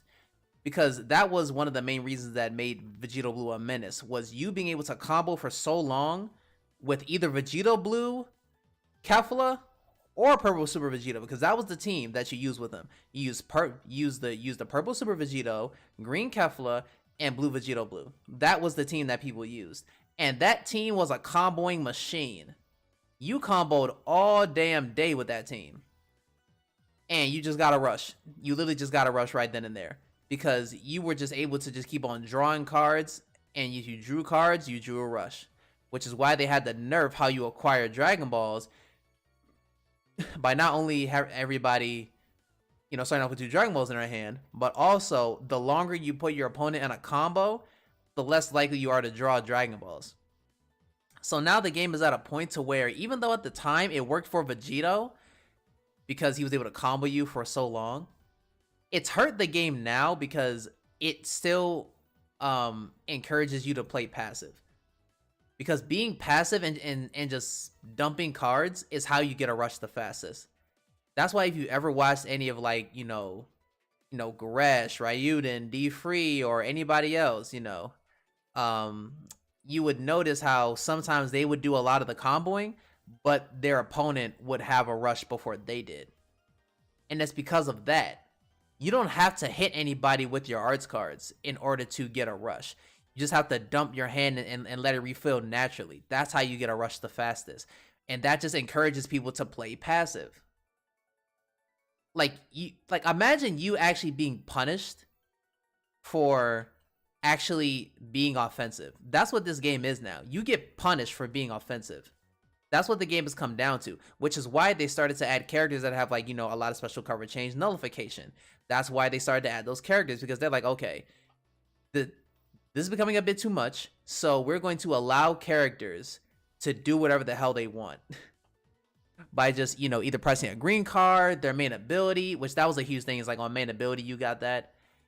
And yeah, it's just like now it's just at a point to where literally almost every single character that they want you to use they have special they have cover change notification. So yeah, the game has just evolved in a way that was just very, very drastic along the way. And as much as I do like playing this game, I gotta admit that there are just things about this game that literally just do not make any sense. Like, one of the things I wish they would change is how Rising Rush works. You don't have to completely get rid of it. One thing that Goresh he actually made a video on this, like I think a few months ago, about the changes that he would want to see made in this game. And one of the ones that I agree with him with was having Rising Rush being limited to once per match. I wouldn't be mad at that, but one thing I would want them to really do, which I don't think they would ever do really, is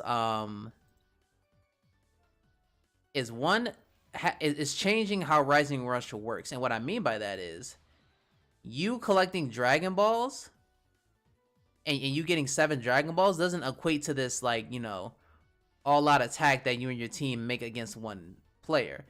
It would be just you collecting Dragon Balls provide a significant buff to your team. For example, if you were to, let's say, get you know, you get 1 Dragon Ball, you get extra damage, another Dragon Ball, key recovery, you get just all these different buffs for your team.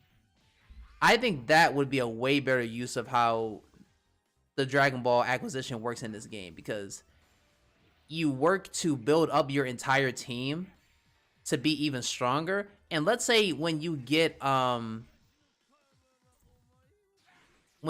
full hand, well, not a full hand, but all 7 Dragon Balls, what if instead of a Rising Rush, which is an all-out attack, you just, I don't know, maybe your team have like a massive wide heal or something, or maybe you debuff the enemy to a point to where like they can't do anything for like a certain while. I don't know, just something to where it's not like a last man standing type of thing. I get Rising Rush being a thing because sometimes you do need those last man standing type of things, but one thing that'd be cool is if Rising Rush only activated in that way if you had less characters than your opponent. Like, let's just say a character kills your opponent kills one of your characters. Cool. Well, now your Rising Rush is activated. You only have, like, you know, you have 2 characters, they have 3 because they just kill one of your characters.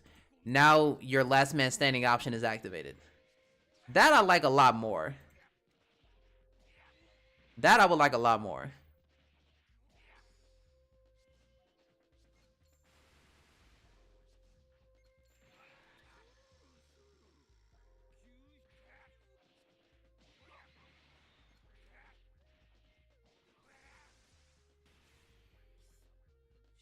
So yeah, that is a change that I wish they would make, but they're never going to make that change. Just like how I said before, and I even made this into a TikTok, is the way that they should handle these new EX characters on these banners is to not even put them on banners. Just make them just free-to-play farmable event characters. So that way literally everybody has access to these characters at the same time.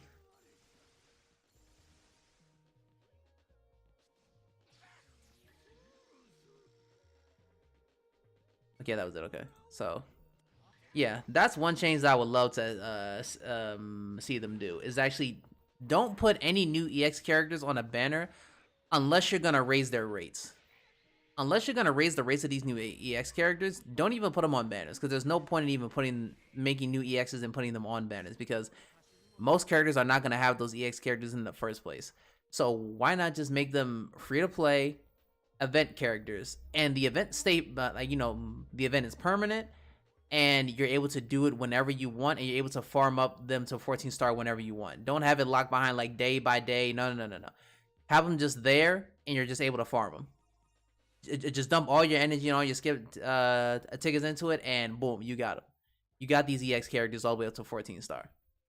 That I think would be way better. And you want to know what made me come up with that idea? Is actually watching Ryuden's videos and seeing how he would have these EX characters and he would actually use them on the team. For example, when LF17 first came out, right? He actually released alongside an EX18, who I think is actually a pretty good character. But the problem is she's an EX, which means most people are not going to have her and use her. So, but you know, because with Ryuden's luck, he was able to get, you know, both her and the EX green blue Goku that was on Trunks and Vegeta's banner, who I also think is a pretty decent character. He was able to get them to a point to where you could use them. But unfortunately, that's not every single character. That's not, I mean, that's not, every single person can't do that, obviously. So, it's just one of those things where I just wish that they would, just not put them on banners unless you're gonna raise the race to a point to where everybody would get them. Like, if it's not gonna be a thing where it's like every single time you do an EX step, you're just guaranteed to get the new EX character, then it's not even worth it, in my opinion. It's not worth it. There's no reason why the new EX character on a banner is even in the same realm as the other EX characters in the game. There's no reason. There's just no reason. There isn't. And you know what also kind of made me think about that too is when Yellow Bardock first released. When Yellow Bardock first released, which is, I played with Team Bardock for I don't know how long, and I still love Team Bardock. But his best team was literally Team Bardock with EX Fasha and Tora. But you couldn't get them because they were EX characters on his banner. So they were impossible to get. But I remember when Goresh made a video on Team Bardock, and I was like, yeah, I like that. And I started to do that myself, and I had a lot of fun. Even though there was a lot of times I lost, I didn't care. I just had fun playing with Team Bardock. But the problem with that was that it was just too expensive. It was just too much. You couldn't get them. So that is one thing I hope that they change with new EX characters, is either raise their rates on their banners, on the banners that they're on, or just make them free to play farmable characters just when these new banners drop. That's it. That's all you got to do. Literally, that's all you got to do. Social moves, switches, okay.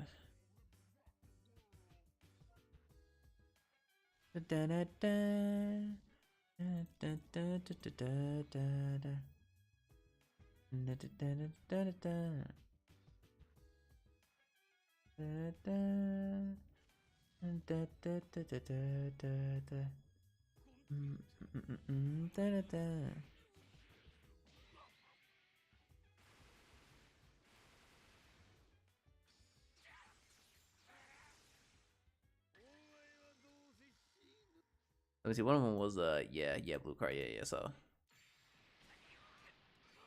yeah, this one, then switch 2 times, and then well, yeah, 2 switches. Dodge. Okay, got it.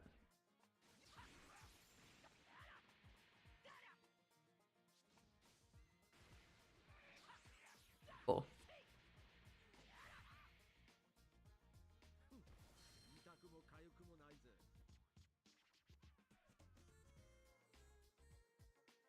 Oh, dang! How come I didn't? Actually, did I know they put on new? Actually, I don't even remember. But you know, it's one thing about sorry that was loud in your ears. But you know, what's the funny thing about Yu-Gi-Oh? Even though I grew up with Yu-Gi-Oh and I watched a little bit of Yu-Gi-Oh when the anime was out when I was a kid, I'm not really that well versed in the Yu-Gi-Oh, especially not even enough to where I would even play, like, you know, I never played the actual Yu-Gi-Oh card game or none of that. I never played any of the games that came out with it. But I always like watching Rhyme Styles videos of him playing Master Duel, especially when there was Siriax. I actually think those videos are very, very entertaining. So I think what I will do is actually put this up, because I actually forgot that he actually released a new one, and him and Siriax have been doing like this little like series where they have their decks and shit. So I think what I'll do is actually, like, you know, actually watch it, because I actually do like his Master Duel videos a lot. I think they're very, very funny. Today we return with our structure deck duels, and things are not gonna be in order anymore, okay? Because in the process of looking up the next structure decks we're supposed to do, I realized we somehow missed 2. Well, we missed 1. We missed Merrick and we missed something else. And honestly, I figured let's just do this right now, because we're supposed to be on Onslaught of Fire Kings versus Roar of the Seer Emperor, which we're gonna do next week. And in the meantime, we're gonna do Saga of the Blue Eyes White Dragon versus Merrick, which when did that deck even come out? Did you? Bro, when did your deck? Hold on. Didn't Saga of the Blue Eyes come out like 2013? Not that long ago. It's 3 years. No, you're thinking of a different one, unless it's like a reprint. But our decks are 3 years apart. Yours came out in 2010. Mine came out in 2013. But they're both anime decks. Yo, 2013, bro. Okay, I'm with it, but 3 years is a big difference in Yu-Gi-Oh! I thought that too. I briefly looked over both decks. I have 4 normal monsters in my deck, and you have some pretty crazy traps. So this is gonna be as old school as it gets, but modern in 2000. So let me see. I know it's like 2 strike cards, so I gotta do one more. Well, Green I card, think blue card, plan maybe, B I think, would've been- okay. This would have And been a 2 sweeps, matchup okay, so. against more of a meta structure deck. So I figured it works best like this. We'll see how it works out. Next week Yeah, we're doing. square up, bro. We could just find out right now. Yeah. We don't even gotta bark about it, bro. If We you're could new just to find this, out. we're basically trying to play every single structure deck. It was supposed to be in order, but the OCG sometimes drops decks before it comes down to TCG and it's vice versa. So, hey, nice mate. Did they make it for men? Hey, bro, this guy, I'm about to stick with this Hey, guy of the Fierce Knight Hey, for the rest of time. low This key, thing's sick. low key, it is kind of sick. I'm mad It's that mine they though, bro. Don't copy me. I'll beat your ass. I'm mad that IRL. they just randomly dropped that after dropping this. IRL. Oh, and of course I got the normal. God, this hand is dick. Oh my God. How do I? What? Honestly, I'm just gonna encapsulate Merrick, so I'm just gonna be confident regardless of whether it's real confidence or not. I. Go ahead, fool. Play your card. This is all I can do. I end my turn. Pathetic. And you own this blimp, bitch. Yes, I do. Draw. this blame bitch. I also have a normal monster, my Gilgarth, Oh my God. Of course. and I will beat over whatever this is. No, you're Bet not. easy. No, I'm not. Bro, you got tuners? You got an extra deck? Oh no. Actually, let me like actually completely it's read not- because I read I'll this set a because card. I do I'll end not my know. turn. I will. You can only hide behind that wall of defense for so long, pussy. All right, can I actually do stuff now? Let's see. I can bring this out. I think. Hold on. Allow me a second to read, bro. You know what you could do? You could surrender. You could Sharen. Sounds like bad deck invulsion. Well, you know this card here, and the fact that I have to do it in this order is kind of annoying. I tribute. are a Tefnut. Oh, I do know that guy. You do know that guy, and I'm going to attempt to attack you now. I am going to activate DX. my I'm so bad with Space names, Typhoon. so but I'm sorry. Thank you for the follow though. Appreciate it. That My is, bro. I kunai gotta with get rid of chain, it. bro. Hi, hello, welcome to the stream. Why? Welcome, why welcome. wouldn't Because it didn't do anything yet. I? Well, I know it didn't do anything yet. I'm gonna get rid of it before it can. Bro, Get let it. me use my kunai with chain. That was Oh, not a nice. great impression. I play How do you do your Allure job? of Very defeated with this Darkness. character is at the battlefield. Bro, Interesting. I drop you drop your entire You your got hand. a royal finish, Allure of Darkness. Against region, switch to standby. This All is a these Gemini debuffs, huh? card. I mean, I guess it could be useful, but good Terrain, lord, I've never summoned. Rs I will cost. play my Okay. Grave Keepers. Stop. Cannon holder or Stop. something. Cannon holder, right? So okay, 70, 30. And then I will Then set a lose card. minus 1 card draw And then I speed. will proceed to set yet another card. Good By Now physical we're card every getting time an like ally heavy defeats an sword. enemy, so it's up by 20%, towards the wise and You by could allies for 30 Sharen. counts. I will Okay. summon the Herald of Creation.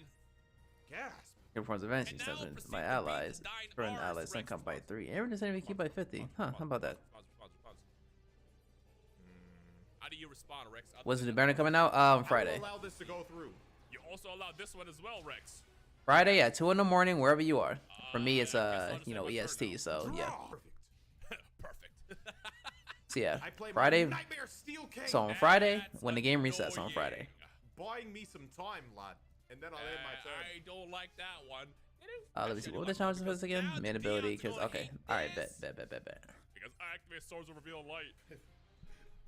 Why Why you copying me? Hold on, why are you laughing? Because you copying me, bro. But why are you laughing? That's your dad's birthday. Whoa. Hey, well, happy birthday to Pops. Why are you laughing? Ooh, Happy I early see. birthday to That's supposed Pops, be for the real. feedback, right? I didn't read. Yeah. Yeah.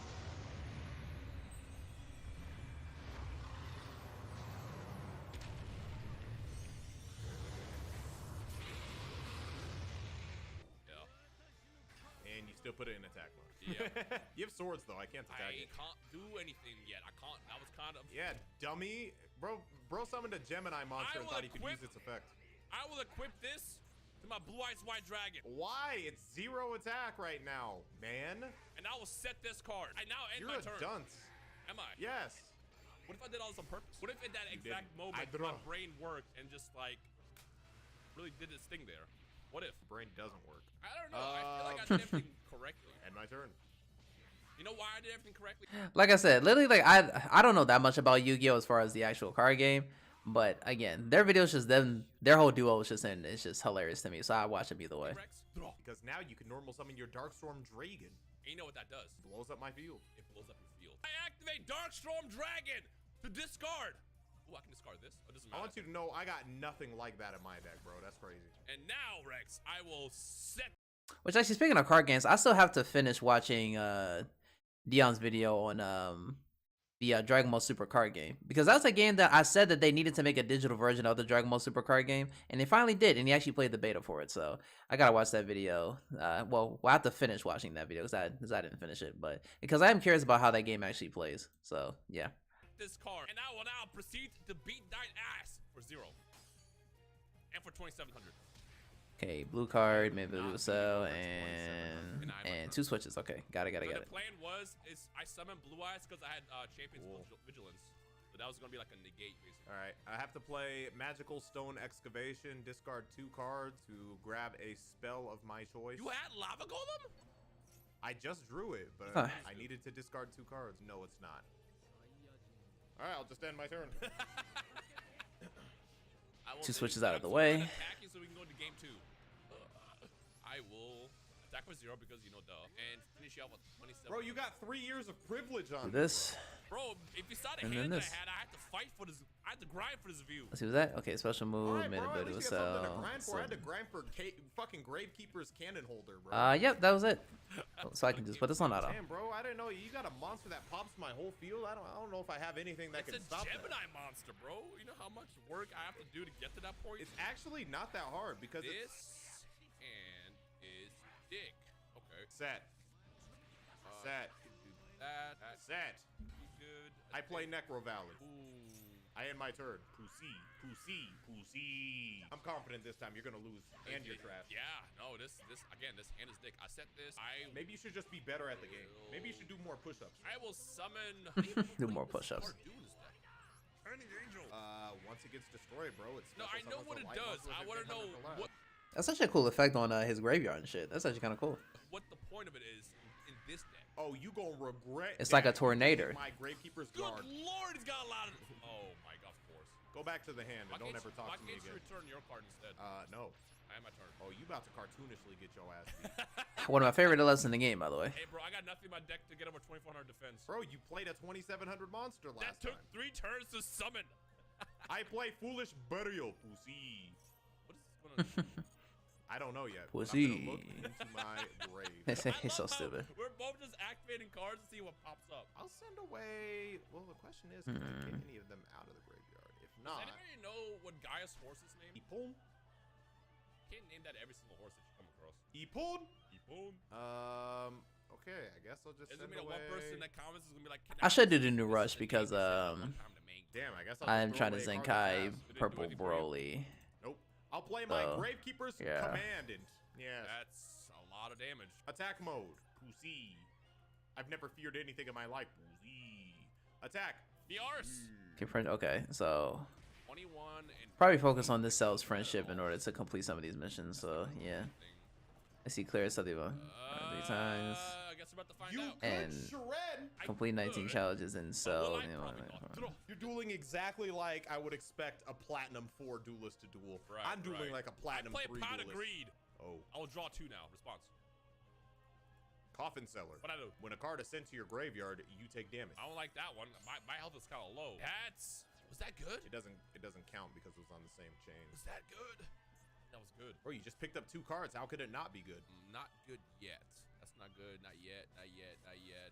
I will summon Luster Dragon. Ooh, that's pretty strong. I'm going to proceed to beat thine arse, Rex. You made a mistake putting that in attack mode. Did I? Let's see. Did I? You did.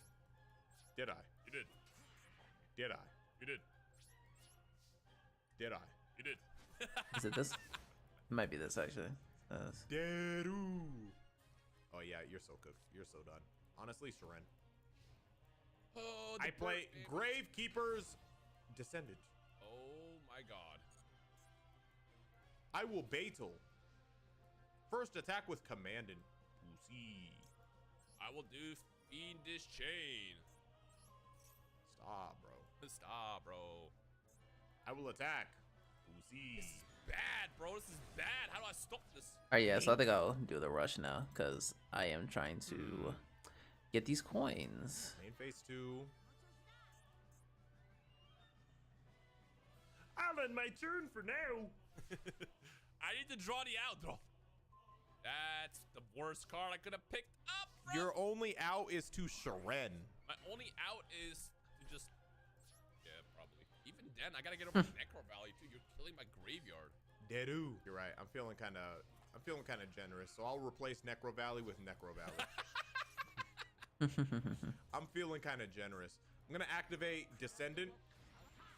Tribute this. Okay. Blow this up. That's fine. That was bait. Hey, bro. Hey, bro. You can never be too sure. You fallen into my trap. I cannot Shining Angel. I cannot Shining Angel. Stop, bro. The question is again, this is like your Foolish Barrel. What do I bring out with this? Ooh, wait a minute. We got an out? Also, whatever you bring out is just tribute fodder. It's better than that. Ooh. Yep, that's probably one of the best cards I could have brought out in this situation. Why is Phoenix Chain still in the field? Go home, bro. Because I tributed, bro. It wasn't destroyed. So now it's just taking up a slot. I will. Let's see if you're a real gamer. If you can't just finagle your way to a win right now. I have an idea. I can do. I will set one card, and I will just end the turn. I have an idea. This might work. My brain's tingling. Bro said Kunai with chain. He's gonna target Maiden, and it's gonna bring out Blue Eyes. I play Gil Garth. Hello. He's just big monster. And I will not be attacking this card yet. Why not? Bro, I'm not ready. I'm not ready. I'm not ready. Because I know what comes out if I do. I'm gonna have to deal with Blue Eyes White Dwegan. How do I get over it? What would you do, Z? I could also just go my field. I play Swords Revealing Light. Oh, brother. Yeah, lights. And then, Rex, I'm going to set one card, and I will end my turn. Deadu. Perfect. Perfect. Bro, I will tribute my Gil Garth for my legendary fiend. That's crazy. Kind of annoying. By because two. he gains a lot of attack. And I can't attack due to your Swords of Revealing Light.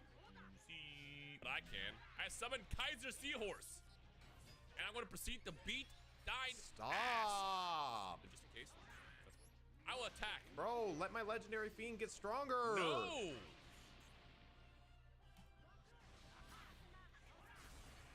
Fuck, man. I don't want that on the field. Perfect. That ass.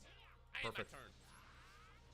Actually, next turn, I think I can win. Probably if you get Darkstorm out, bro, soon. Bro, just out my field. What do you mean? Perfect. Perfect. Uh-oh. I play. Ooh, okay, hold on. Go ahead. Gotta play this right. How many life points do you have left? 2. Wow, that Man, fainted. You got back row out the ass, too. Yup. Are you scared, Rex? I would personally be afraid. God, I wanted to save this, but. Alright, I'm gonna activate Metal Reflect Slime. Ooh, that's, I think, the strongest card I have in my deck is my Blue Eyes. Well, no, this is why I didn't want to use this. Gravekeeper's Chief, or, yeah, Chief. Then he special summons a Gravekeeper's card from my graveyard. Oh, damn, that's actually really good. What in the Sam hell do you have, Pussy? I have options. I want to see where this goes first, okay? Bring out him. Okay. And I'm gonna activate Descendant. This is not an easy decision. What are you doing, bro? This guy's worth 2 tributes. So I feel like he's gotta go. But you have back row that scares me, but then I can only get 1, so then it's a 50-50. Swords is I'll take the risk. I'm gonna go for swords. I'm going to bounce your Chief into your hand. Now what, Rex? I gotta let that go. Light points. Okay. Okay. This is still very difficult for me. It's good. No, this is awful. This doesn't do anything. I guess I will probably just set this because all I can do. And my turn. All right. Deadu. Pretty good play. Not gonna lie. Pretty good play. But what's Perfect. What's your perfect? I don't know why this is funny to me. All right. I'm gonna tribute Descendant. Oh God, here we for go Chief again. And I'm just gonna bring Descendant right back. Oh, I'm gonna rifle attack bottle. your face down. With what? You're gonna go into defense mode.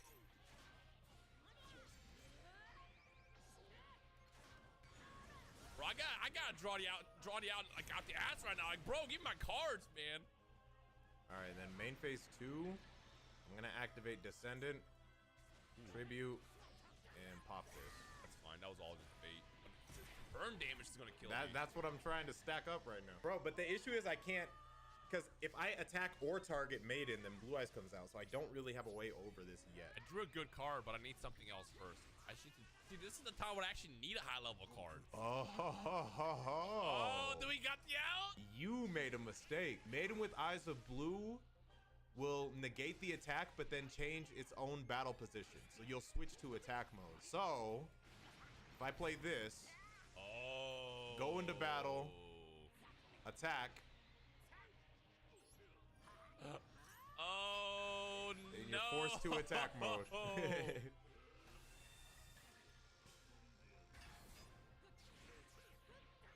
Game. And then he just attack.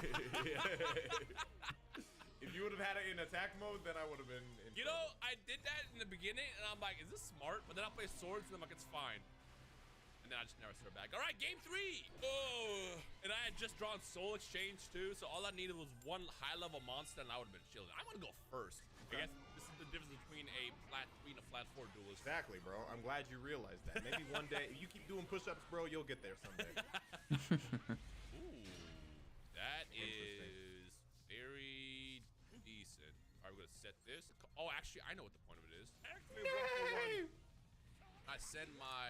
Oh, you're bringing out this fucking Maiden frame 1. Yeah. What do you mean? Hell, first of all, it's Women's History Month. Okay, number one. I summon Alexandrite Dragon. My turn. Damn. I thought my Gilgarth was like a crazy beast stick. You got this whole. Bro, imagine showing Alexandrite Dragon to somebody in 2002. You think Dara was the type of person that put Panther Warrior in every single deck? Yes. All right, I'm gonna set. I am going to set. I am going to. Surrend, perhaps? That card back here? Not yet, not yet. I summon Mustard Dragon. I was gonna beat you over the head now. Oh, it's not Mirror Force. I got Man, when's the next time we're gonna get like a Dragon Probably Ball, MST. like OG Probably Dragon MST, Ball go ahead. card, bro? That'd be Attack cool. with the perfect monster. God, That'd be so cool if we got something from like OG Dragon Ball. you know that, right? That's alright. I guess now I'll just end my turn. That's alright. All right, I'm gonna activate Skull Stop. Invitation. Bro! Every time a card is sent to the graveyard, you take. Like imagine we got like another Kid Goku. We got like an Android 8. That's true. And I predict in this duel you're going to burn to death because of that card. All right, well. Like what if we got an actual usable like Mercenary Tau, Bro. Lava Gold. General Blue? That'd be cool. I would like something from OG Dragon Ball again.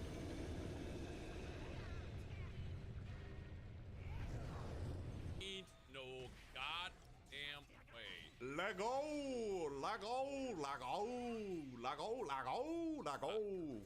I'm not worried. You're not. No, not at all. You got a level 6 in your hand, Pussy. I do I'm not. gonna set a card. I'm gonna end my turn. But I'm going to activate Fiendish Chain and negate Lava Golem. Good play. Yeah, I'm going to play. summon Alexandrite Dragon. Negate it, bro. And proceed to beat Thine R's responsibly. Unfortunately, I can't attack with Lava Golem because he's got Chain on him. Like, bro, just burn, like, flex through it. You have fire on you. You're literally lava. Ah! Burn for it, bro. I try to tell you, but you ain't listen to me. You never listen to me. I'll be all right. I did. Will you? Yes. Will you? Yes. Will you? All right, I'm going to gear ahead and how do I want to go about this? I'm I'll gonna set. assume you only have one Lava Golem because Konami was cheap. They would never give multiple Lava Golems in the destruction deck. This card good? No, this card's ass. I can destroy that Fiendish Chain. That'd be great. I'll put it in the relinquish anima spot. Please don't be the Gravekeeper thing that gets a lot of defense. God damn it, man. Ow! God. But this destroys by effect, so we'll get rid of this. Bro, I needed that. We're playing a shadow game, pussy! We are. We deadass are. Dude, perfect. Don't like that. How don't do like I that. go about this? All right. I'm gonna play Boganian. Kind of annoying. I'm gonna play Creature Swap. All right. Now I'm going to destroy Boganian.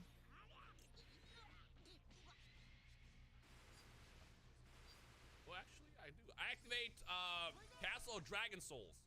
What I do? I guess you're about to find out. I beneath What I do? hierarchy. That's not. To strengthen myself. Now we both die. We both Yeah, we'll burn. both take damage. Ah! Give me a monster. Give me a monster. Give me a monster. Give me a monster. Draw. I did ask for a monster. You can't summon it though, huh? No, I can summon it. I can summon it. I just very interesting position we're in. I know, right? Deru. Do we both burn? Oh no, it's once per turn. So whoever is ahead. It's not once per turn. It's just whoever is losing. Whoever loses a monster. It's if a monster is sent away. I'm gonna attack your face. You know what actually be cool is if we got like something from Namek Saga again. Like, what if we got like Of course it is. Why wouldn't it? You know, be a great card to draw out now. That dragon. like what'd be cool is if we got like a Frieza I'm gonna will into existence that right now. goes from Alright. final and transforms into full power Frieza. That also kind of annoying. That could be useful though. And of course they can use that as an opportunity to have a Goku that like Card. that like you know that transforms from base to All right, this is a. Super Saiyan. You know what? What if you don't? But like you know, even though we already got Namek Goku for that, but it's like if they could always just do more transforming Gokus. Like you know they can easily do that. So, How am I supposed to get over 1200 defense, bro? Bro, you have like giant monsters. but we still need like a final form Frieza that transforms into full power. We still need that. Every little bit of damage adds up. This is why, because 15-15, I would have been able to summon. Oh well, congrats, You know what? Just in case, I'm gonna go ahead and pop Marathon. this If that's how you one pronounce your back name. now. Congrats.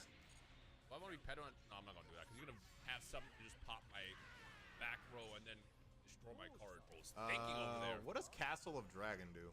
It lets Target me- one of your banished and special summon it. Ooh. Okay, hold on. Yeah, as you should. As you got should. an idea, You know what's funny? Let me think. I remember I Gears that posted grind. I posted a TikTok of me summoning for Ultra Gogeta when he came out, and well, Ultra Blue Gogeta I should say to specify. But I posted a TikTok that, Allure of Dark. and that's by far my most popular TikTok. But it's not even because it's like of anything waited. special I did in the Oh, is that why TikTok. I say It's this is risky? Yeah. it's literally because of what people call my lackluster reactions because I just said nice. I'll never forget the first Like time if you literally look on my TikTok and scroll down a little bit to where I summon Ultra Gogeta Blue. That is not Like I was like, you know, when I put him, I was like, nice. Because I knew I was gonna get him in the summon before he popped up. Because I saw like I got Trunks and Vegeta popped in, right? And I was like, you know, and I was like, yes, let's go, we got him. And then when he popped up on screen, I was like, nice. And people were on my head in the comment section. That's by far my most popular TikTok. That's the most viewed TikTok I got. I think it has like something like 50,000 views, something like that. And people were on my head about like my reaction. People still do it now. Like if people find that TikTok, they always comment the same thing, bro. Like you know all he said was nice. No. Almost. And 3,700. But now I gotta get over to Is he good? Who, Rose? Yeah, one of the best characters in the game. Yeah. Play. Very risky play. Dragon Tactic. What the fuck does that do? You banish or you tribute and summon any dragon from my deck. It'd be fun to kill you with a control monster. I gotta bring out the iconic one. Blue Eyes White Dragon. But that whole TikTok was funny because people literally kept on getting on me for my lackluster reaction, and it was so funny too because most people got on me for my lackluster reaction, but for some reason one person I should say commented and said I was like an Enda Koopa clone, which I thought was kind of weird because it's like usually his reactions to to pulling a new character is very high energy, hyped up. You know, a lot of times he gets out of his chair. I don't know if I've ever gotten out of my chair for summoning any character in Legends, but it's like I don't get the whole thing of me being like an Enda Koopa clone because it's like, what, just because I'm black and I play Legends? It's like there are plenty of other people who are black and play this game, but I don't know. And we don't even look anything alike either. So I kind of found that comment to be very interesting because I didn't know what ammo they were trying to go for. I don't know what they were going for with that one.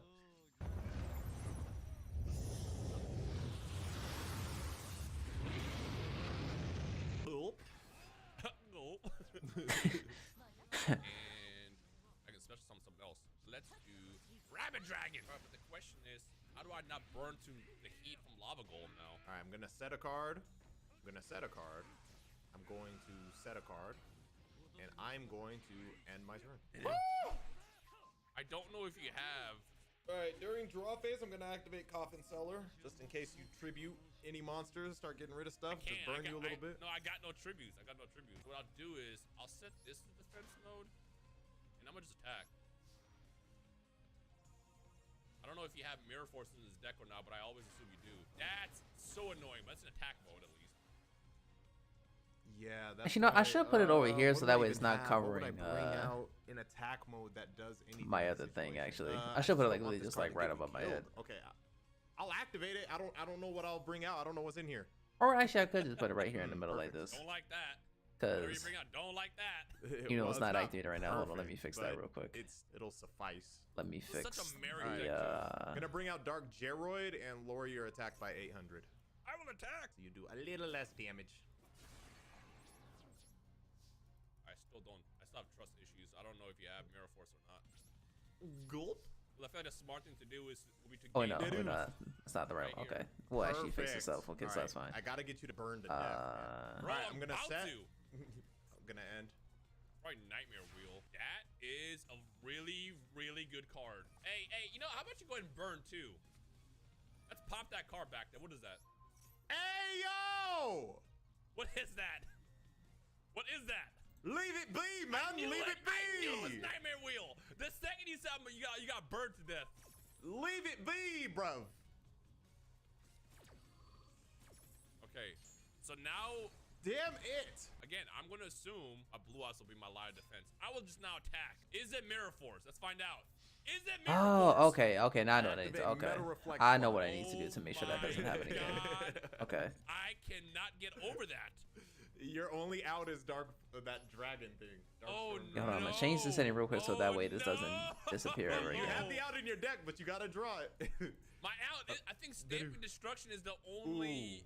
Okay, there we go. Perfect. Now Well, it I should be have. where it doesn't Perfect. disappear ever again. Because that's one thing I I'm was gonna like, why is it always play disappearing? Dark But I think I Room did. of Nightmare.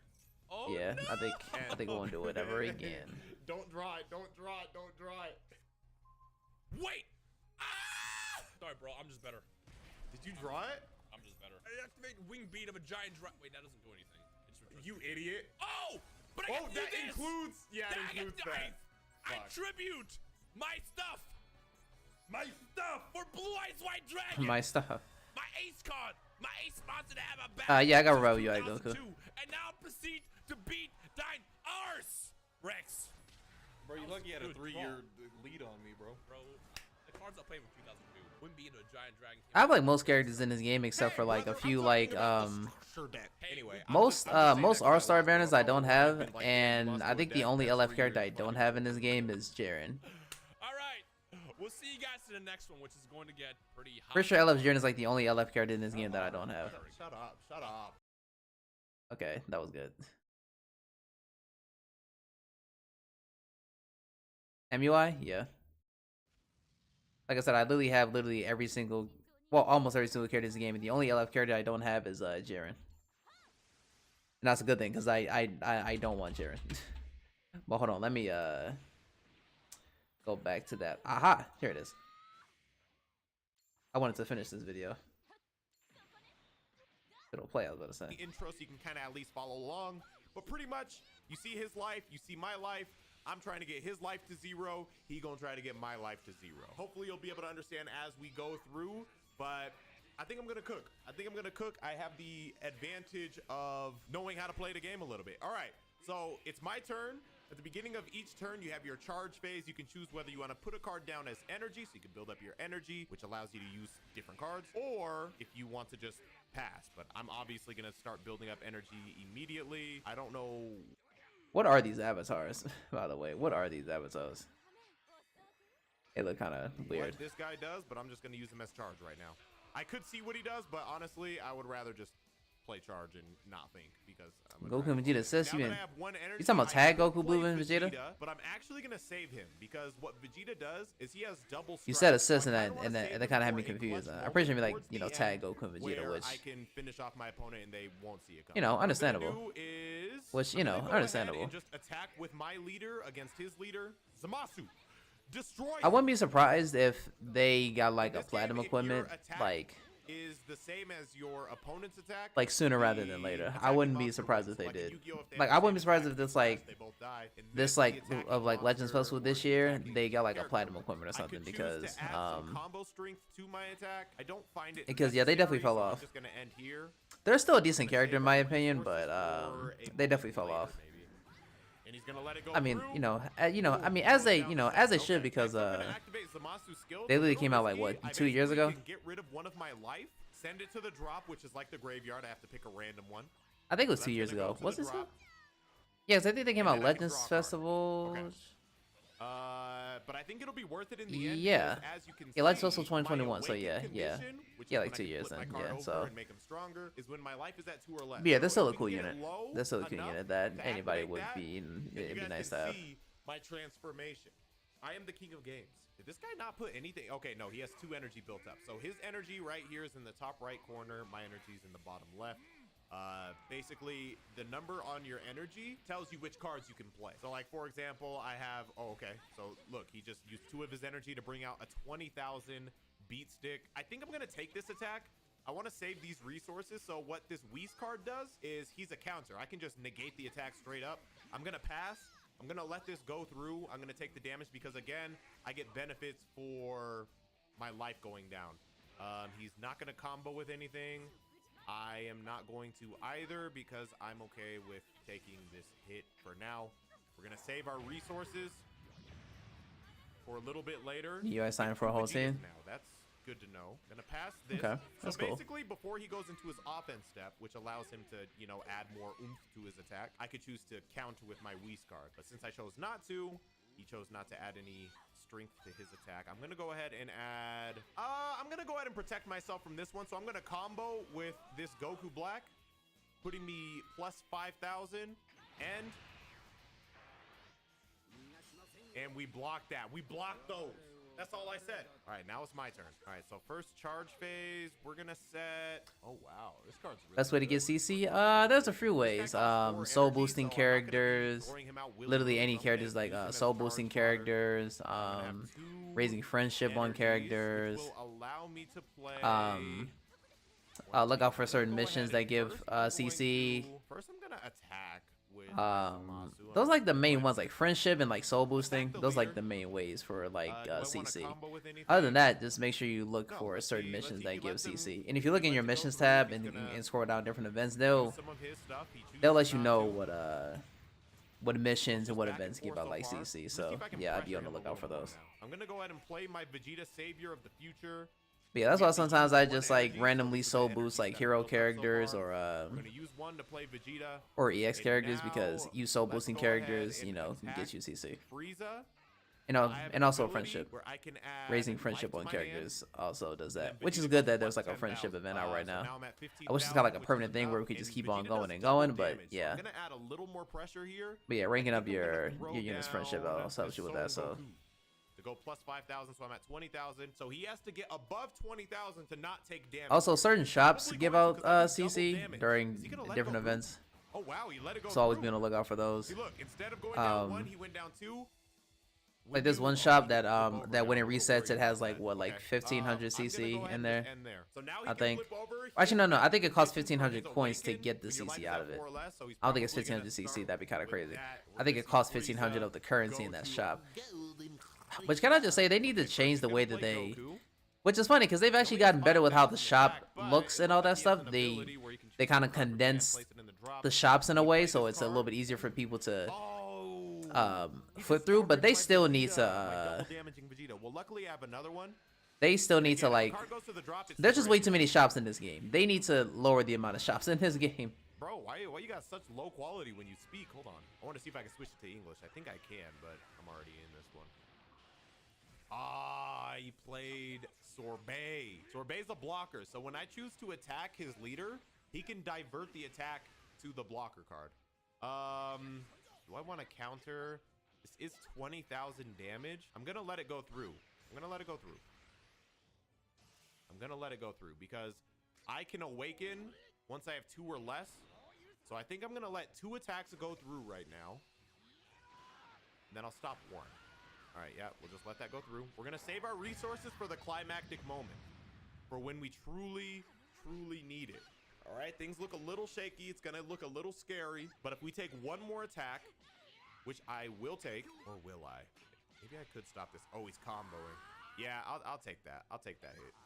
Oh, he really wants to get this hit in. Is he doing like double damage or something? Can I see what he's comboing with? Basically, he's putting pressure on me. He's adding a lot of resources into this attack because he really wants it to go through. And I have to decide whether I'm going to try to stop it with combos, but I'm actually okay with this.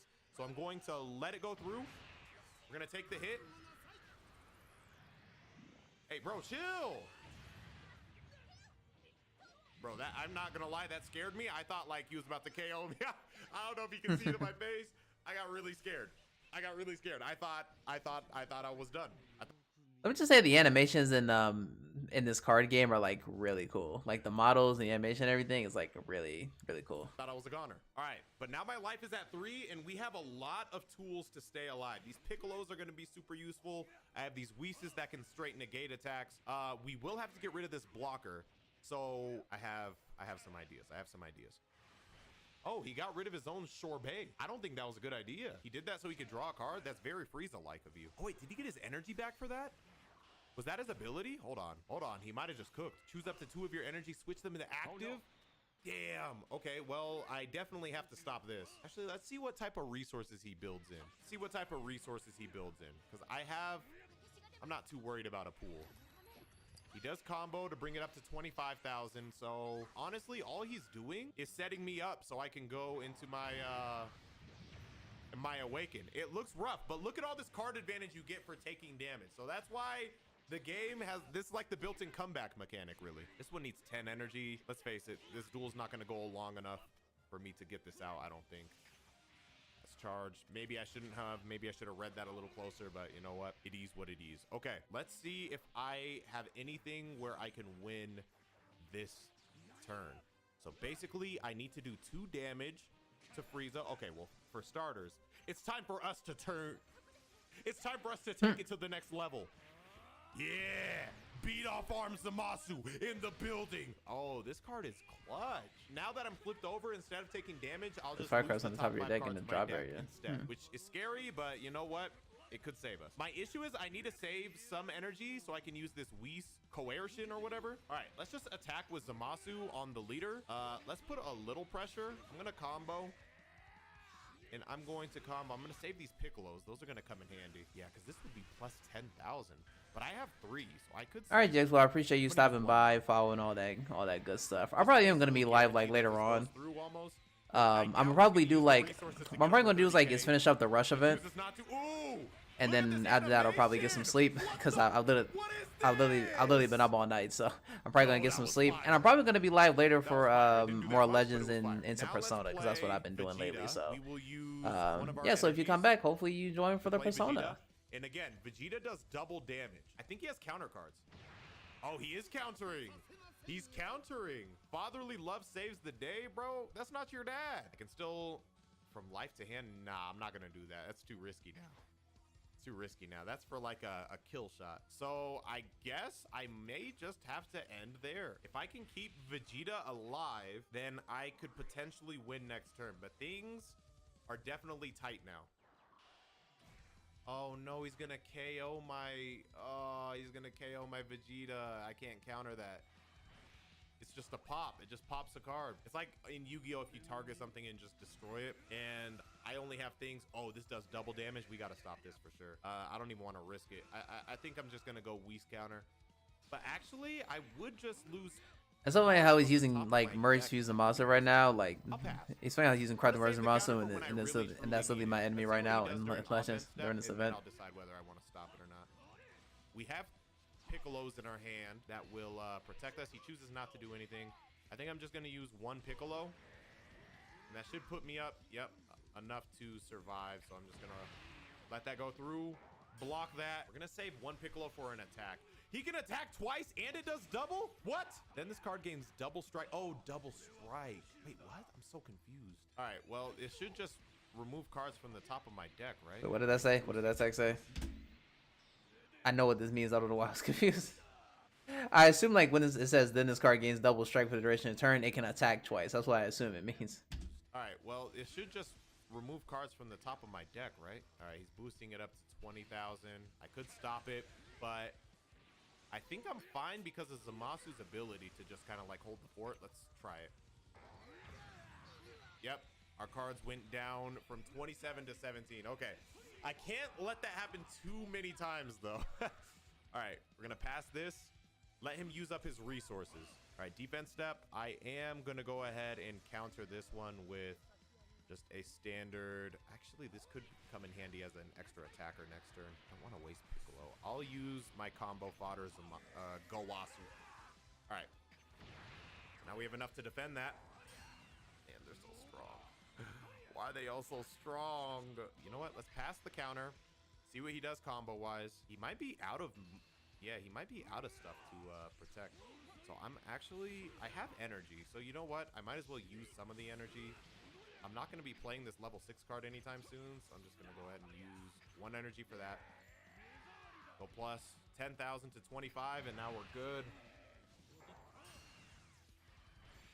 Oh my god, and now he's getting his energy back. Yo, Frieza's good. Frieza's leader card is good. Basically, he just tributes one of his rest mode. Oh, he played a blocker. Yeah, I'm going to pass. Because if I pass, then I can see if he's going to use up any of his resources. Like, he's going to combo. Oh, he's using this as combo? 35,000? I think we just cut our losses and let this one go through. I'd have to use so many resources to get over 35. So I'm just going to let that go through. Damn, this animation is clean.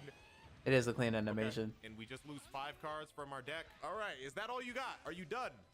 Are you finished or are you done? I need to win now. So first, for charge fodder, let's place one of these because it needs 6 energy to play, so he's probably not coming out this game. So first, we got to get rid of this blocker. We're going to have to attack him. All right. How can I put the pressure on him? My God, I wish I saved that Vegeta for, like, a moment like this. All right, let's start basic. Let's just start with Zamasu. Let's just attack Frieza. Let's make him use some resources. Combo with this Joyful Strike to go up to 25, and then you really want to get him to burn. I want to save Piccolo for a clutch moment. Also combo with this Goku Black to get up to 30, but he's probably just going to redirect me to the blocker, right? Bro, this animation is so fire. It is. Hey! Okay, he probably knows it's like bait or something. I feel like I could have played this better at end. I wanted to play more, but I want to save my energy for my Whis' coercion or whatever.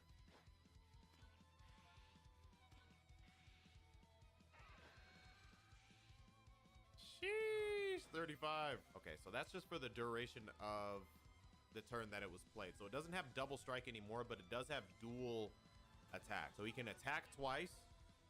I think we just let this first one go through and then we just try to stop the next one because I would have to use like everything I have. So I don't think it's worth it. We're going to let this first one go through. Defense step. Okay. Let's go ahead and just use a basic Zamasu. Protect myself. Guard it. Okay. Wait, so let me go back. How I did think we just that? let this first one go through and then we just try to stop the next one because I would have to use like everything I have. So I don't think it's worth it. We're going to let this first one go through. Defense step. Okay, let's go ahead and just use a basic Zamasu. Protect myself. Guard it. Okay, we're struggling. We're struggling. I don't think we can't let any more attacks go through because if we get to a point where we can't draw any cards, I'm just gonna go ahead and counter this one. Dang, he still gets to draw even when I negate the attack. That's tough. Oh, brother, I'll be damned if a pool beats me. Block.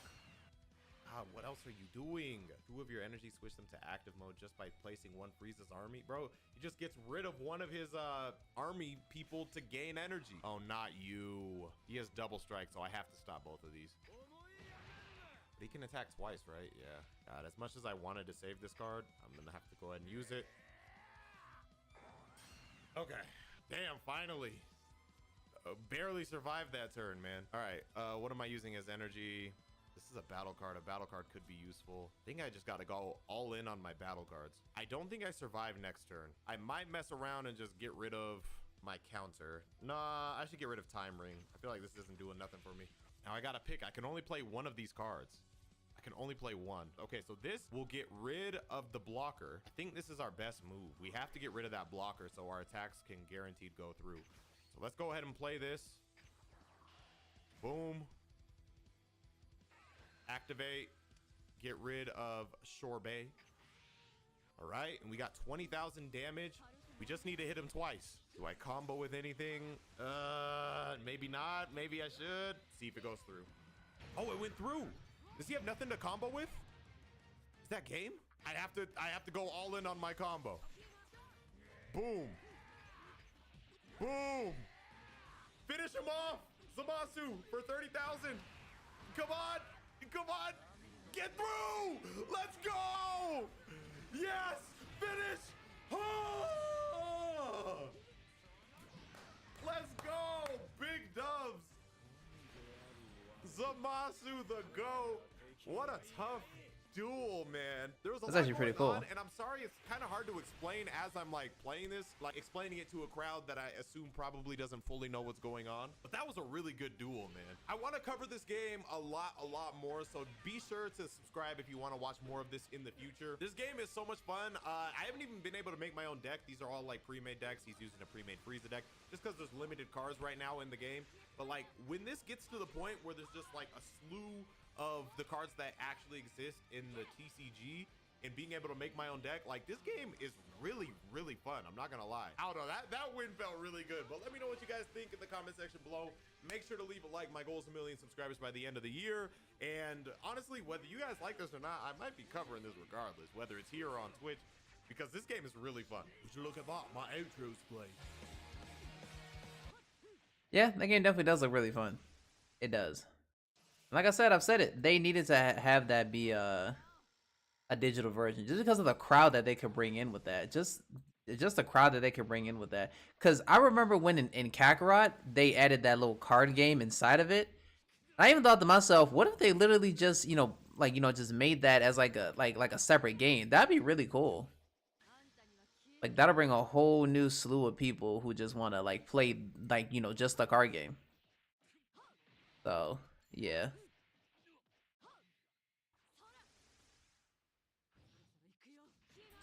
Yeah, definitely cool game.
The year.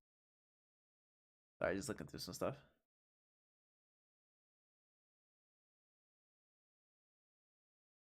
Okay. Just looking through some stuff.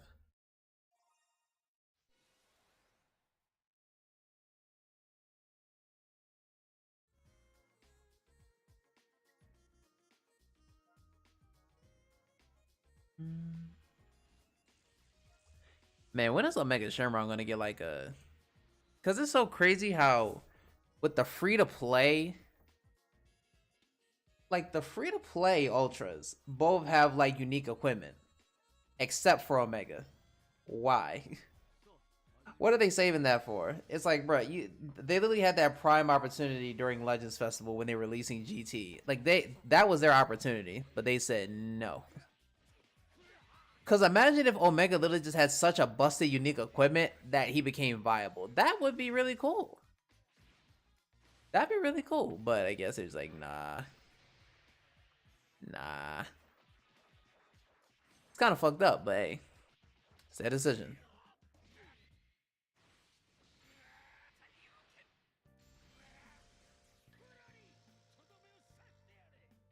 You know, as much as I don't like Omega Shenron as a villain, I can't deny that him, like, getting, like, you know, the proper, I think, love he deserves for being, like, one of the major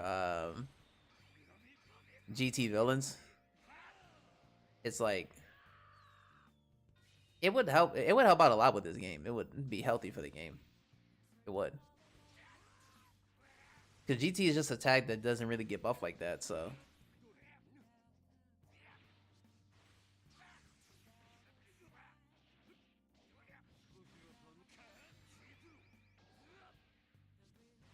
Like, you know, it'd be cool. It'd be cool if we had like a Kid Goku that transformed into Super Saiyan 4, a Vegeta that was based in with the Super Saiyan 4.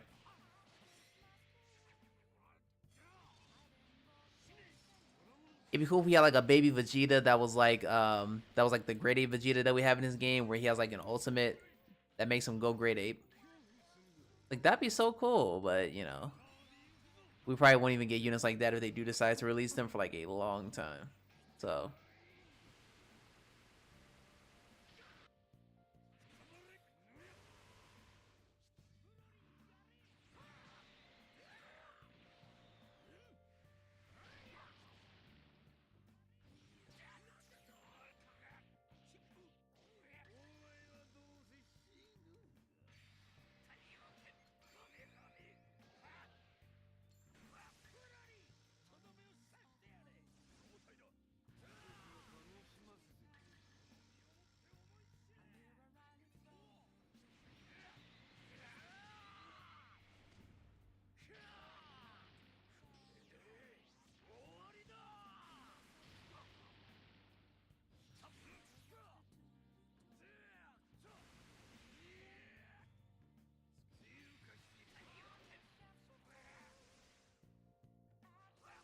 masquerade, I need both days of mine.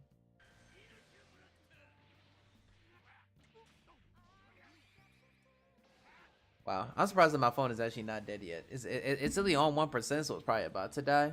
But yeah, I'm surprised that it's even still on, because even when stream started, it was like maybe that was like 7%, I think.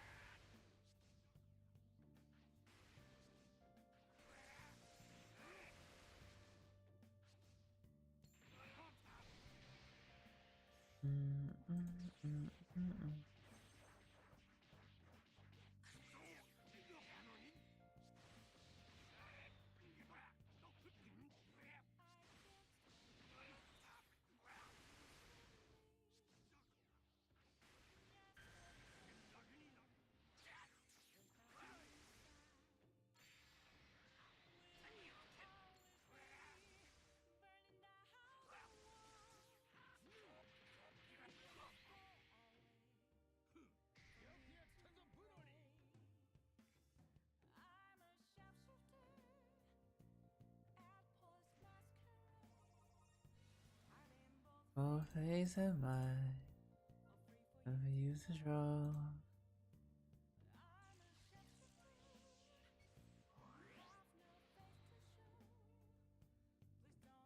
Take off my mind.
Oh god, of course Philly. Of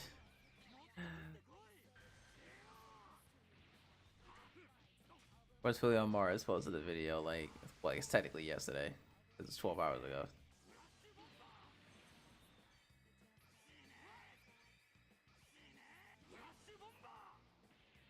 Wait, actually, I don't think I've seen this one. Wait, hold on. Let me see this. Hold on. Let me see this. I've always liked his videos. Does it say who is the best cartoon leader here? Probably number 1. I liked it. I actually liked it, but I don't think I even watched this today. Sometimes I just be scrolling. I'd be like, oh, he did a video. Like it because I usually like it. So I don't think I have I. I may be so tired that I don't even remember watching this video. But if I had to choose, probably number 1. Number 1 is probably the best leader on this list. If not number 1, then maybe what? No, I do think it's number 1. Number 1 is probably the best leader on this list. Because it's like, he's not really a leader per se.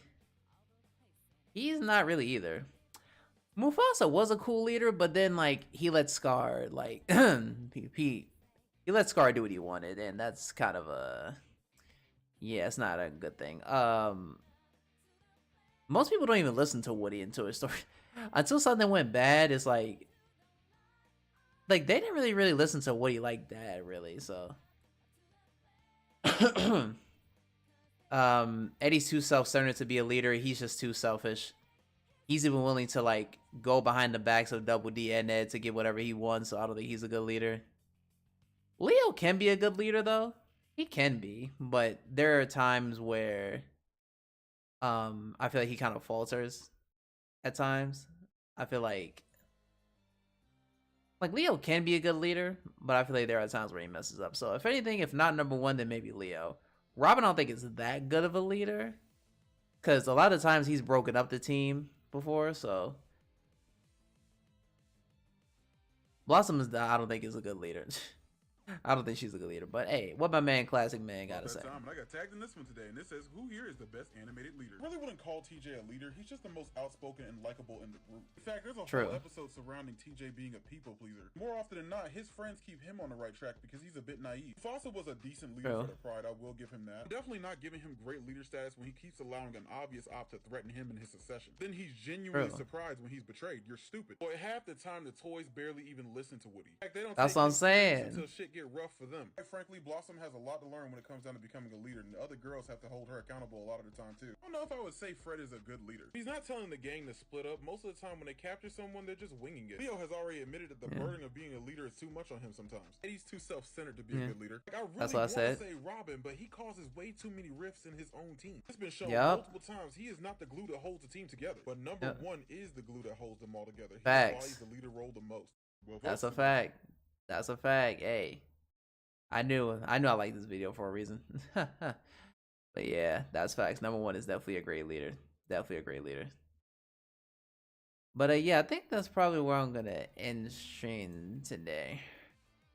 Probably where I'm gonna end stream. It was a good stream though. Got to talk about the new banner, new characters. I'm definitely excited for both Trunks and Cell to come out.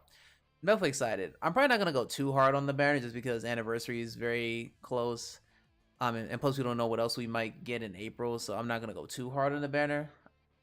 But I do want to at least try to get Trunks. If I can at least get Trunks, I'll be happy. I'll be happy because I like Trunks, and I think that Trunks is actually pretty good. So, yeah. You know, I'm actually wondering. I wonder how his cover rescue animation is gonna be because, well, not every character has different like cover change. I mean, cover rescue animations, but there are some unique ones. Like for example, Cell has the instant transmission. Super Saiyan 4 Goku has like, you know, he grabs onto you and runs away. But so does Ultimate Gohan. So again, I just wonder if it's gonna be like, I wonder if it's gonna be different. That's what I'm saying. I wonder if it's gonna be different. I also wonder if Cell's transformation animation is gonna be different because I was hoping that he would be the reason why that Ultimate Awakened Nerds card was a data mine, but he's not. So maybe that'll be something for like anniversary this year. Maybe we'll find out if that's why, but I don't know. We'll see. But yeah, I'm gonna end it there, and I'll probably see y'all later on for hopefully when I beat this boss in Persona, because last time I streamed Persona, that thing whooped my ass. And plus I had to do the whole Mementos thing over again because I forgot to save, so I had to do that over again and then save to right before I got to the boss fight. So yeah, thankfully I won't have to worry about that over again. But with that being said, I will see y'all later on. Bye.